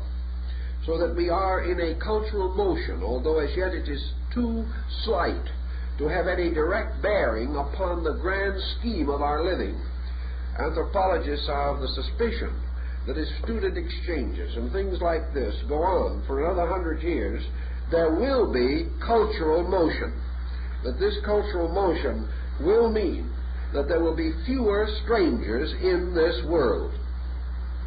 And the great barrier to all true progress is the stranger. And the stranger is not only the individual from another country, but the person working alongside of us, whom we have never known. The stranger is the neighbor next door we have never spoken to. And from this it extends on to the individual of other racial or biological groups with which we have never formed cultural bridges, and therefore whose life, work, and contribution to the common good we have totally ignored or terribly underestimated. Religion also comes strongly under this anthropological concept. And religion is going to be what the British so often refer to as the sticky wicket in most cases. Because religion differs in many ways from most other parts of the cultural motion, and it exaggerates the difficulties which we find in the other groups, because religion moves around revelation, and revelation is nearly always involved in uniqueness, and uniqueness is nearly always the basis of segregation and separation. If this means, therefore, that in order to be true to your faith, you must deny all other faiths, you put a terrible barrier in the way of cultural integration. But at the same time, you are contributing markedly to the danger of war. So we have a situation of the deepest importance. Religious isolation is very apt to cause the collapse of civilization. So where does our allegiance lie? Some persons would say, go on to the bitter end. If the world falls to pieces, I've been true to my faith. This viewpoint is still quite popular, by the way. It has many more followers than we realize. But the anthropologist, who is looking objectively at the problem, and hopes that he is standing in a position in which he is not biased, comes to the realization, or comes to the conclusion, that this is too great a price to pay for religious isolation, that its moral example is more destructive than the virtue that it attains, that when we separate human beings so tremendously, we should at least have extremely adequate grounds upon which to create such separation, and that in fact we have not this ground. We speak of the uniqueness of a revelation. We remove from this uniqueness proper names and nothing else, and we have nothing left that's unique. How many people realize this? We should realize it with the golden rule in 48 languages and in every religion of the world. Where then is this uniqueness? This uniqueness, anthropology tells us, or affirms, to be the result of miscomprehension, misunderstanding, and restriction or limitation of cultural insight. And he does not feel that the uniqueness is valuable enough, important enough, or real enough to permit it to threaten the entire progress of mankind. He therefore takes what he considers to be a proper ground. Now, anthropology would never attempt to force its own ideas upon man as a religion. It has no concept of doing so. Nor would it advise or advocate all men with the same religion. It does not wish to take away from man the uniqueness of what he believes to be the dispensation under which he exists. The only thing it requires of him is that he shall take a cultured attitude towards those of other beliefs, that he shall recognize the possibility of common enrichment, that in all matters that he will have a proper attitude of respect, a proper attitude of sympathy, a cheerful willingness to cooperate with those of other faiths and other beliefs, and the capacity to perceive that a good man is a culture man, and that this good man has never been produced solely by one faith. That a good man is more important than an affiliated man. That the fact that the individual becomes better is the final evidence of the contribution of religion to life. Therefore, the good man, whatever he may be and whatever he may believe, is entitled to the common respect of all other good men. Anthropology is very hopeful that within 100 years this concept will be, if not universal, far more so than it is now. We may not be able to overcome all prejudice, but anthropology points out that we are being forced into this position, often against our will, by a motion in society which cannot be stopped, and that this motion means that either we must move with it or expose ourselves to another cycle of holy wars. And most people at the present moment are tired of even thinking of holy wars, letting alone to indulge in one. It is very doubtful if today the world could really work itself into a proper mood for a major crusade. Already the violence of these attitudes has been rather seriously undermined. It is doubtful if it would get much further than a verbal outbreak. But it could. And anthropology warns that if it should, it could wreck a cultural motion for a long time to come. Anthropology hopes in its own thinking that the motion of heterogeneous faiths, the gradual recognition that we do business with people, and that this person who as socially was a stranger becomes an important element in the success of our activities. We become to be more dependent upon the farmer in Indonesia, the rich caliph or the rich sheikh of the Near East with his oil wells, the importance of the Formosan as a front line of defense against somebody else, the need of cultural contact with Japan as possibly the western boundary of our way of life. These things are forcing us to realize that we cannot ridicule a man and then expect him to stand with us in an emergency. So we have to at least take on an appearance of civility. This appearance, coupled with greater and greater contact. I know a man who is engaged in a large business in this country. He has been an executive of that business for 40 years. He is only a few years from retirement. For the first 35 years of that position as an executive, He sat with his feet under one desk. In the last 5 years, he has made 42 trips around the world for his business only. This means something. It means a motion.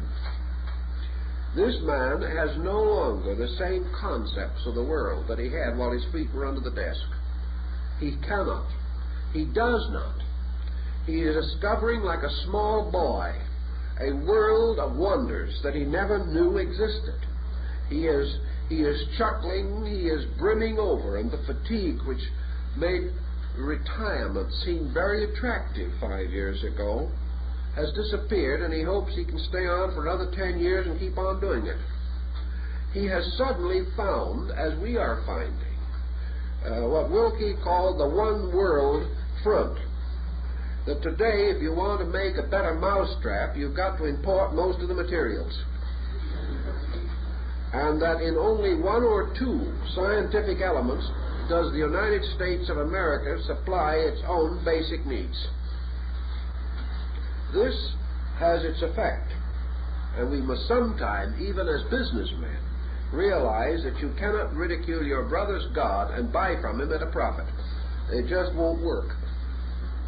So a condition is being forced upon us, meaning cultural insight.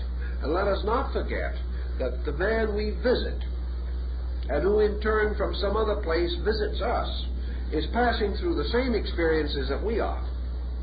Individuals who actually believe that the world ended in the Sea of Yemen are suddenly discovered that it didn't.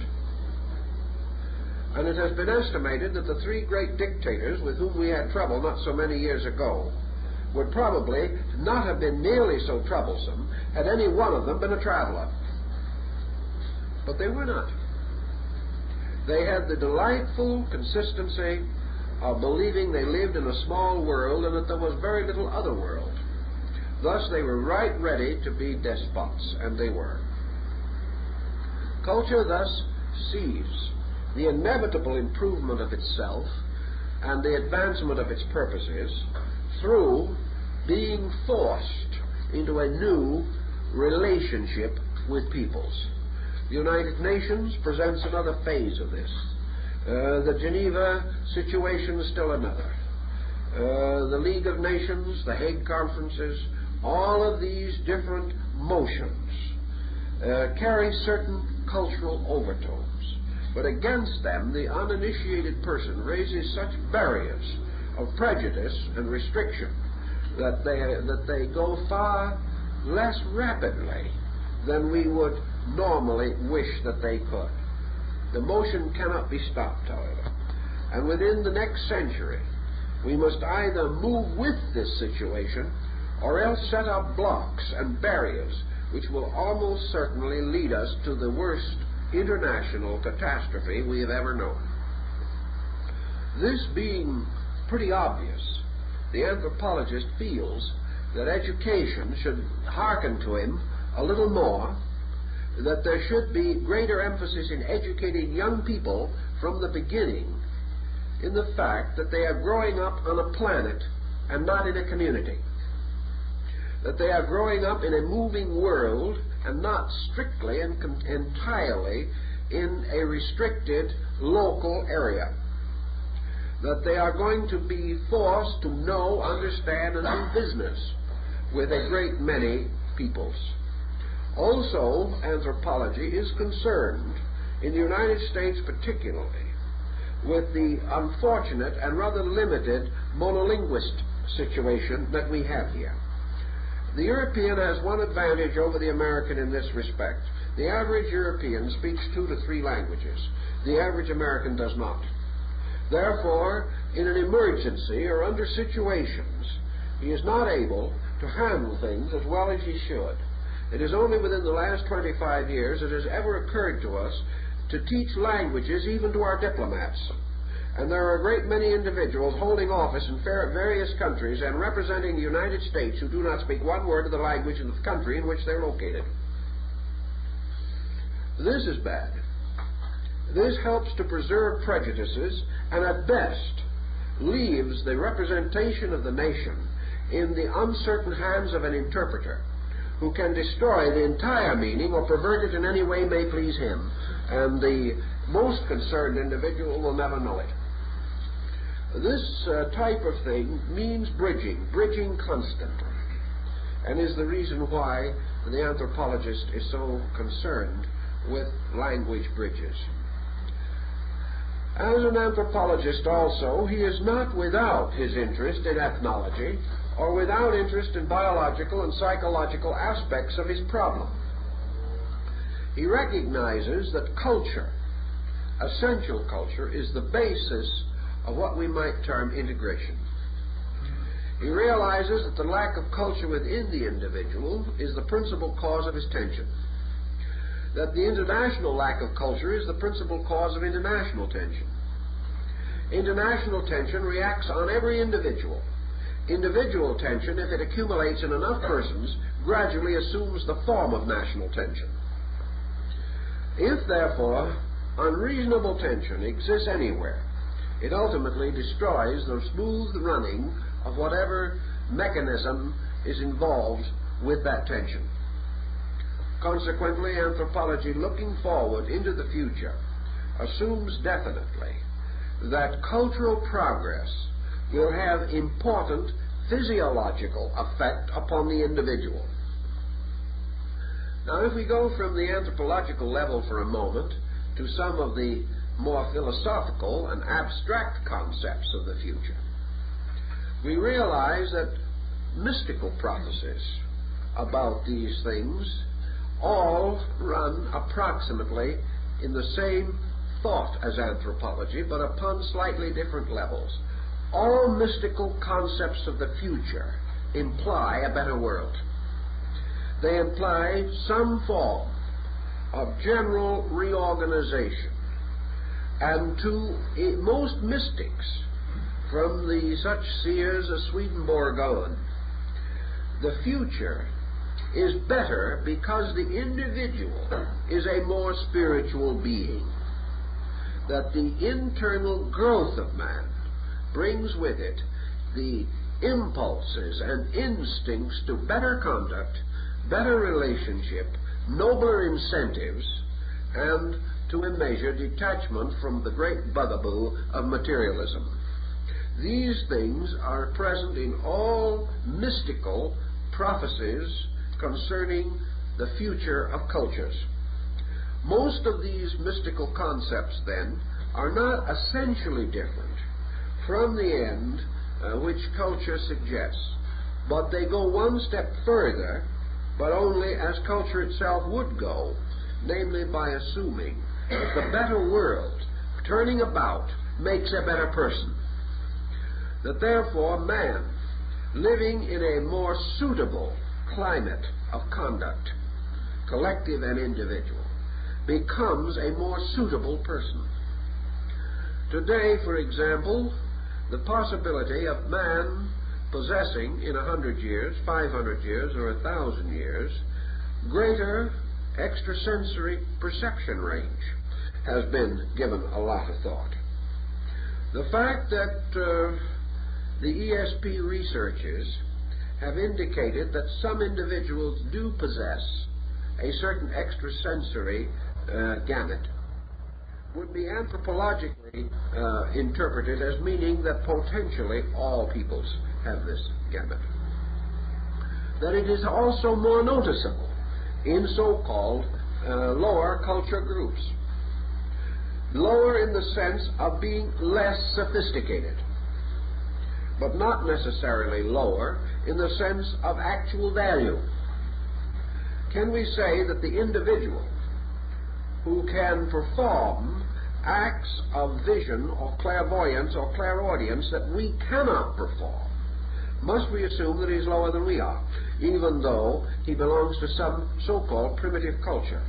He is not lower. Anthropology is not interested in height and lowness. It is simply specialization.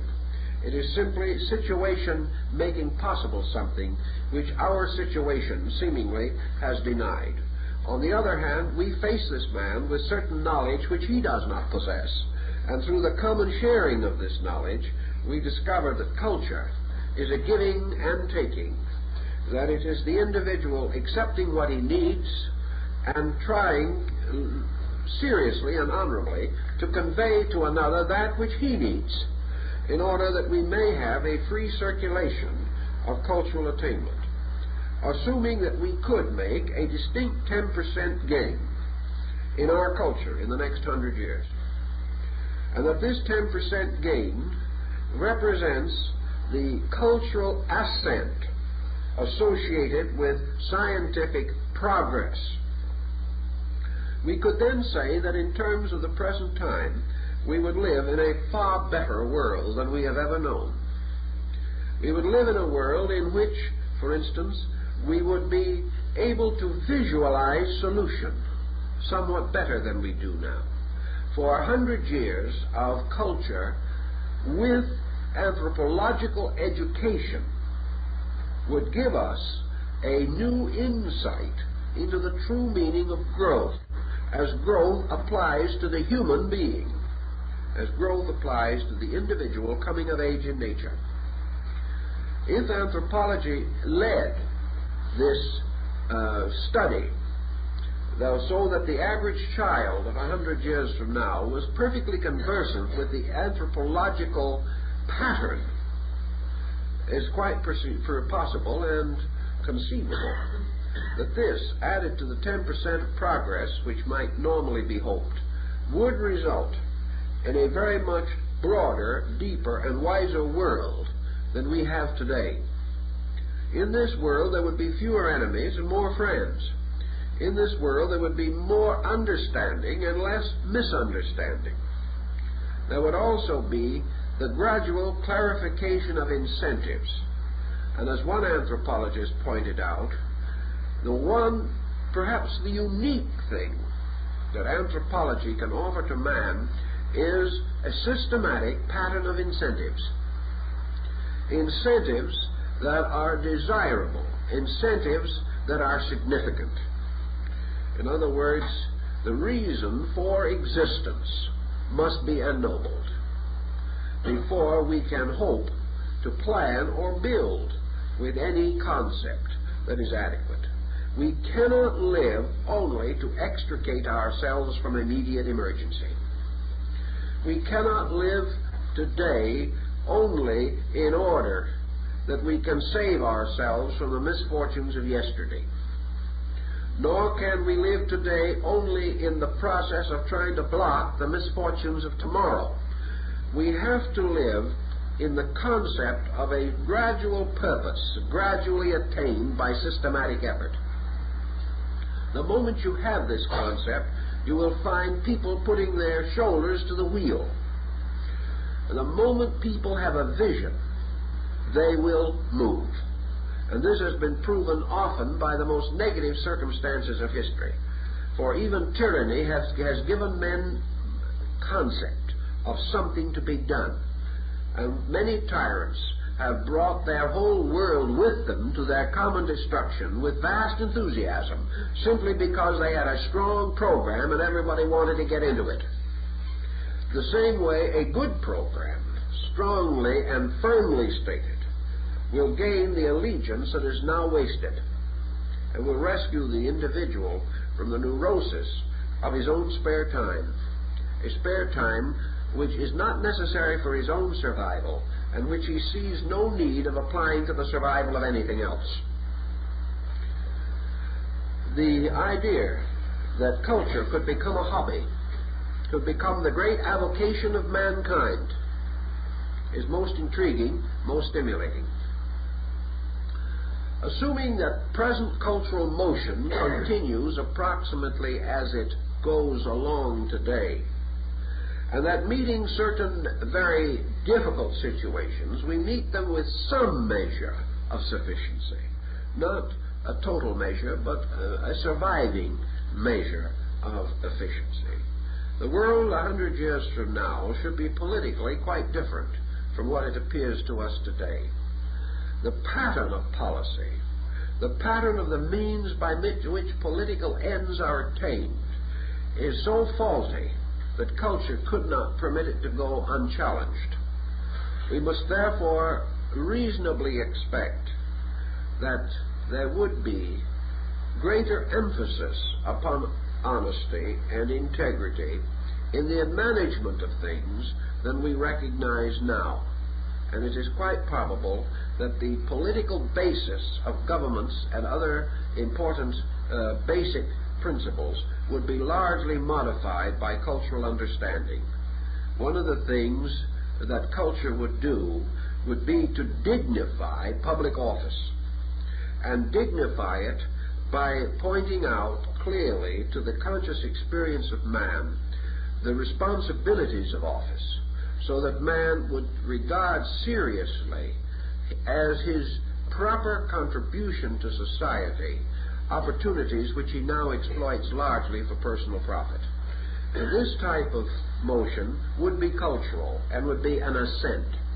The effort to elect an honest man under the present conditions will always be of doubtful merit, for the simple reason that he is unable to move if elected.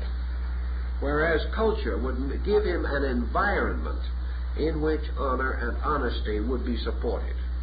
And anthropologists are of the opinion that through circumstances or necessity, we will raise the level of our leadership considerably in the next century. We must do so in order to survive.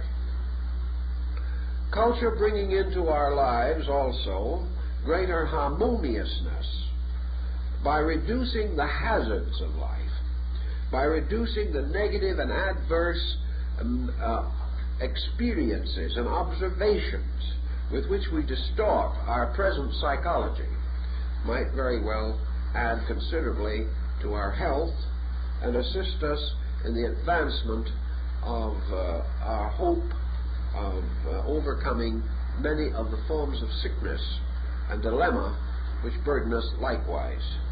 Culture, in terms of anthropology, if it became prevalent, could probably add from 5 to 10 years to the life expectancy of the average person. In a culture system, the average American today could live and achieve a good length of life with full efficiency and be as able and as happy and as healthy at 100 as he now is at 50. The difference lies in wear and tear, and the wear and tear lies in the survival of barbarism beyond its proper time. It is therefore quite conceivable that our generations could be extended, and culture would be the only justification for the extension of them. There is no reason why anyone should live longer if he does not learn to live better. The mere continuance of his present state is neither attractive nor important. The individual can make enough trouble now in 60 or 70 years, and the great majority of persons are not missed not nearly as much as they think they are going to be. We make a certain formality of expressing our profound regrets, and then in the privacy of our own lives give thanks. This situation is because of the low culture platform.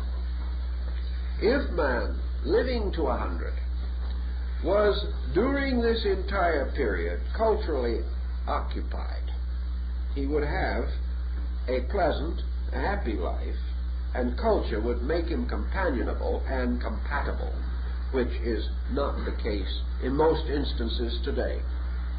For culture must inevitably take away from him those crudities, those forms of savagery, which we sometimes refer to as egotism and selfishness. Thus, culture gives us greater promise of maturity of life, and this in turn immediately increases the rapidity of the cultural motion. An individual who is cultured beyond his present state can make a more rapid contribution to man's further culture than he can in his present state. Thus, culture increases culture, and that which in the past might have required 1,000 years might well be effected today in 100, due to the differences in the available instruments of progress. Culture also becomes a very valuable solution to the upset and inconsistent industrial life of our people. No one can doubt that sometime, somewhere, the productive ingenuity of the race must be stalemated, in the sense that we are already overproducing in order to maintain the type of economic level that we feel to be necessary. Inflation probably cannot be stopped for a long time, but inflation cannot be indefinitely maintained. There is no possibility of the individual living continuously above the level of the reasonable, going on this way indefinitely in a world of increasing populations, in a world of the constant and inevitable reduction of basic assets. He cannot go on forever building his world around the concept that dominates it today. He is bound ultimately to find himself at the end of his resources of expansion. And even if he finds other worlds to conquer, he only puts off the inevitable evil day. He cannot, in nature, go on this way without bringing his ambitions and his programs and projects within the boundaries of a protective, disciplining culture. If, however, in the course of the next century, he becomes somewhat more cultural, so that value becomes of greater importance to him, it will inevitably affect his industries, his economics, and everything that he now knows. If he becomes cultural, however, he need not regard these changes as dangerous to his happiness. We may say that even now many persons realize that cultural program is dangerous only to our unhappiness, and that if we once begin to move as cultural beings, we will find that our joy increases in what we are and what we do, and we no longer depend for our total recreation upon what we have. There is a change in basic psychology here, which is the indication of culture. Culture is not a measure of wealth, it is a measure of attainment. And even now, in many cultures, worldly goods are comparatively unimportant. And there are many countries today, so-called highly advanced countries, in which a person is measured by his attainments primarily. The fact that this does not prevail as it should in this country means correction is indicated, because we cannot continue on the ground that mere possession constitutes culture, or that the person who possesses has in this way fulfilled his total destiny. His cultural life must be strengthened. If this is the case, and we are able to release some part of our effort from this dynamic struggle for things, we shall find our entire pattern settle down to something in which rugged competition is no longer necessary, in order that we shall attain ends that are completely satisfactory to ourselves. Only then, if we use this incline upward rather than pushing only forward, can we find solution. There is no solution in the present economic pressure. This moving forward, that each year's sales must be measured only by the preceding year, and that if we do not top what we have done and the best year we ever had, we are dismal failures. This type of thinking cannot go on without destroying man spiritually, morally, psychologically, and physically.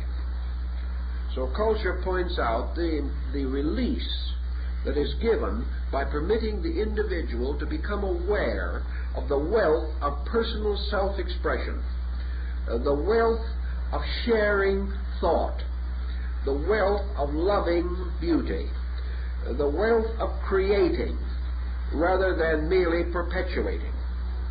And many anthropologists who are aware of the arts and these things think in terms of music on this type of subject. The development of very excellent reproducing equipment has practically destroyed the individual's inclination to become a musician. Whereas 50 years ago, the family nearly always had someone who could play the piano and 2 or 3 people who could sing, perhaps slightly off-key, but still to the general enjoyment. And everyone got up and did it. Now, there is something about doing it that is tremendously important. And the doing of a mediocre piece of music in a thoroughly mediocre style has still greater cultural significance than listening forever to the greatest music that has ever been composed, magnificently performed. So that the problem as to whether you have 1, 2, 3, or 4 loudspeakers scattered around your ear, in order that you may get the sound from the front, from the back, from above and below at the same time, and perhaps have the beautiful opportunity of hearing it also coming in the window from one of the neighbors. This is regarded as progress, but this is progress only on the level, because it is not lifting the individual. We may say, yes, it will give him music appreciation that he never had before. It is true that it may do so. There will be long-range motion in it. But this motion that is separated entirely from creative action becomes too much like indoctrination. We are not made cultural merely through our ears. We are not made cultural by what is done to us or for us primarily. It is what we release through ourselves that becomes the one magnificent satisfaction of culture. Thus, the individual can still be a comparatively dissatisfied person in the presence of magnificent equipment for music. He does not have the personal psychological therapy of personal performance, of actually learning to do something himself. These elements must also be corrected in the future, where creativity must be given greater consideration. The anthropologist, I think, would like to see some creative art as a part of every curriculum, and that no person should be permitted to graduate as a doctor of medicine or a doctor of law unless he also can prove on the occasion of his final examination that he is proficient on the Jew's harp, the harmonica, or something of that nature. He must be able to express himself creatively. He must not depend totally upon intellectual reconstruction and continual circulation of other people's ideas. He has got to get into creativity. Creativity is culture. We are happy, however, in seeing that some of these facts are beginning to be more obvious than they ever were before. The anthropologist says this is the proof of culture motion. We have come from the Greeks to now, and more persons probably than ever before, including the time of the Greeks, are aware of the need.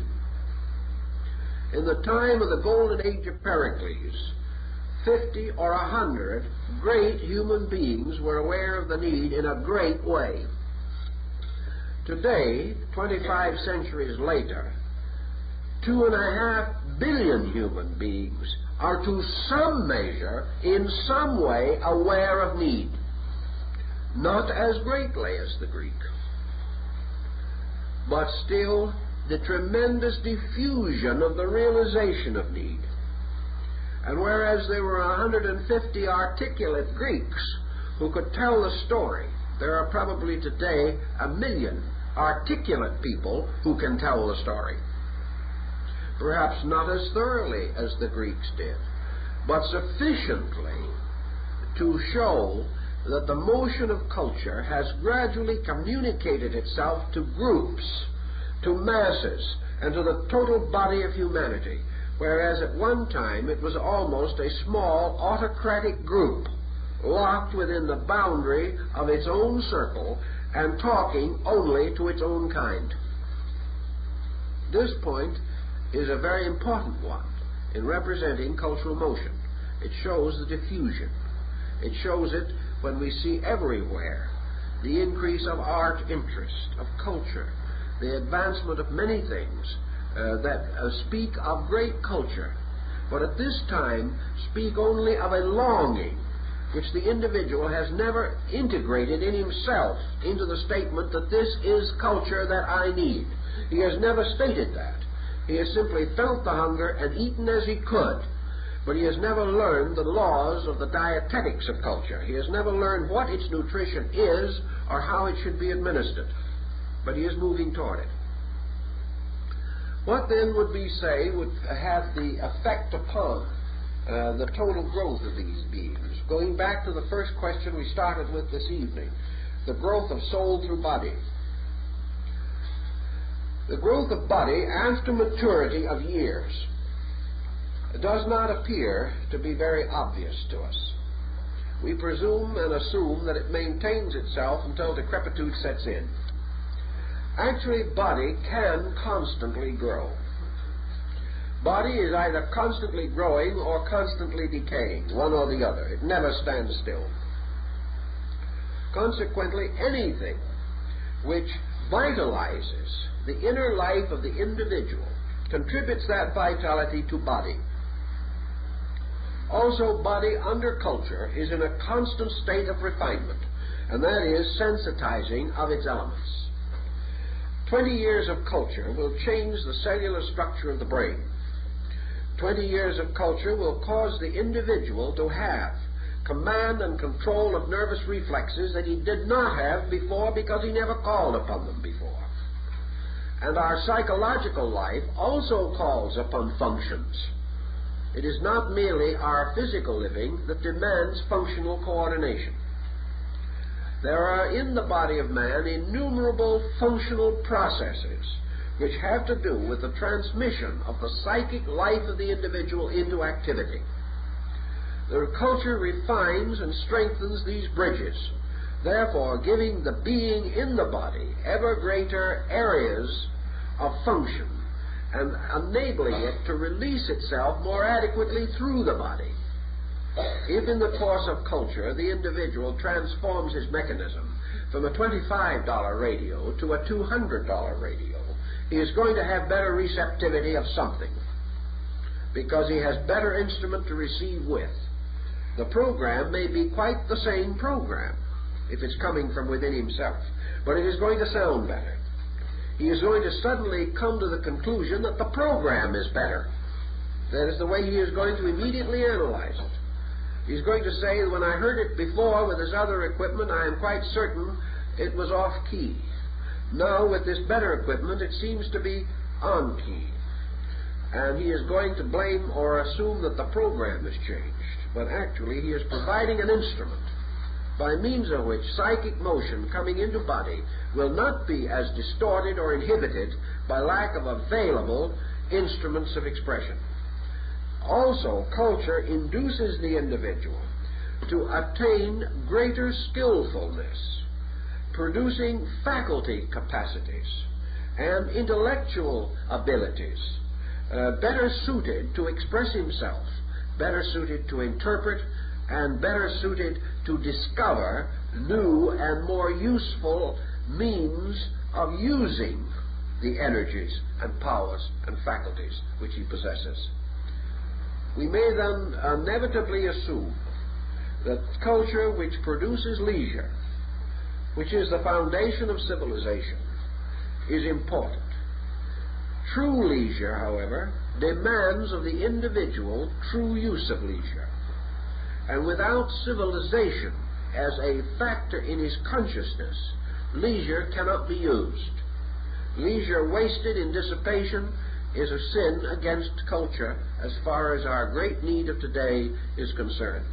Yet it will continue unless the individual becomes aware of better usage, becomes trained in these situations. It is not inconceivable in the possibility of culture that within a very comparatively short time, perhaps a few centuries, that most of the flagrant evils of our time could be minimized to the degree that they would be comparatively negligible. There is no reason why culture cannot correct crime. Yet we have taken the attitude that crime we will have with us always, along with war. There have been many learned volumes written to the point that wars are inevitable, and we will always have them. This is science moving on a level, assuming that tomorrow and forever will be like today as far as the psychic life of people is concerned. But change the people, and you break all patterns of expectancy.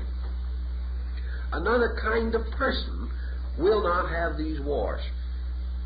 It is only the kind of person who has wars who will have wars.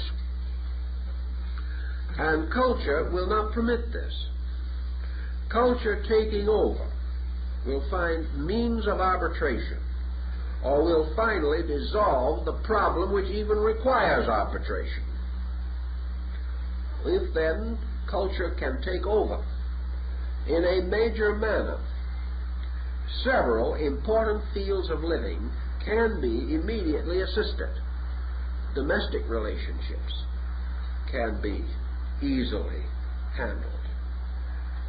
Many things now impossible will not any longer be impossible. They may still be difficult.